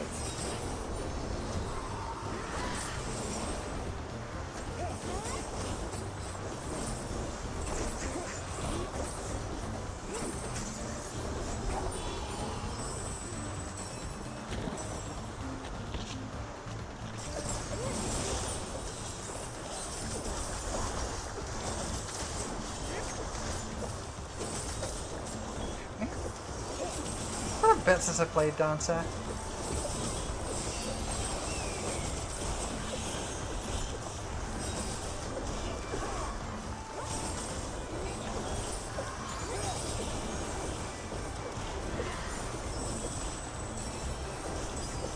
Emerges groggily from the abyss. Welcome back from the abyss. We just were kind of hanging out and yapping. I showed off a couple of cool things in the game. Make sure to punt the two-headed asshole. I will, don't worry.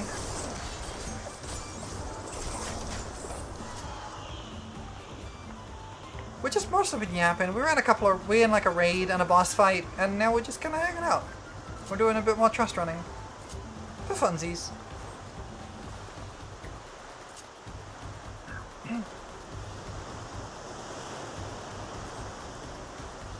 I showed everyone the inside of the Lalafell house too. A bit ago.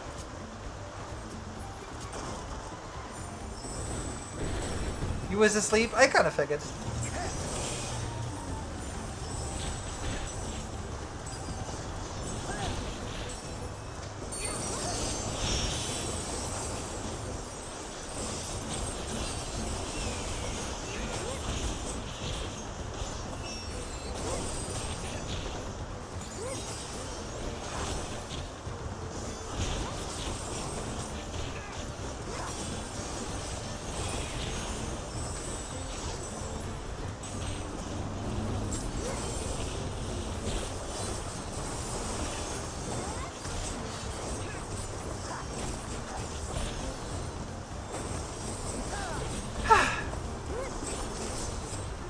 Dancer.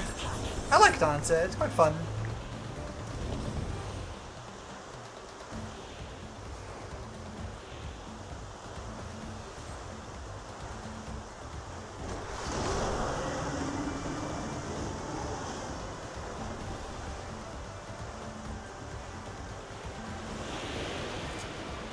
This dungeon's kind of neat. I do like that they're willing to like do dungeons that are not just your like classic like go to a place and explore a ruin or whatever. There's dungeons that are more like events, and this is one of those. It's one of the most complicated ranged DPS. I wouldn't say that actually. I would say Bard is probably a little bit more complicated. Just because it has like a little bit more to consider when you're doing your downtime and stuff. Anyway, we're gonna fight a flying manatee, I guess.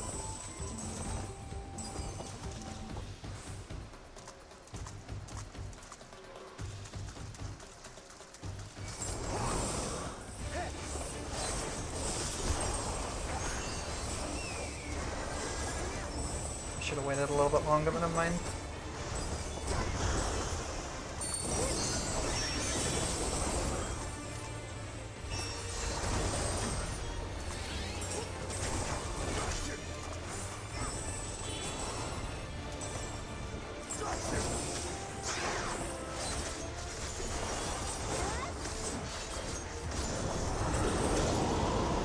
Dawn Trail especially had a few dungeons that were still in the generally same stealth, but I had a little bit more going on. Yeah, exactly. I like Dawn Trail's dungeon design a lot, honestly.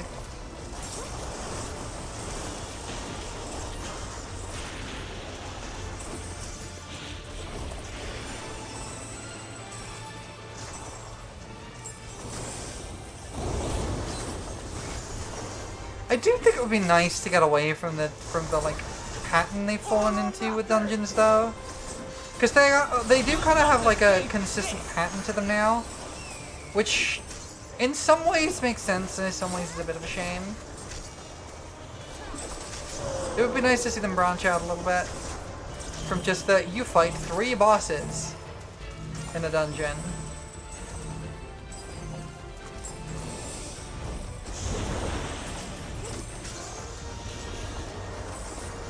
And then you do pull two groups of enemies, and then you fight a second boss, and then you pull 2 groups of enemies, and then you fight a third boss, and that's the end of the dungeon.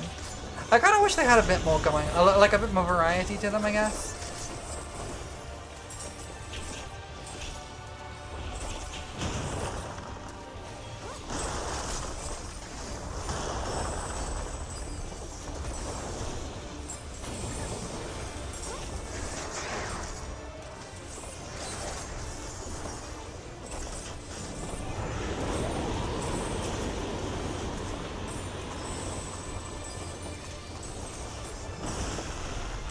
But I get why they're kind of nervous of that, because they tried that earlier on in the game's life cycle, and all the dungeons they tried that with kind of suck.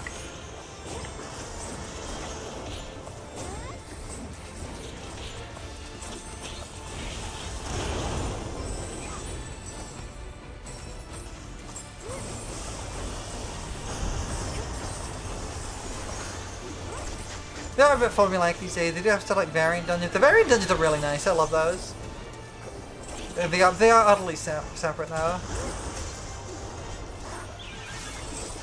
Yeah, Origin X does have like a mini boss, which is nice. I think, judging from how Evercold, and they talked about Evercold, I think they are somewhat thinking about branching out a bit more. Which is really nice.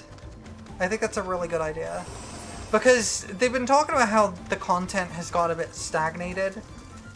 And I think that's a really reasonable thing, like direction like a thing to address, and I think they are looking at addressing it now. I am sure they did get a little bit like turned away from the idea by a lot of the earlier stuff, attempts at that being basically universally hated. But I think maybe they're just gonna try and give it another go. I hope. think it'd be good if they did.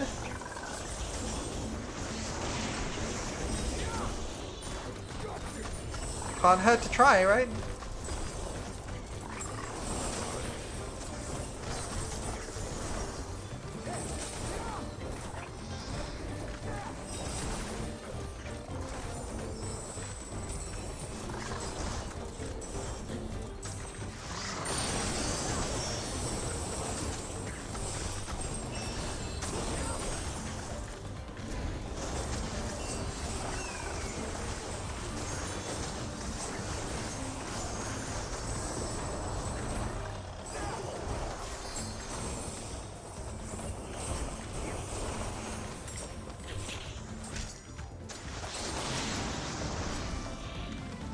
Nice. I think there's ways they could make dungeons have a little bit more variety in them, and I think I think they just need to be willing to try it now that they have a bit more like experience and time. And I think we're starting to see a little bit of that with the way they're kind of handling stuff in Dawn Trail. Hey, wait a second. If you're there, and you're there, then who's flying the plane?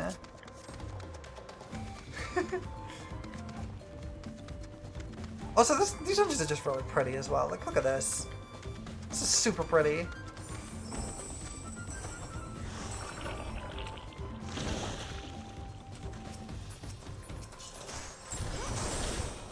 I think it's very likely we'll see something new in Evercold. I'm looking forward to it. I'm hopeful for Evercold. I don't think it's gonna magically fix all of the issues of the game.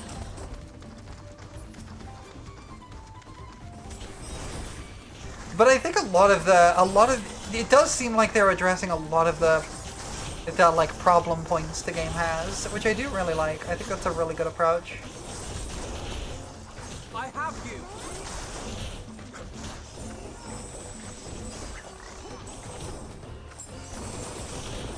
Like, not just resting on the fact that the game is doing reasonably well and is fairly successful, but actually going, okay, these are the things that we think are actually problems. And maybe we'll actually address those, and the game will be better for it long term, and I think that's a great idea.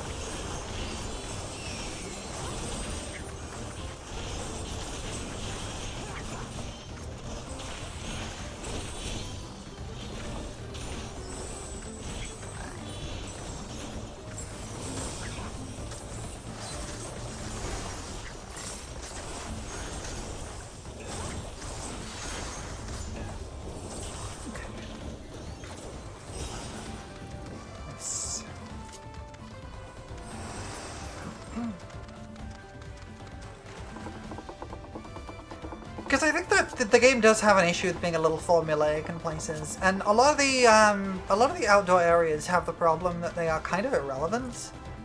Like, you go through them for the story, and then you just fly past everything.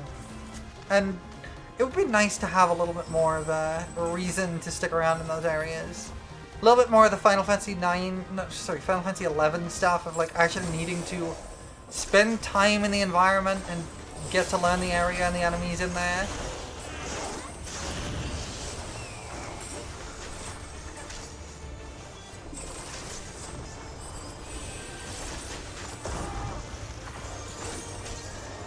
You know.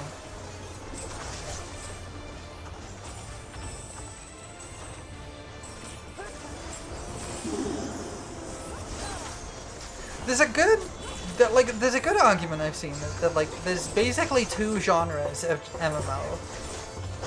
There's the kind of social MMO.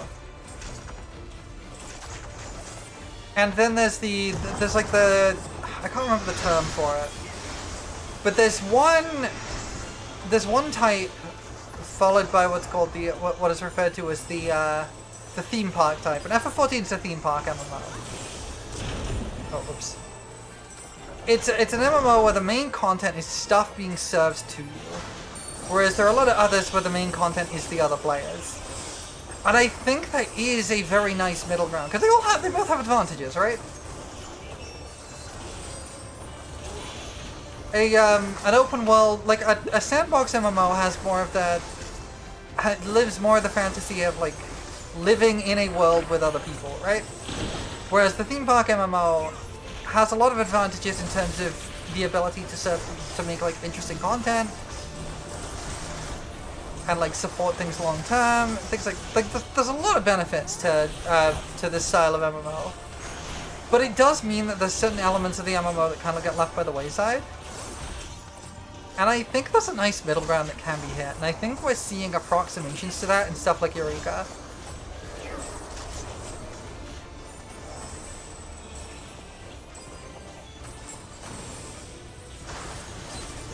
Where, like, you can just get a group together and go, like, hunt monsters with your friends.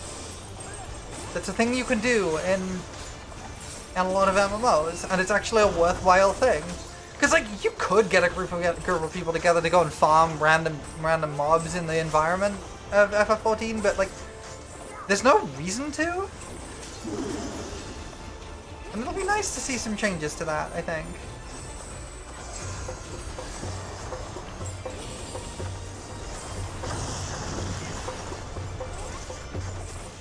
It'll be nice to see what they do with it. I think they have... They've said they're going to be taking inspiration from, like, Bozia and Eureka, and I think that's a really good idea. Genuinely.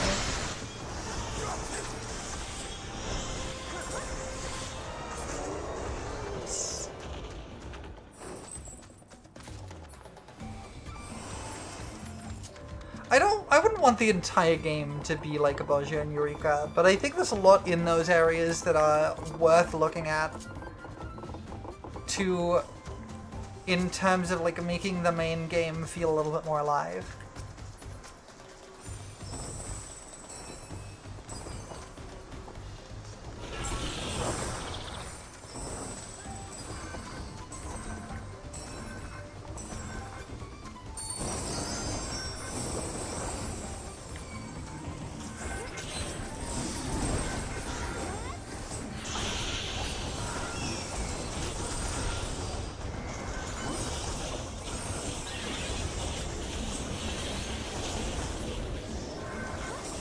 You underestimate me.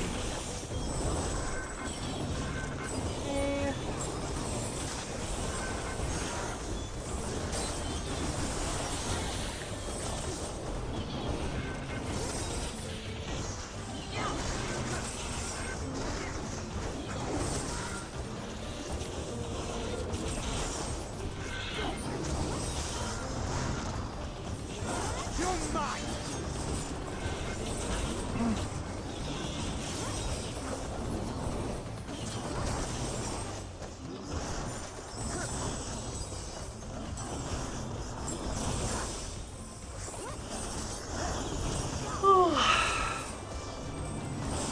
I'm getting a little bit sleepy.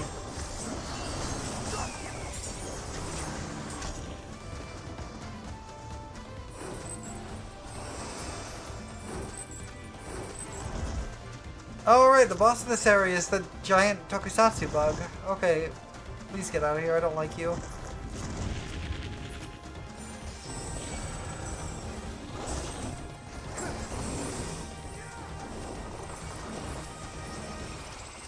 You wish to eat the giant buggo? You know what, I'll accept it.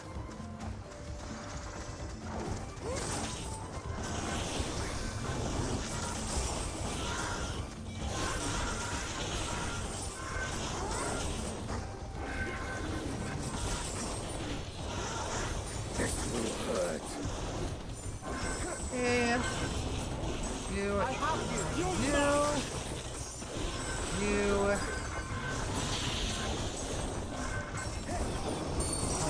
Blam, blam, blam, blam, blam.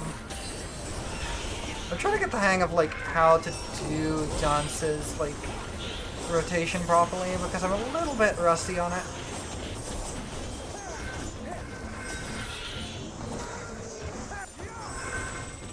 I think this is right. A little bit late on that, that's fine. It's just very busy during the burst. I'm not as familiar with it as I am on mod. You underestimate me.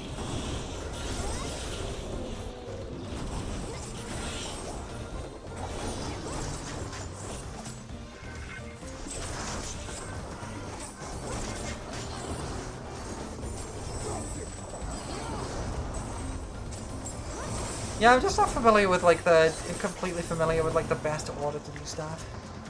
I think I'm getting better at it, but I'm still not quite there. Including orbital laser. I don't think I have access to the orbital laser yet. What's the orbital laser? Is it the level 100 ability? I'm guessing it's the level 100 ability. Oh right, we're at the final boss already. I forgot.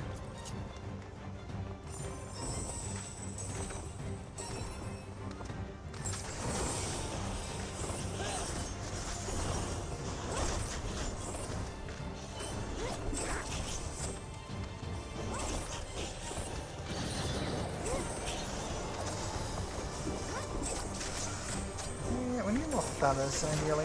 Let's do.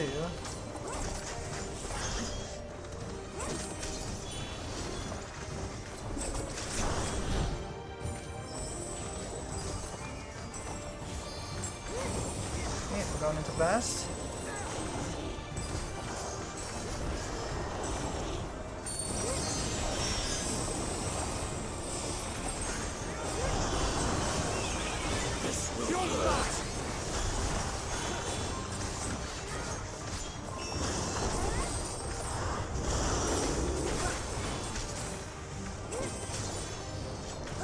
This will hurt.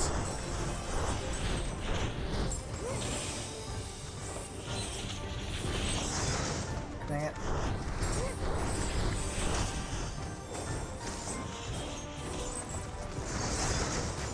Go.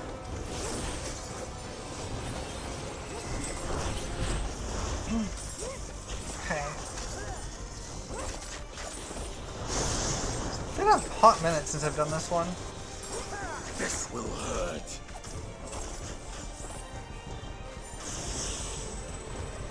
This is a mechanic they've reused a lot in Dawn Trail, actually. They're kind of like two AoEs that fill the entire arena, but they happen one after the other, so you have to find like the intersection and stand near it. I think they've done a lot.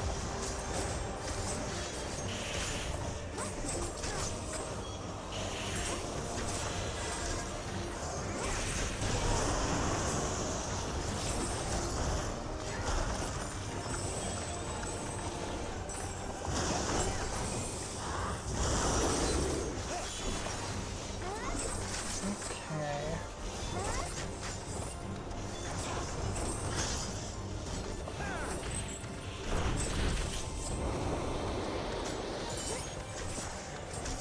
This is fine.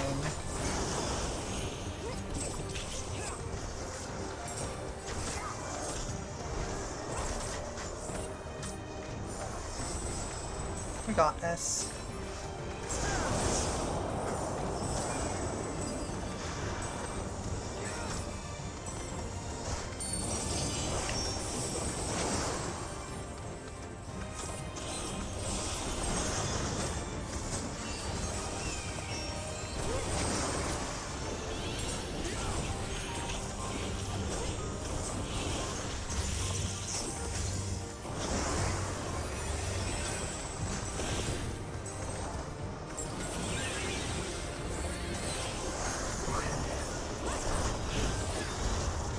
We're actually not gonna hit Limit Break 2. We might not hit Limit Break 2. It's really wild.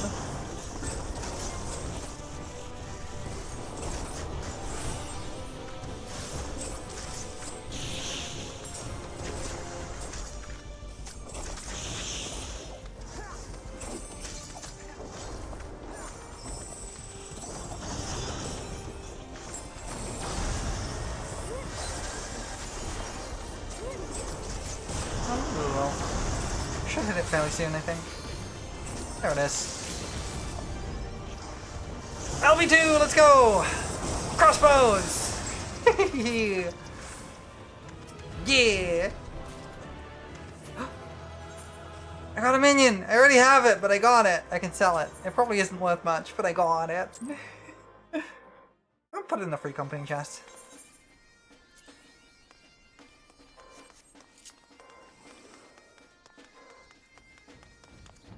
Let me see how much that sells for. I doubt it's very much.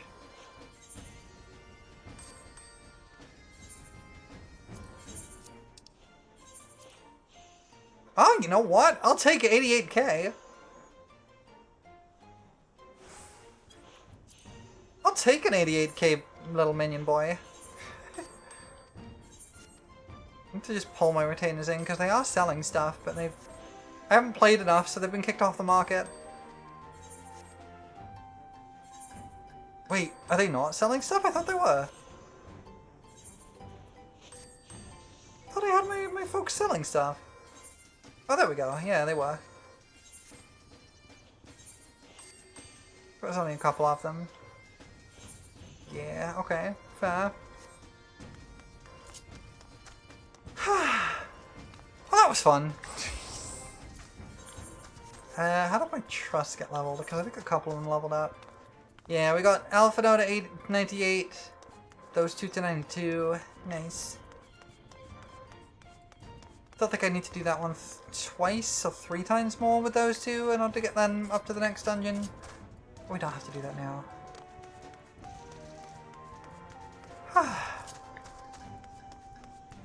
Hello LTC, welcome in. We're doing some FF14, we haven't done this in a while. I've just been hanging out a little bit. Oh right, I was gonna go back to my house and drop off the little buddies. That's not my house, that's the other house. I was gonna run to my house and drop off the little buddies I picked up from the gold saucer.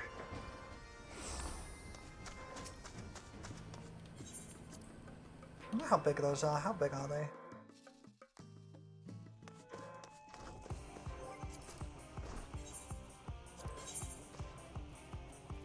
How big are these? Oh, they're like little jellies. Wait. They're like little jellies.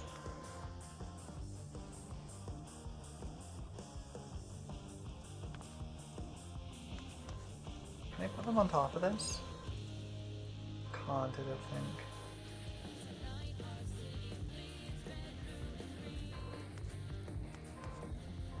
Kidder slimes! Yeah, kitty slimes! I guess I'll just put them out along the wall here.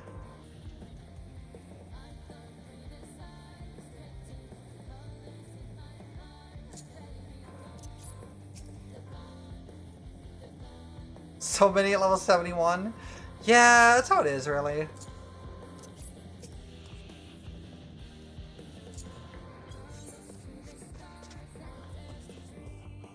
Kitty slimes. Mine are like, Moosin! Hi, Moosin. Mine are like, varying levels. Bra's nearly at level 100, actually. We're getting a wind-up Wooklamat? I know! I saw! I'm happy about this. This is the Rising event, right? Honestly, there's too many good minions in this game. There's genuinely just too many good ones. Wind up, no brain head, empty Catwoman. Yeah! Yeah, we're gonna wind up, no brain head, empty Catwoman. With the Rising event. It's a decent level this nonsense. I don't need any of this. Decent time. I love this song, by the way. This song is actually peak.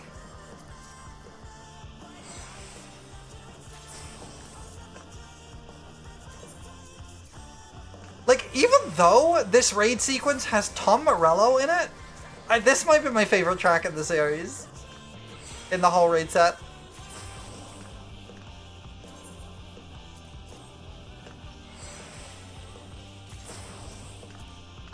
Which one's RCN again? Is that a Cult Crescent? I've never been doing a Cult Crescent.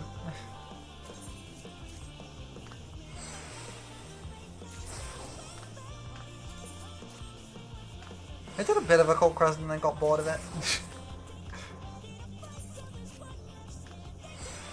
Right, cause I did the like first set of Occult Crescent stuff, and I got up to the Fork Tower, and it was like, get to level 20 to do this. I'm like, I'm level 12. And the only way to level up is to run around at maximum possible speed to get the fates, because they die in 3 seconds. This is really boring. It's so much more boring than Bozja was, just because of how quickly the fates die. It's really unfortunate. And it also just didn't... Like, at least Bozja, like, took you through the story a little bit slower, so that by the time you got to the final area and the stuff, you were about the right level to do it.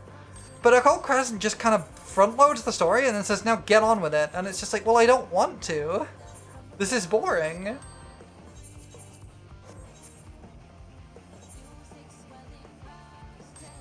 Yeah, there's another wait for people mentality that the Notorious Monsters back in, like, Eureka had. Partly because, I think, it requires you to do so much of it that everyone just wants to get it out of the way. So they're just grinding and grinding and grinding, trying to get it done. And it sucks.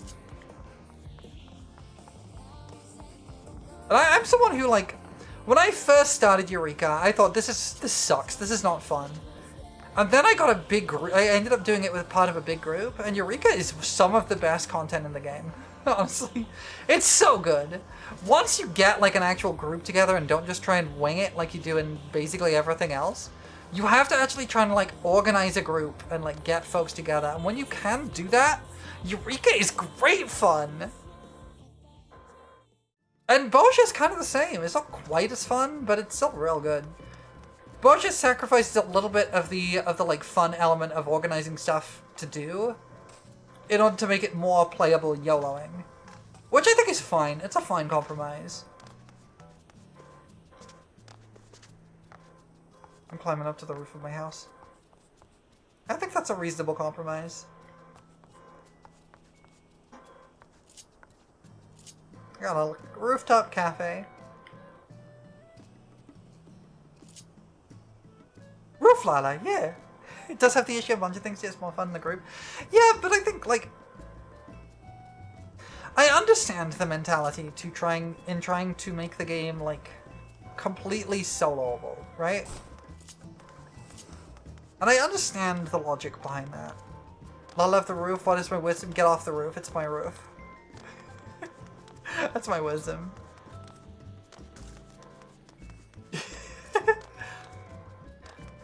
But yeah, I think, and I also understand, like, a lot of people are, like, socially anxious. I mean, I'm socially anxious. It's less prevalent online, but I have, like, very serious social anxiety. So I understand wanting to be able to just, like, queue up for stuff and do stuff. But there's an element of things that are lost when everything is put through that lens. And I think part of the element of an MMO and making one really thrive is in fostering an actual community, making you talk to people. Like, it used to be the case that to do Savage and normal raids, you would have to go out to the raid location and queue up from the spot rather than having to, rather than being able to queue from the duty finder. You know what? I kind of wish they hadn't got rid of that.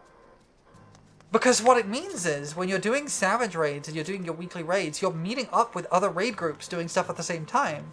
And you're, like, exchanging raid stories, exchanging strategies, talking to each other, wishing each other luck. That fosters community. And I think it's actually great to do that. Just simple stuff like that can really foster a bit of community by adding a tiny bit of friction back into the game. This is a thing I've been thinking about a lot in games recently, actually. A lot of games have, and this one's really, really guilty of it. And in some cases it does help a lot. And Monster Hunter's another one that I've noticed it doing, but a lot of games have been removing friction lately. And when I say lately, I mean over the past, like, 10 years or so. There's been a big push for quality of life and removing friction from the experience. And to some degree, I get it. I think that's a good idea to some degree. Quality of life is very nice. It is nice to have a few quality of life things. Just to reduce some of the busy work and make stuff a little bit more entertaining to play and less time consuming. Well, it's because we're getting towards the end of the old school MMO. I think that's right, and I think that's a shame, because the old school MMO has a lot going for it. A few friends of mine a little bit ago started picking up Final Fantasy XI again. And I got in with them, and let me tell you, I had a fantastic time just hanging out with folks and beating up monsters repeatedly. Because the game was social, rather than solo, right? But I think it's not just an MMO problem. I think MMO is a space where it's really obvious. But it shows up in a lot of games as well, and I think friction actually adds a lot to a game. Monster Hunter is another great example, actually.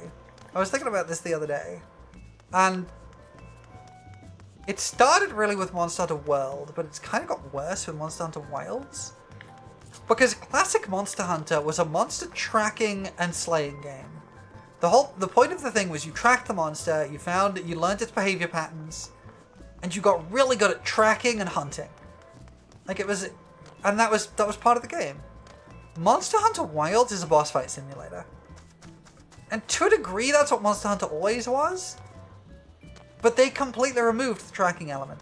It's not part of the game anymore, at all. And I think that's a shame. Because there was something very satisfying about it. Like, back in because I got into Monster Hunter with Monster Hunter Tri, right? Or Monster Hunter 3 Ultimate, the Wii U port of Tri.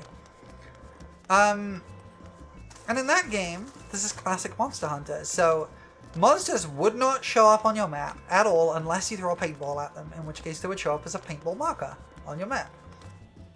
Which, that's fine. But what was really cool about that, it did mean that when you started a hunt, you had to find the monster on your own. You had no guidance towards it. You had to track the monster down and you had to find it. Once you found it, you could paintball it and then you could track it on your map to keep up with it. But the really cool part about it was, once you'd fought a monster enough times, you didn't need the paintballs anymore. Because learning the monster and their behaviors wasn't just learning attack patterns. It was about learning what the monster will do in certain situations. Where is it going to go when it's injured? Where is it going to back off and run to when it needs to hide? Where is it going to go to replenish itself? How is it going to move? It wasn't just a case of this attack is one you need to dodge at this particular time frame. It was, this monster behaves very aggressively, and when it is injured, it will go and hunt other monsters. So when it runs away, look at the direction it's running in. You know this map. Where are there small monsters around because it's going there? And you didn't need the paintball anymore. You could beat the monster to where it was going if you knew the maps well enough. And I think that was brilliant. It really made you feel like you'd mastered the environment and the creatures in it. But that's just not an element of Monster Hunter anymore, and I think that's a real shame. And this is kind of what I mean by reducing friction, because by reducing the frictional element of you needing to bring paintballs on your hunt, find the monster on your own, paintball the monster, and then have it on your map, they just go, okay, just have it on your map. And in some ways, that's a quality of life feature. But in other ways, it removes an entire element of the game, because there's no friction you have to deal with. All games are about setting up barriers to let you knock them down. And by removing too many barriers, you're kind of removing a lot of the game too. Lowering the entry cost of games, yeah, and you have a lower entry cost, that's also commonly a lower skill ceiling, yeah. But the thing that bothers me about Monster Hunter is it's not just a lower skill ceiling. They removed an entire element to that game. Monster Hunter Wilds is you follow the scout flies, and now you fight a boss. That's Monster Hunter Wilds. And I love the boss fighting in Wilds. Wilds is a great game. I love the boss fighting element. It's really fun. It's still a great game. But you're missing the tracking element from it. And it's similar in Final Fantasy XIV. Everything is available in the Duty Finder. So there's no need to talk to other people to set up parties unless you're doing like really high-end content. And even then, it can be very limiting because you can just do it from the party finder. You never have to actually go and find anyone. You never have to engage with anyone in the world. And I think that's a shame, and it's a lot of the reason why you never really visit older areas, because you never have to. There's nothing there. You never need to go anywhere.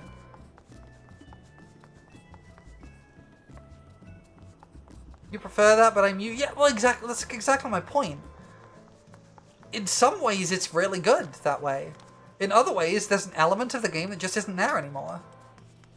And I don't know whether that's better for the long-term health of the game. It's different, certainly. Yeah, exactly. It may have been a better game if you could do the paintball hunting thing. Like, even if it wasn't using paintballs, like, World tried to have the best of both. And it sort of succeeded, because the way World works... I think so too. I'm hopeful that this is going to get worked on when they overhaul the field areas. And they're actually going to reintroduce some of the social friction to things. Because that's the reason Eureka works so well. And why, when you really get into it, Eureka is some of the best stuff in the game. Because it requires that social element, and you have to engage with other people in the world, in the environment, because you're all engaging towards the same goal. And if they can make that kind of gameplay work in the regular field areas, they've struck gold. But the thing is, like, if to go back to Monster Hunter World tried to have the best of both worlds, because it introduced the scout flies. In Wilds, when you enter an environment, the scout flies will immediately direct you towards the target of your hunt. They will float off and act as a trail for you to follow. And you can press a button to have your secret automatically follow your scout flies. In World, when you first hunt a monster, your scout flies do nothing. Instead, they will highlight nearby elements in the world that you can interact with. Some of the things you can interact with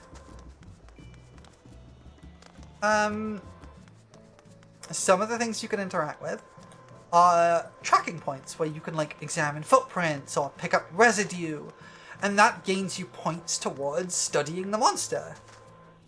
And over time, your scout flies will get better and better at tracking a monster as you hunt more and more of it, until after a certain point, your scout flies will work like they do in Wilds, and they will just tell you where the monster is right away.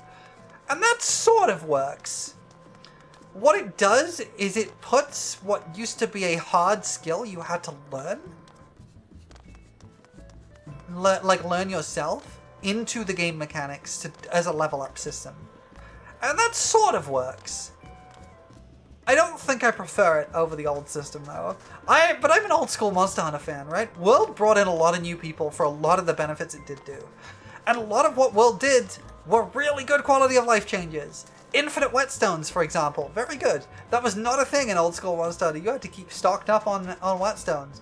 You could always mine at mining points. You had to bring your own pickaxes in old school Monster Hunter.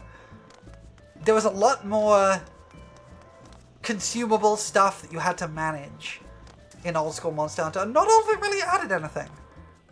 But some of it did, and I think it's a shame to have got rid of all of it. But I'm also an old school Monster Hunter fan, so like, bring your own one-use pickaxes. Yup, pretty much.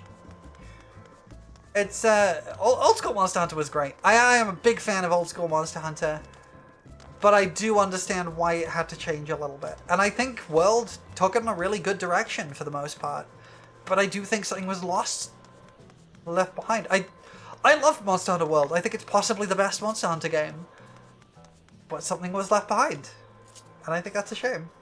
And you're right, yeah, Eureka has a thing where you feel super powerful in places because of the old MMO scaling thing, which just isn't there in other content. Yeah, exactly. Eureka is definitely the best of the Fields operation stuff. It's definitely the best that they've done it.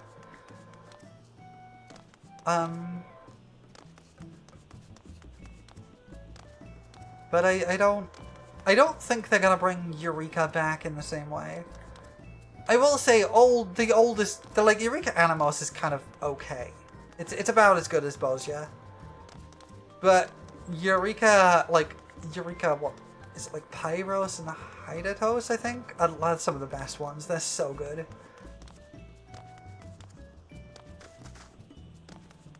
And like, they have never done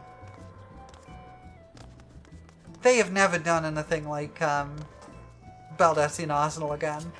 The fact that you had to, like, bring in a whole party of people... Pyros, I think was the one I was thinking of. Yeah, Pyros. They've never done anything like Baldessian Arsenal again. Like, that was such a cool thing. Like, you had to designate people to leave the instance, deal with something out in the world, and then jump back in. What a genius bit of build design! Like, that's so cool because it links the dungeon back into the world you engaged with it from. And then there's of course the black hole mechanic in the final boss, which is mean as hell. But I kind of like it, honestly. It's not that hard to avoid. I kind of like it.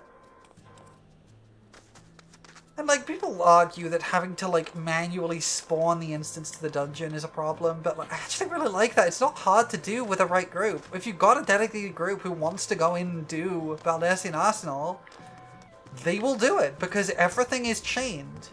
It's not, you're not waiting for the random spawn, everything's chained up. So you start by killing mobs, they spawn unique monsters, like notorious monsters. You defeat the notorious monsters, that spawns a big notorious monster that you beat. And that opens up Baldesion Arsenal. And yeah, it's a bit convoluted, but I quite like it. I don't know, I like that kind of old school design for this stuff. They tried replicating it with the OC South thing, but it didn't go well. Oh, that's really unfortunate. I feel like they don't really get why Eureka is so loved by so many people. And I think part of that is because so many people also despise it. But it's usually different people and for different reasons, and it's a really tough one. I'm not saying they don't know what they're doing. It's that it's a really, really hard problem to solve. Because whatever you do, some people are going to be happy and some people aren't. And I think the way you have to engage something like this, you have to accept that not everyone's going to like what you do. And I think for a long time, this game has been trying very hard to appeal to everybody. And I think it has cheapened the experience in some ways. And I hate it because, like,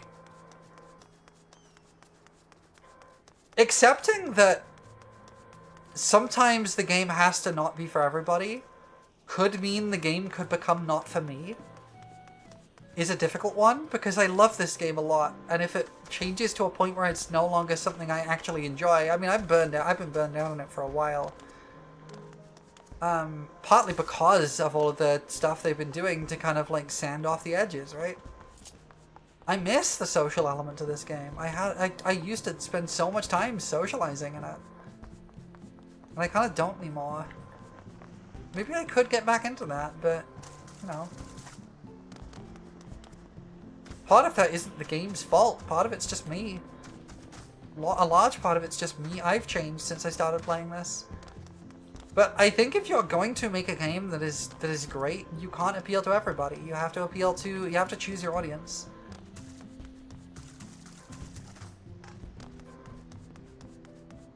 And it's a difficult one to swallow, particularly for an MMO, because an MMO thrives on a huge user base.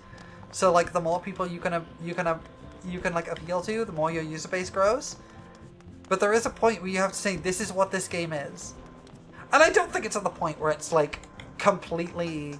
I don't think this game's ever got to the point where it's like completely ruined by trying to be an everything game. But I think it did start down that path, and I think they've realized that's where it's going, and I think that's why they're changing things in Evercold. And I'm excited to see what they do with it. I broadly trust the stuff they've shown. The one thing I am cautious on is the thing that looks like a battle pass, because I don't really like the battle pass systems in other games. I think they make too much use of FOMO.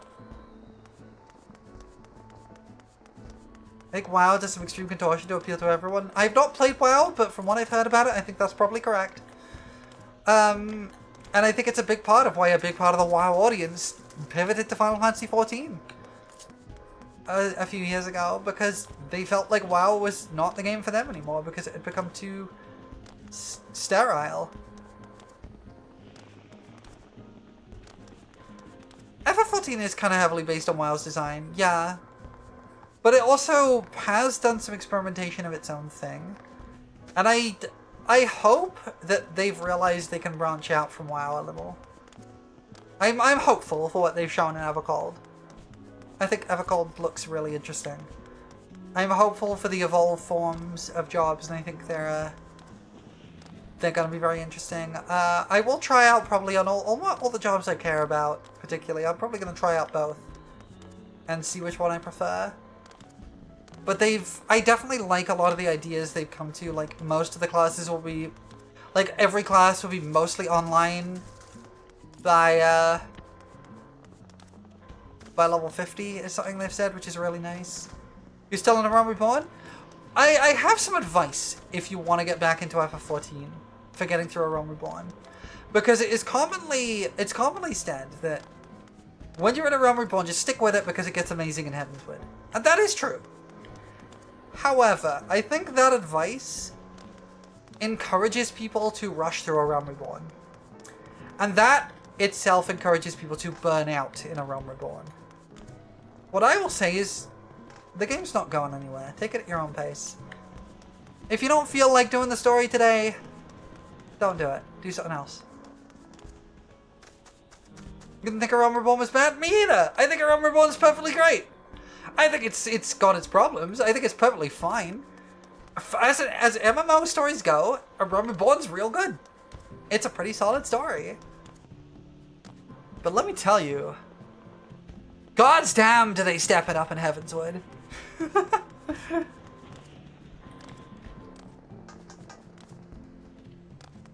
Like, put it this way, A Realm Reborn is a pretty solid MMO story. I think you're right, Zimmer. I think that's a really insightful thing to say, and I think you are correct in that assessment. The thing, like, A Realm Reborn is setting up a lot of the world, and they do make use of a lot of what they set up later. But the key thing is, A Realm Reborn is a pretty solid story for an MMO. It's a pretty basic storyline. It's fairly straightforward, but it's a solid story. It's got some good emotional weight. It's got some hooks to it. It's a really nice little story. Like, as MMO stories go, it's a really good one. Heavenswood is a fantastic Final Fantasy story.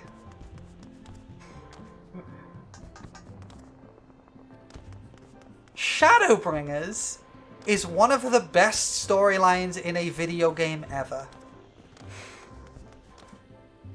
And when you finally get to the end of Endwalker and can see the entire story arc laid out before you, it's one of the best stories in media. That's my perspective on it. I think they dropped the ball a bit in Dawn Trail, but Endwalker is kind of the end point for the first major arc of the story. That's all the stuff they set up in A Realm Reborn, and it's so good. They have cool visual designs, but no place in the world. Yeah, like, FF14 has its kind of like Dark Horse class, right? It has the Dark Knight. Which is, where is it here? It's my Dark Knight. Yeah, I know, I'm pink on purpose, but this is the Dark Knight. And the whole point of the Dark Knight with the story is that they are pulling into their inner rage and darkness and the darkness in their heart to be vigilante. It's the Batman of you play Batman. Yeah, your Dark Knight is Batman. That's the fantasy. So it makes sense that you're a hero. You're being vigilante justice by pulling your rage at society. And that's a really cool way of doing like a kind of like evil, like a quote-unquote like evil flavored class. Because like you have all these like cool spikes, and you could summon like a shadowy figure to come along with you. It's your anti-hero, yeah. It's all these like big like dark black and red effects. Can't use most of them because they all need targets. Why is Shadowfriend not a Lala Shadowfriend? They should be. They should be a Lala Shadowfriend. I agree. But yeah, a lot of it is that, like, the whole point of that is that it is using stuff to... Alright, hold on. I just got a DM in-game. He's got a DM in-game.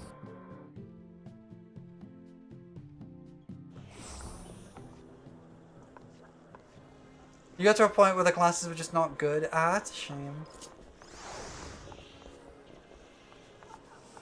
Need to go to Gridania.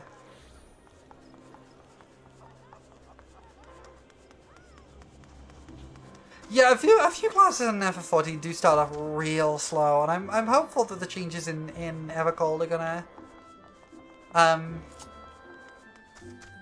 gonna fix some of those issues.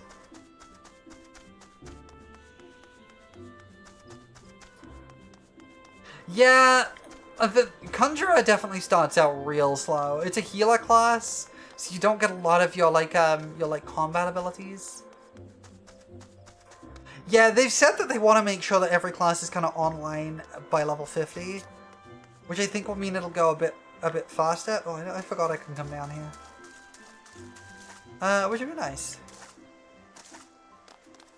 You do get a lot more light. Like, let me show you what Conjurer turns into. This is the class that Conjurer turns into, and these are all my buttons at the bottom there.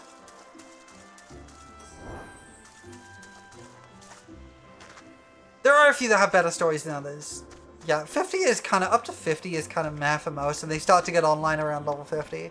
But they've said they are fixing that. I'm just sad they're going to be getting rid of the ability with the best name in the game, Ass Size.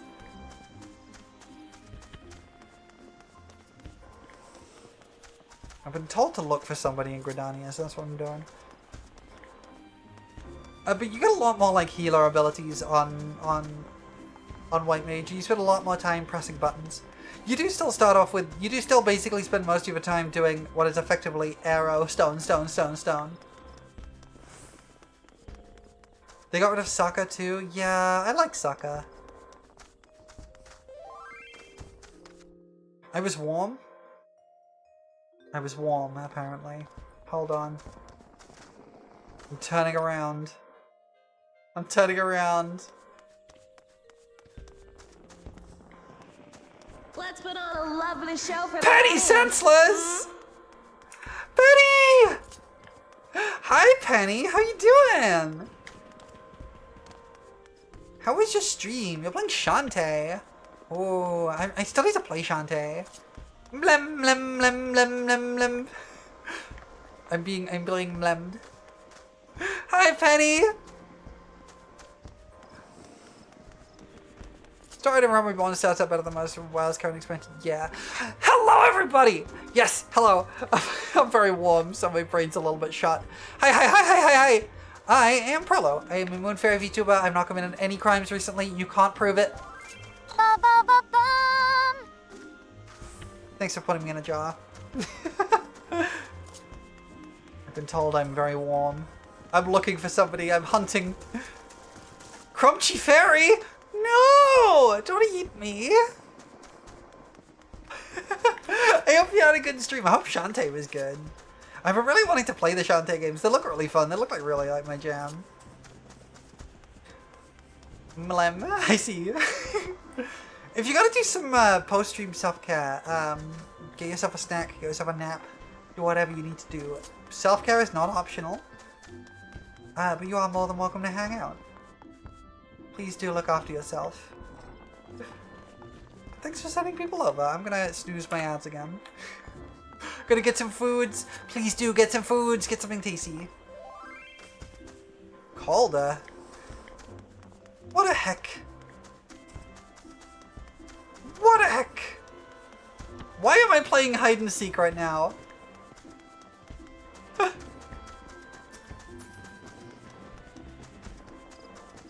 The heck am I playing hide and seek right now?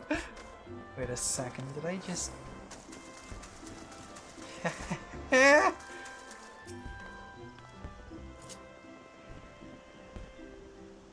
gonna boop him on the nose. Hi, Moosin.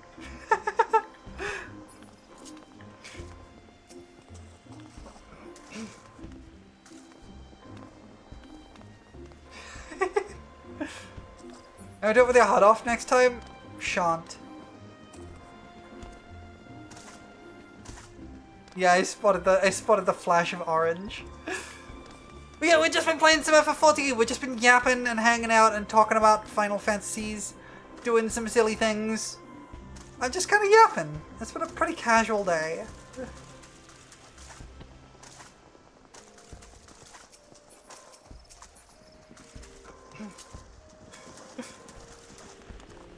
I've not had any like particular plans for today. We've just been kind of hanging out. I wanted to stream FF14 again because I haven't streamed it in a hot minute, and there's the whole promotion with like if you give 3 subs to people, then you get a horse. And I wanted to give some people I know a chance to get a gay horse.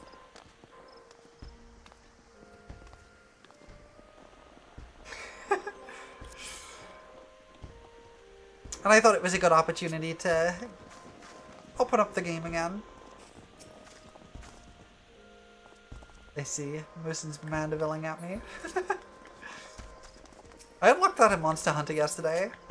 I think it's that one. Which one's the one? It's the Monster Hunter. Monster Hunter one is the Mandeville Mambo, I think. Which is this one. Yeah, I have this in Monster Hunter now.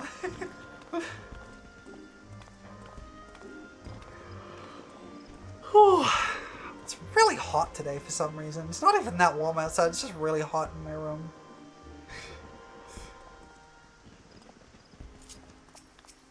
That's the one, the Mandeville Mambo. One of the many stupid dances in this game. I personally like the lot pop. Oh, that's the ear wiggle. That's not the lot pop. Where's the lot pop? There it is. Lot pop!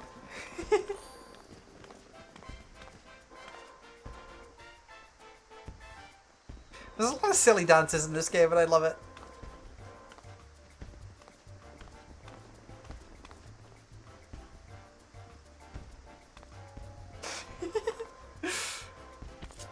We've just been yapping about Final Fantasy 14 and doing a few bits of content here and there.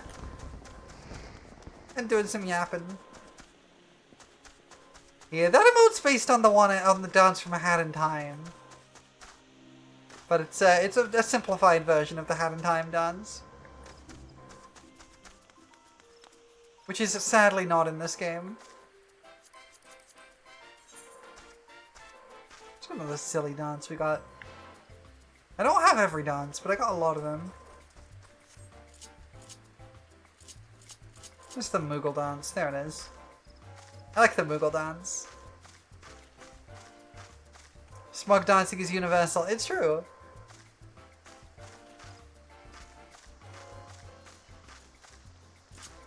We were doing some jumping puzzles earlier. We've been just hanging out, yapping. I was showing off how gay this game can get. Pretty sure you have every dance that's from the shop. Oh, I'm out of the jar. Yay, I'm free. I think I have every dance that's not in the shop. I might be missing one or two. I don't know. I'm pretty sure I have most of them anyway. We being gay? Yeah, we're being gay! Always being gay. It's always gay here.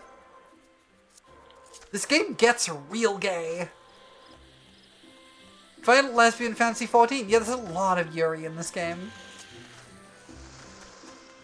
It's also got a pretty big queer community, which is really nice. But the latest raid series has, we were listening to the music from it earlier, and I showed people the raid. Because the raid music is literally about, one of the raid bosses doming another one of the raid bosses, and they're both women. It's very gay. It's exceptionally gay. And then there's also an entire raid series about lesbians. And their two gay dads. You're not particularly gay, but love being around gayness? Well, you're in good company.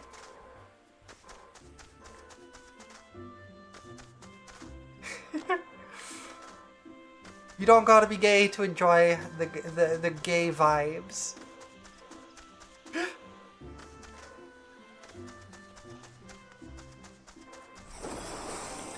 I, however, am very gay. Technically, I am bisexual.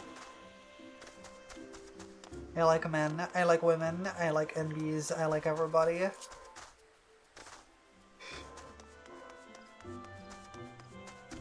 Ace, you love hanging around with the gays?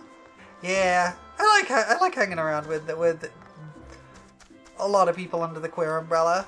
Mainly because, like, a lot of people under the queer who have like queer identities kind of get it, right? They get what's going on. They kind of get the whole situation, whether that's, you know, gay, whether that's trans, whether that's ace, anything that's under the LGBT umbrella.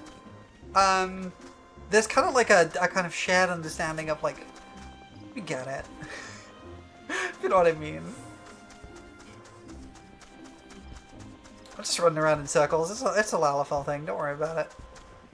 Ah, I see you have your Tokusatsu uniform. Understandable. The Power Rangers outfit.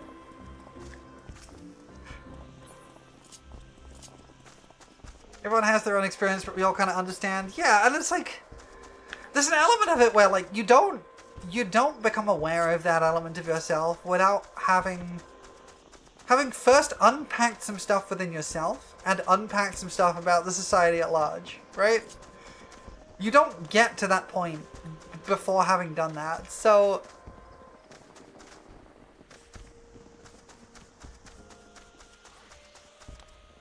it makes sense, right?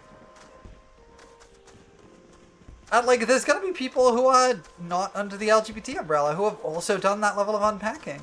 And that's cool too! I always suggest that like, everyone should question themselves. They should look inside themselves. Find fanboys attractive, so a little gay? Yeah, fair. I think everyone should look inside themselves and kind of really analyze like who they are, who they like, who they really are inside, like what defines you as a person, right? And sometimes you're gonna come out the other side of that going, no, I'm cishet, right? And that's fine. Gynosexual, also fine.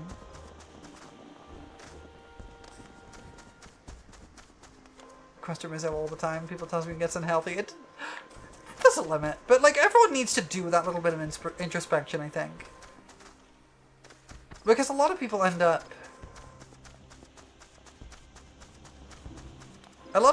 just never really questioning anything about the labels they're put under, and they end up miserable. We've done a lot of unpacking while playing Celeste. It's muscle memory, you don't need to think. I can entertain my eyes and think internally. Ah, yeah, that's good. All meditative experiences can be really good. I questioned myself, literal. I'm good friends with me. Yeah, exactly. We are who we are. Exactly. We are who we are. And understanding who that is a vital, important part of, you know, being you. And I think it's a really important thing to do. Bi, but tend to be a bit more offensive at presenting people regardless of their gender. I'm kind of the same. There's some mask presenting people who I am attracted to, but it's usually I'm usually femme attracted.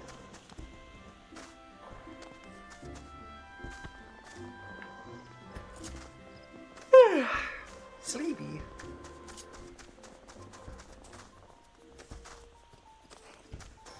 But for me, it's a situation of I am primarily attracted to specific people. Girls are really cute, it's true. Most people with any semblance of attraction to masks cannot resist Leon Kennedy. Well, no secret. Leon Kennedy doesn't do it for me. And I can explain why in a simple word. Single word. Cop.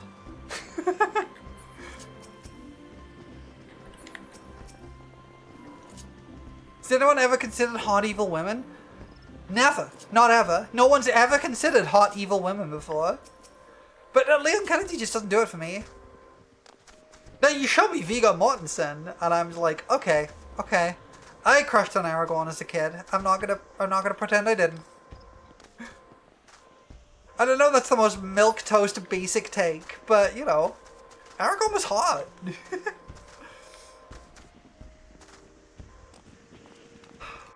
Come on, Automod. I've had my evil women cold. You served me my woman wrong. I like how Moosen's just standing here emoting at me. The Automod caught evil women. Can't argue with objective facts. Exactly.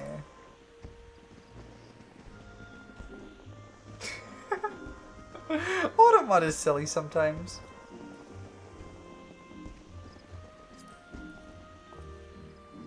I'm gonna note this down. I'm noting down all these emotes.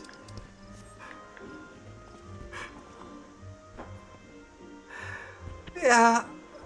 Like, for me, it's usually like specific people. Like there's certain elements of things I find hot and attractive, but like usually it's specific people, and then I become attracted to traits I associate with that person.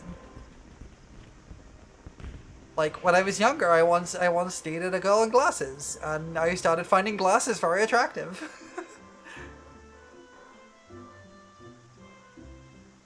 I get why that'd be called, but also Mod needs to learn context. Automod needs to stop. Automod needs to grow up. Automod do be like that.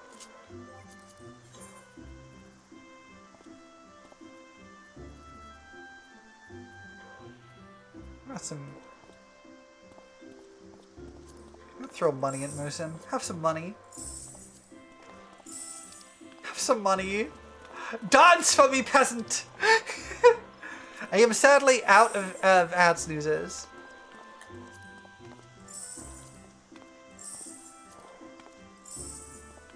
I don't know where you get the Make It Rain emote. I don't know if you can. It might have been from a...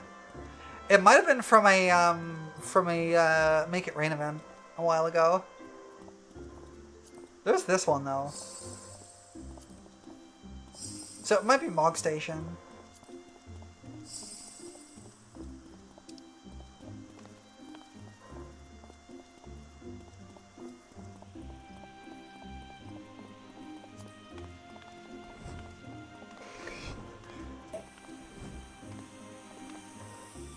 Moose and Mog.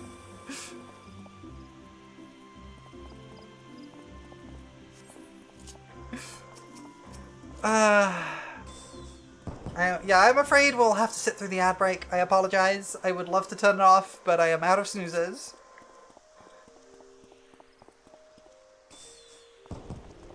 Yeah. Women are pretty. I like women. I like men sometimes. I like NBs. I like people. I like people when they are nice to me.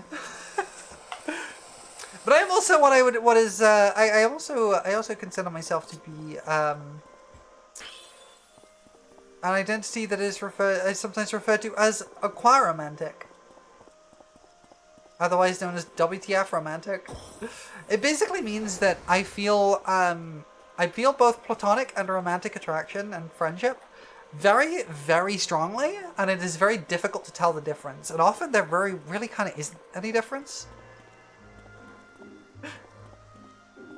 And so it kind of ends up being a situation of, like, not really knowing whether I'm romantically or platonically attracted to someone.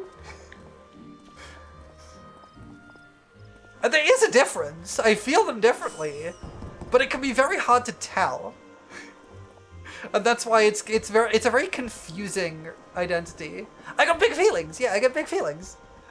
It's a very difficult identity to handle because, like, I don't really... It's very hard to tell.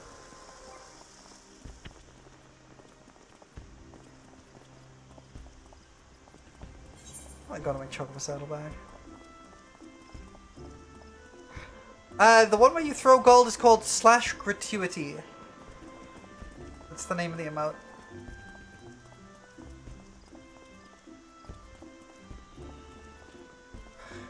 Wait. Oh no, I only have up to numerals 0 to 5? I wanted to write 6, 7! No! Mean. Why have I got 2,000 Magic Prison Pumpkins? Oh, it's the Stormland Allied Society quest. Right, yes. Why have I got 2,000 of these?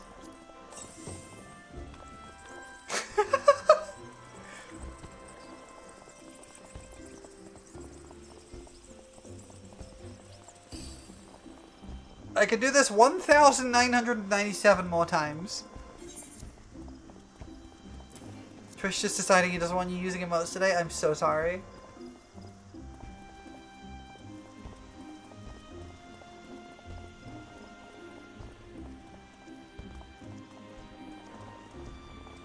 Oh, this... Oh, okay.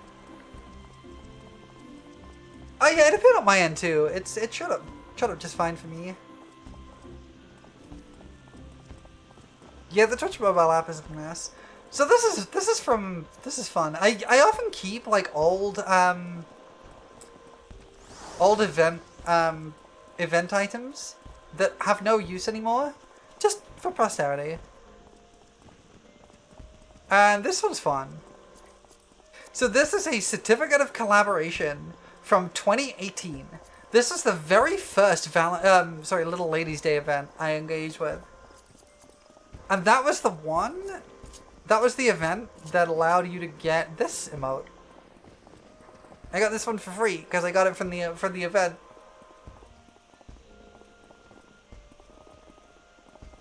You could use emotes, but after using the emote when you want to, you either have to type the name of the emote or use it, or close and reopen the stream. That sucks.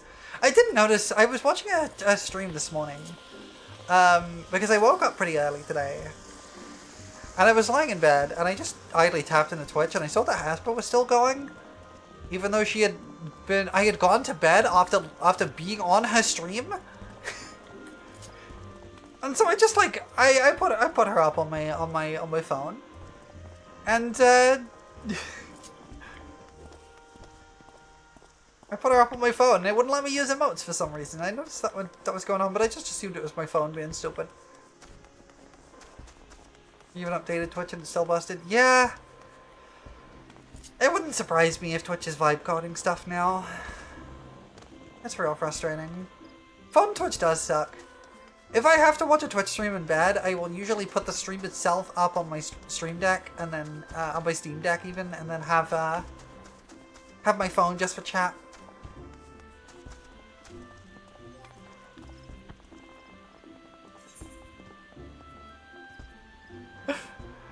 Right? Yeah, she was going for like, she went for like 15 hours. It was nonsense.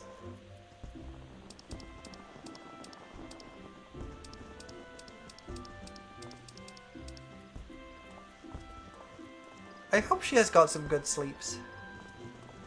Oh, I have wind up preach. I forgot about that.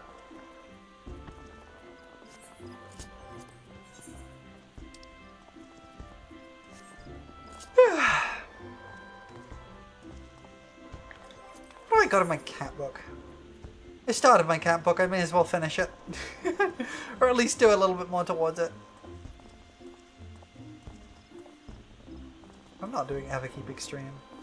That was a really fun fight, but I don't remember it. Wait, there's two? There's two here. From, of the, raid tier. I could do some more of the raids. Why not? I can't do the one on White Mage. Listen, you're welcome to join if you want to. I don't know if you do you have a class at level 100? I don't know. If you like unlocked the raid tier, you are welcome to join. If you wish. I do not know how far in the game you are.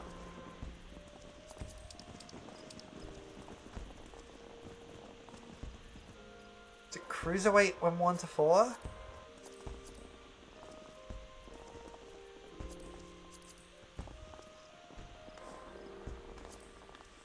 I don't like M3, so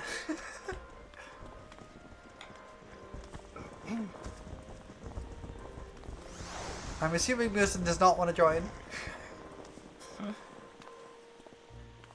That is okay. May as well just do one of these. Why not? I could show off more of this nonsense because this raid tier is really good.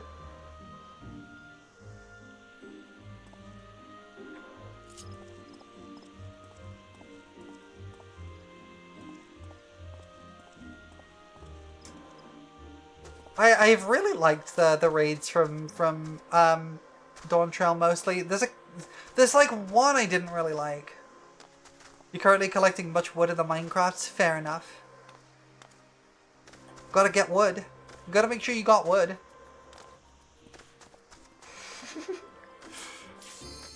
Oh, okay, we're doing this guy.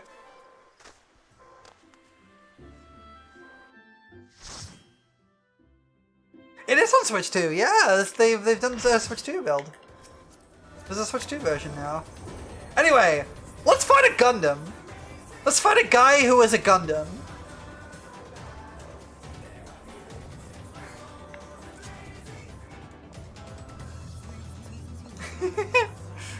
This game's fights get real nonsense.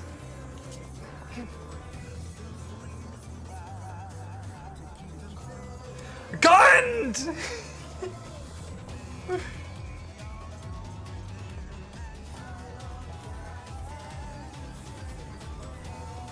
got folks watching cutscenes.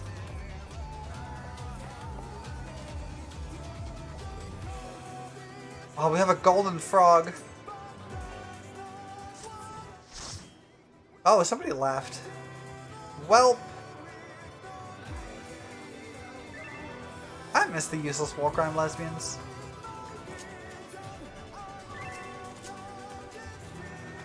He's got funnels, he does. Ah, it's fine. It was only a DPS. Oh, it was 2 DPS. Let's begin, shall we? Can the challenger defeat the wolf in his own lair?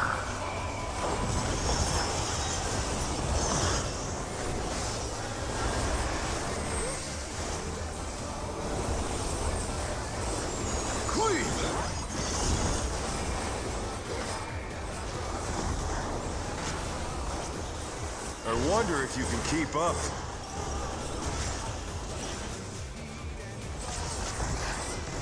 Such speed, it's as if there's a pack of him.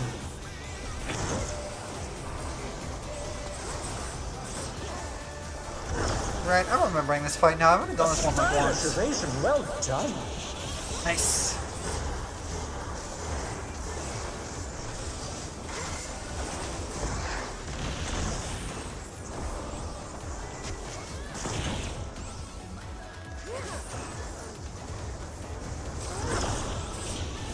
Yeah, we're doing good. We're doing good.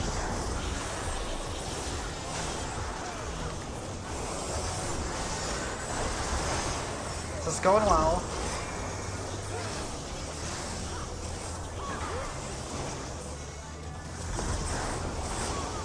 I do like toying with my prey.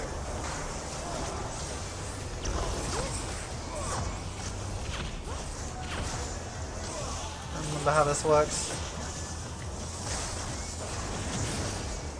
Right, I remember. It's just this mechanic again. That's fine. Can you fend off a pack of wolves? Probably. You can do this when you're asleep and you've done it like 500 times. Yeah, I've done it like once.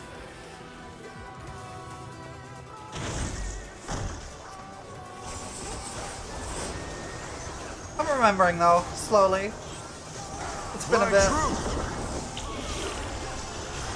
The earth is mine to command.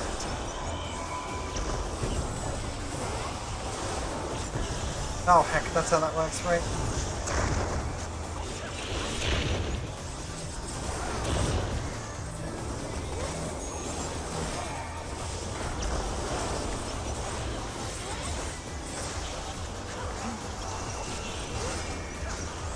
Okay. Not bad. Not bad. But we've scarcely begun.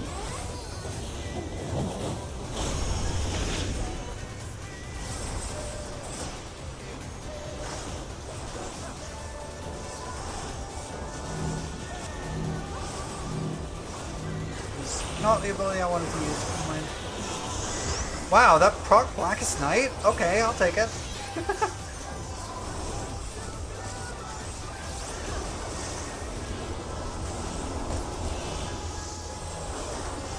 That's a step away? No worries.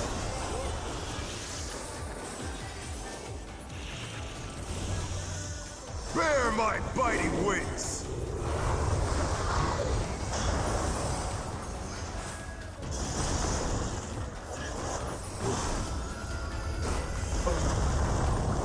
Very colorful tail. He kind of does. Still you stand. How delightful.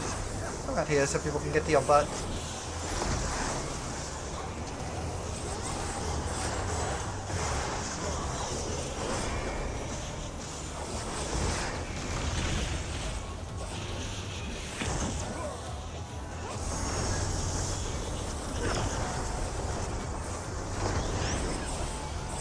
Fenrir's power can be wielded in surprising ways.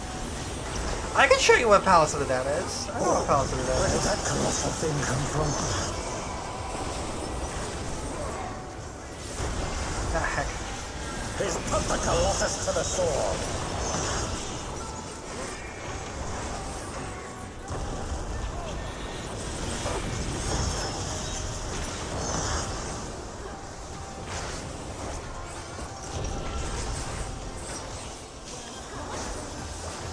Okay.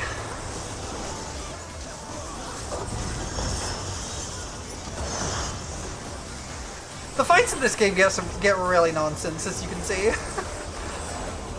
I haven't done the Savage one in this, but I'm sure it's a really fun. Must have hurt. But they're not out of the fight. There's a whole extra phase in the final fights of each tier of the Savage, and this is a final fight from the second tier of this raid set. And they usually add a whole extra phase in the final fights.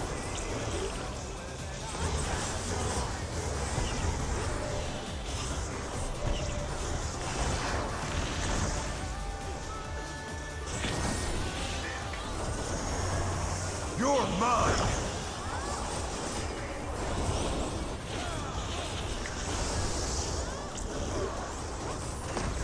A pack of wolves!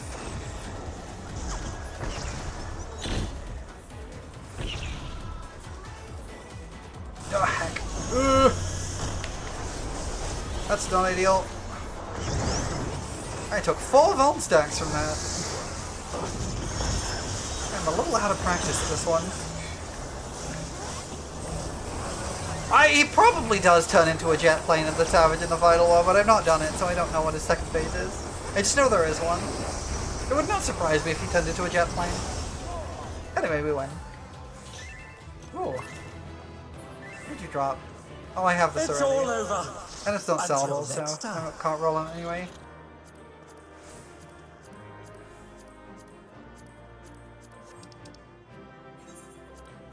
Sure, 6 blue hand. You kept me alive through my many Vuln stacks. It's just that one special gate that's also... Yeah, that's in a few fights now. I don't know where you went, Moosin, but I can show you where Palace of the Dead is.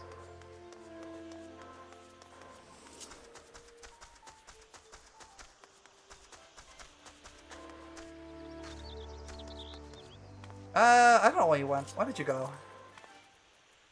Let me check my friend list. Oh, there you are. You're right here. I can show you where Palace of the Dead is. If you teleport out to Quarry Mill, that should be the nearest. I think it's Quarry Mill. That should be the nearest place. Yes.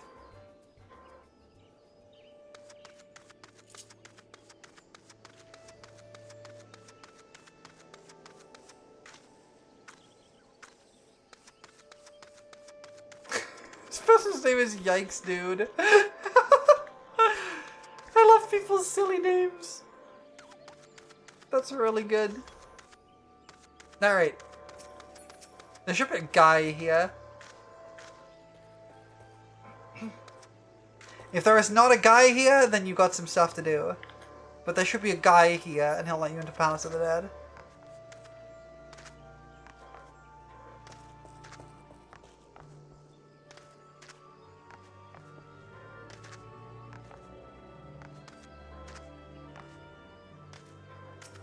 Palace of the Dead is a, what's called a deep dungeon.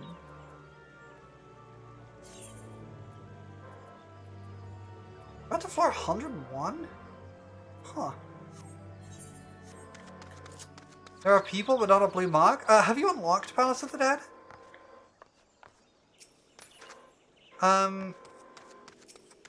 If you talk to this guy, having it unlocked, he'll just let you in, but I don't remember what the unlock quest is. I might have to look that one up. It should be around here somewhere, though.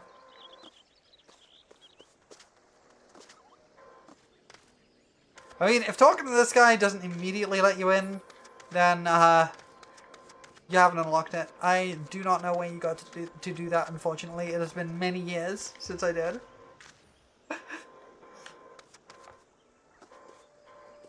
Are there any blue quests in this zone for you?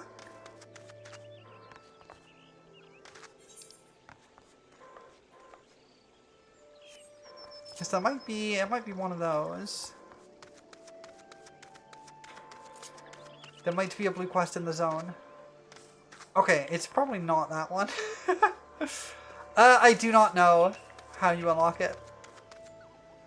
I could do a quick Google. Yay, pets! Thank you for the pets.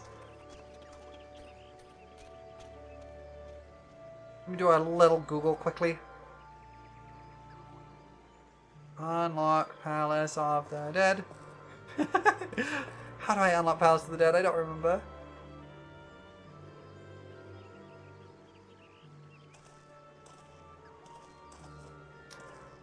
Okay, so you have to do the quest. You have to do the quest, The House That Death Built. Apparently.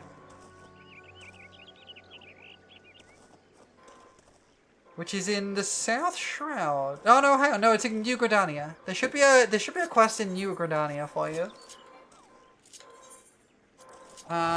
Which is 1213. Okay.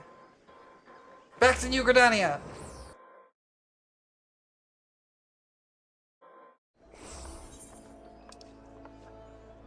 It should be just outside the roost. Should be down here.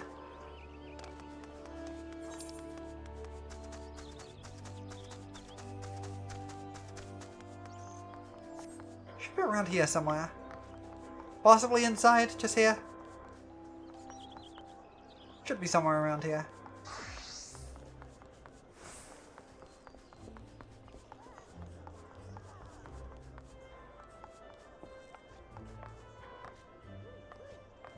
There should be a blue quest somewhere around there.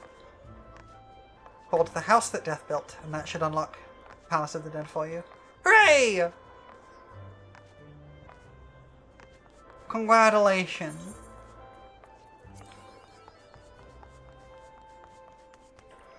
Alright, I need to do heavyweight M3 or M4. We did heavyweight M1 earlier. You know what, let's do M4, because M4 has banger music.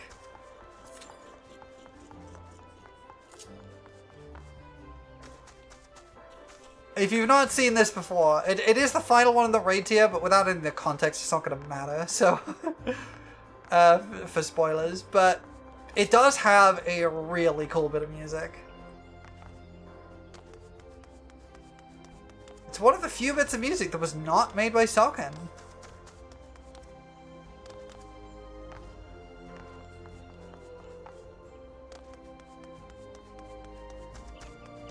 We should get in fairly quickly, hopefully. What are my tomes doing? I got a few. Capped on poetics, of course, but I'll probably get a new piece of gear.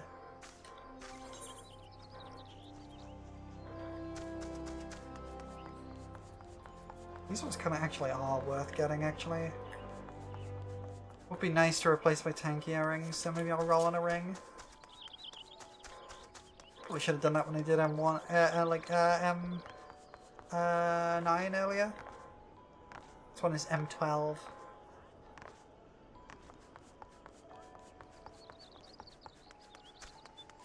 Wow, we're waiting for 4 DPS? That's wild. This fight's a lot of fun. And it's such a cool fight. Mainly because the music is just so banger. I know I'm hyping it up a lot, but you'll understand when we get there. It's not unusual to be waiting on 4 DPS. That's wild. DPS usually have the longest queues for stuff because everyone plays DPS because there's like 30 DPS classes and only 4 tanks and healers each. Oh, we lost a tank.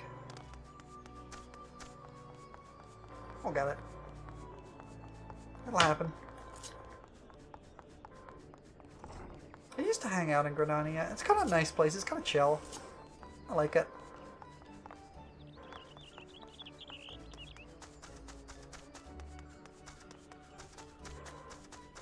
I believe the very I was gonna say, I believe the very, very start of the game is right here. Right where this person is standing. This is the very, very start of the game if you're playing in if you start in Gridania. You start right here and you have to walk up here and do some stuff before you're dumped into the world with other people.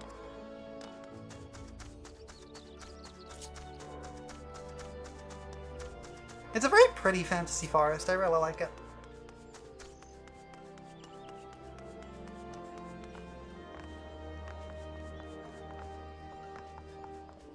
Queues take forever.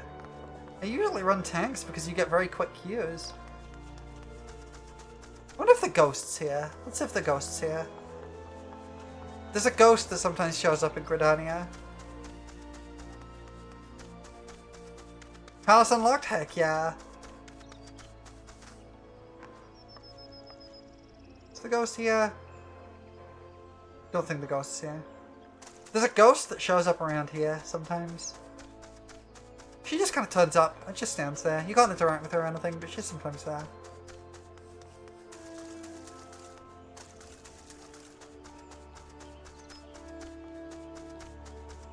A lot more people generally playing tank and support, so it isn't so much an instant queue. That's a shame. I mean, it's not a shame. It means more people are branching out, which is good, but, you know. I like playing tank. I do have to admit, though, while I enjoy tanking at FF14, tanking in Monster Hunter is so much fun. It's really fun to tank in 14, but I can't deny, nothing is quite as satisfying as holding the block button to take a laser to the face.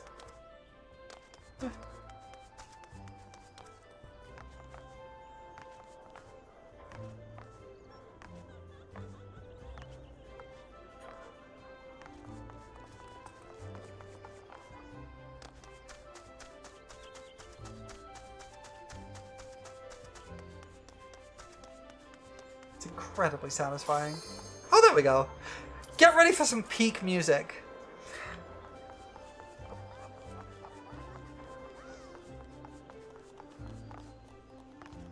Because apparently this was basically just shadow dropped on Soken. It was like, hey, you could use this if you want. And it was used here. I don't think just anyone could get away with that. But I think Tom Morello could.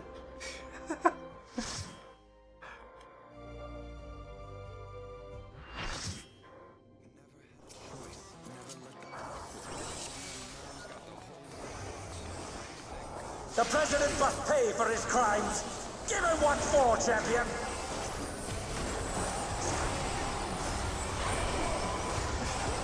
This fight's so peak.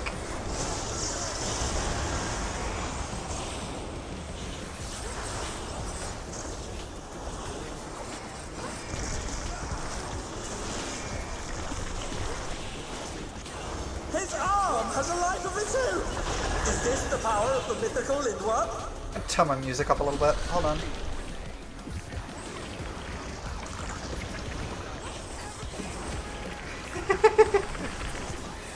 His arm is shriveling out. Oh, that's disgusting.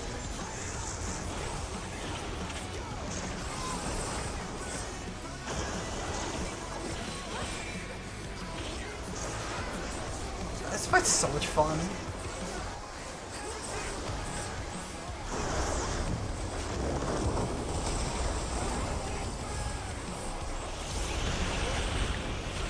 Watch out! That is one cruel coil.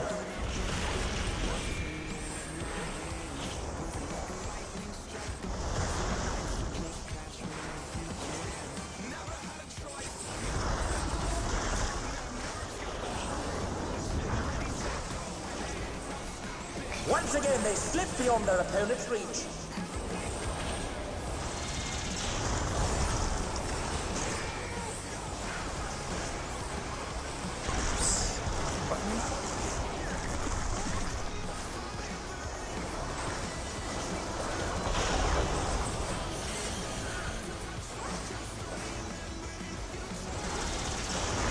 It does need to take a little bit of focus, because this fight is actually kind of... It's not hard, but it takes a little bit of bit of paying attention, so I apologize if I'm a little bit quieter than usual.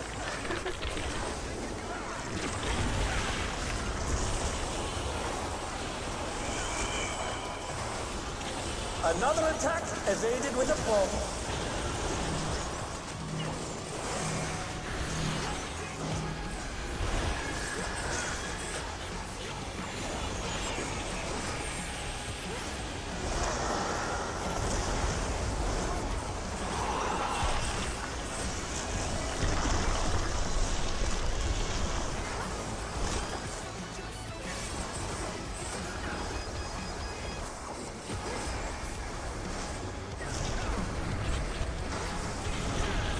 His arms are snaking round the ring. What's he planning? Okay. This is the bit I always seem to die at.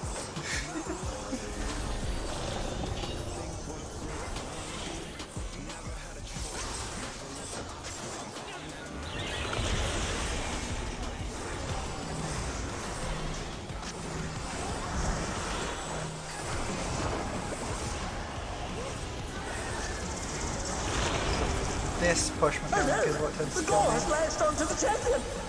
Don't panic. There we go, got it. I was super cautious there because it usually kills me.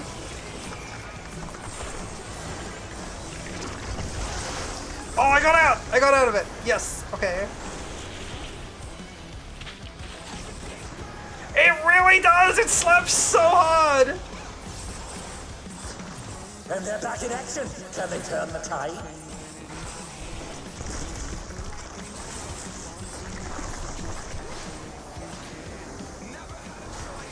Oh, heck, it's that one first. Dang it.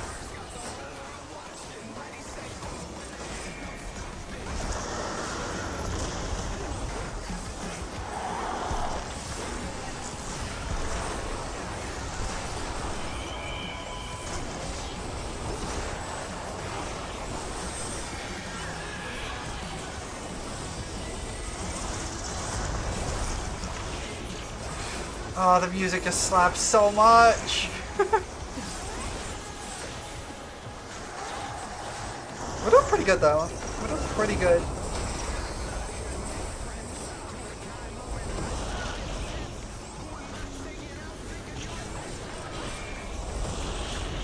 It's fine. Just ran to the wrong corner.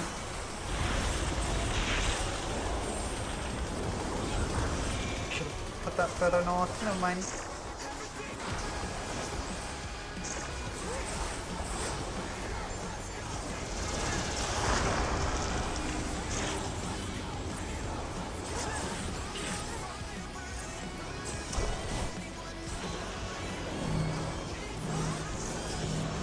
Oh dear, the challenger's fallen out of the ring. I love the announcer in these fights. He's so funny.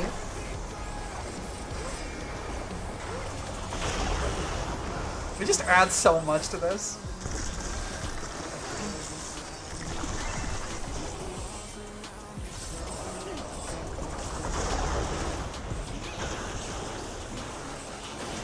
Alright.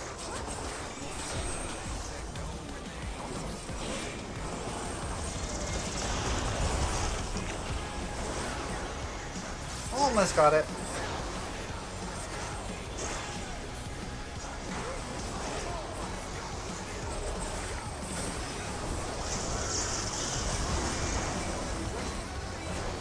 Almost got it. Hi, Ditto. Yeah, it slaps real hard.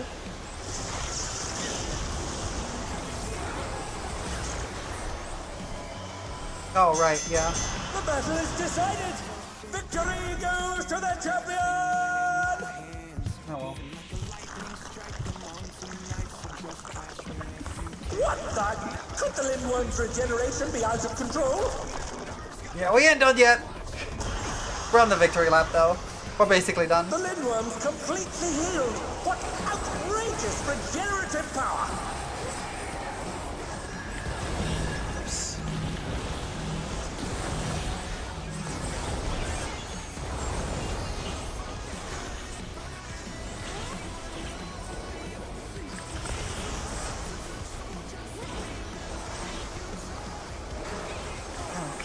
It just kind of repeats these two attacks over and over now.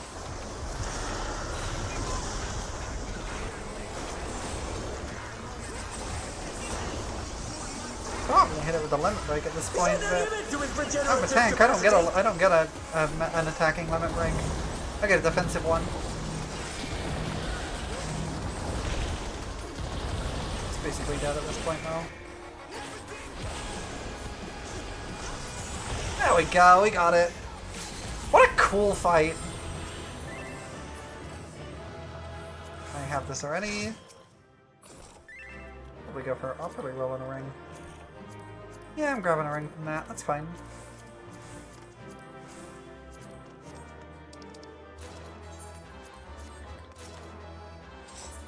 Oh, right, they're not current anymore. So I got both. That's fine.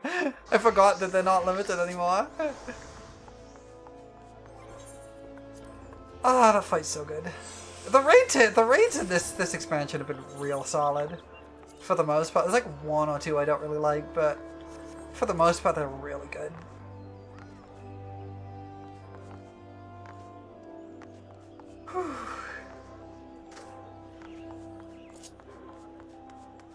Whew.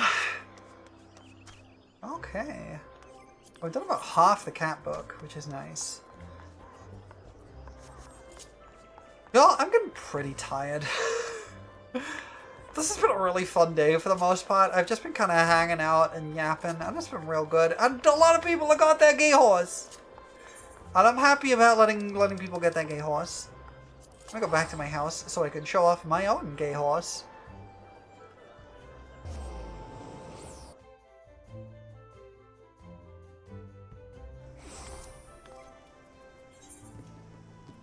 I believe it is somewhere here. For those of you who have been gifting subs all stream, enjoy your own gay horse. But I think I may have to rap a little bit today. It is approaching midnight. I am EP. This has been fun. I've had a really good time. I will not be streaming on Sunday. Let me go back to our chatting menu and we can discuss more.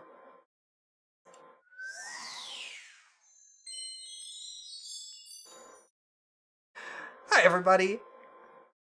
I have had a great day. I will not be streaming on Sunday. I know it said so in my. It said I would be in my. It said I would be in my my stream schedule. I will not be. Lily had stuff to do, so unfortunately cannot make it. So we're gonna reschedule, probably next week, but we'll see. We will be doing anime night tomorrow, as usual, in the Discord. So if you wanna join for the finale of Zombieland Saga Season 2, or vote on the next show we watch. Make sure to join the Discord. And do make sure to follow me on my socials as well if you aren't already. Thanks for hanging out, everybody. This is a lot of fun. I've missed playing Final Fantasy XIV, and I've had a good time just kind of hanging out and vibing. I know it's not been anything like any super intense stuff we've been doing. Mostly just been yapping, really. But I've had a good time. And I hope you all have had too. I'm gonna see if we can find someone to raid. Let me see who is online.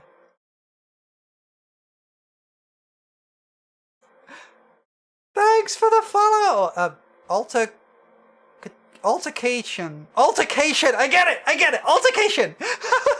Thank you for the follow. You're an accomplice to my crimes now. Congratulations. Thank you so much. I appreciate that a lot. Who is online? There's a few folks. Quite a few. Oh, there's a lot of people online. Oh no. I always get decision paralysis when there's so many people online.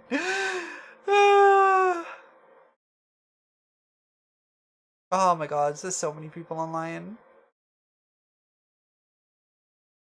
Who could we raid into? I don't want to raid into someone who's been going for like 6 hours because that's gonna... You know what? I never get to raid Miv. Miv raided in yesterday, and I never get to raid Miv. And she's playing, Moonlighter. Let's go there. Go say hi to our favorite pug skunk. Let me start the raid going. Give you a raid message. Gearhorse raid. If you are following, you can use the first one. If you are subbed, you could use the second one. If you are either or neither, you can use whatever emotes you like. But I would appreciate if you would stick around for the raid.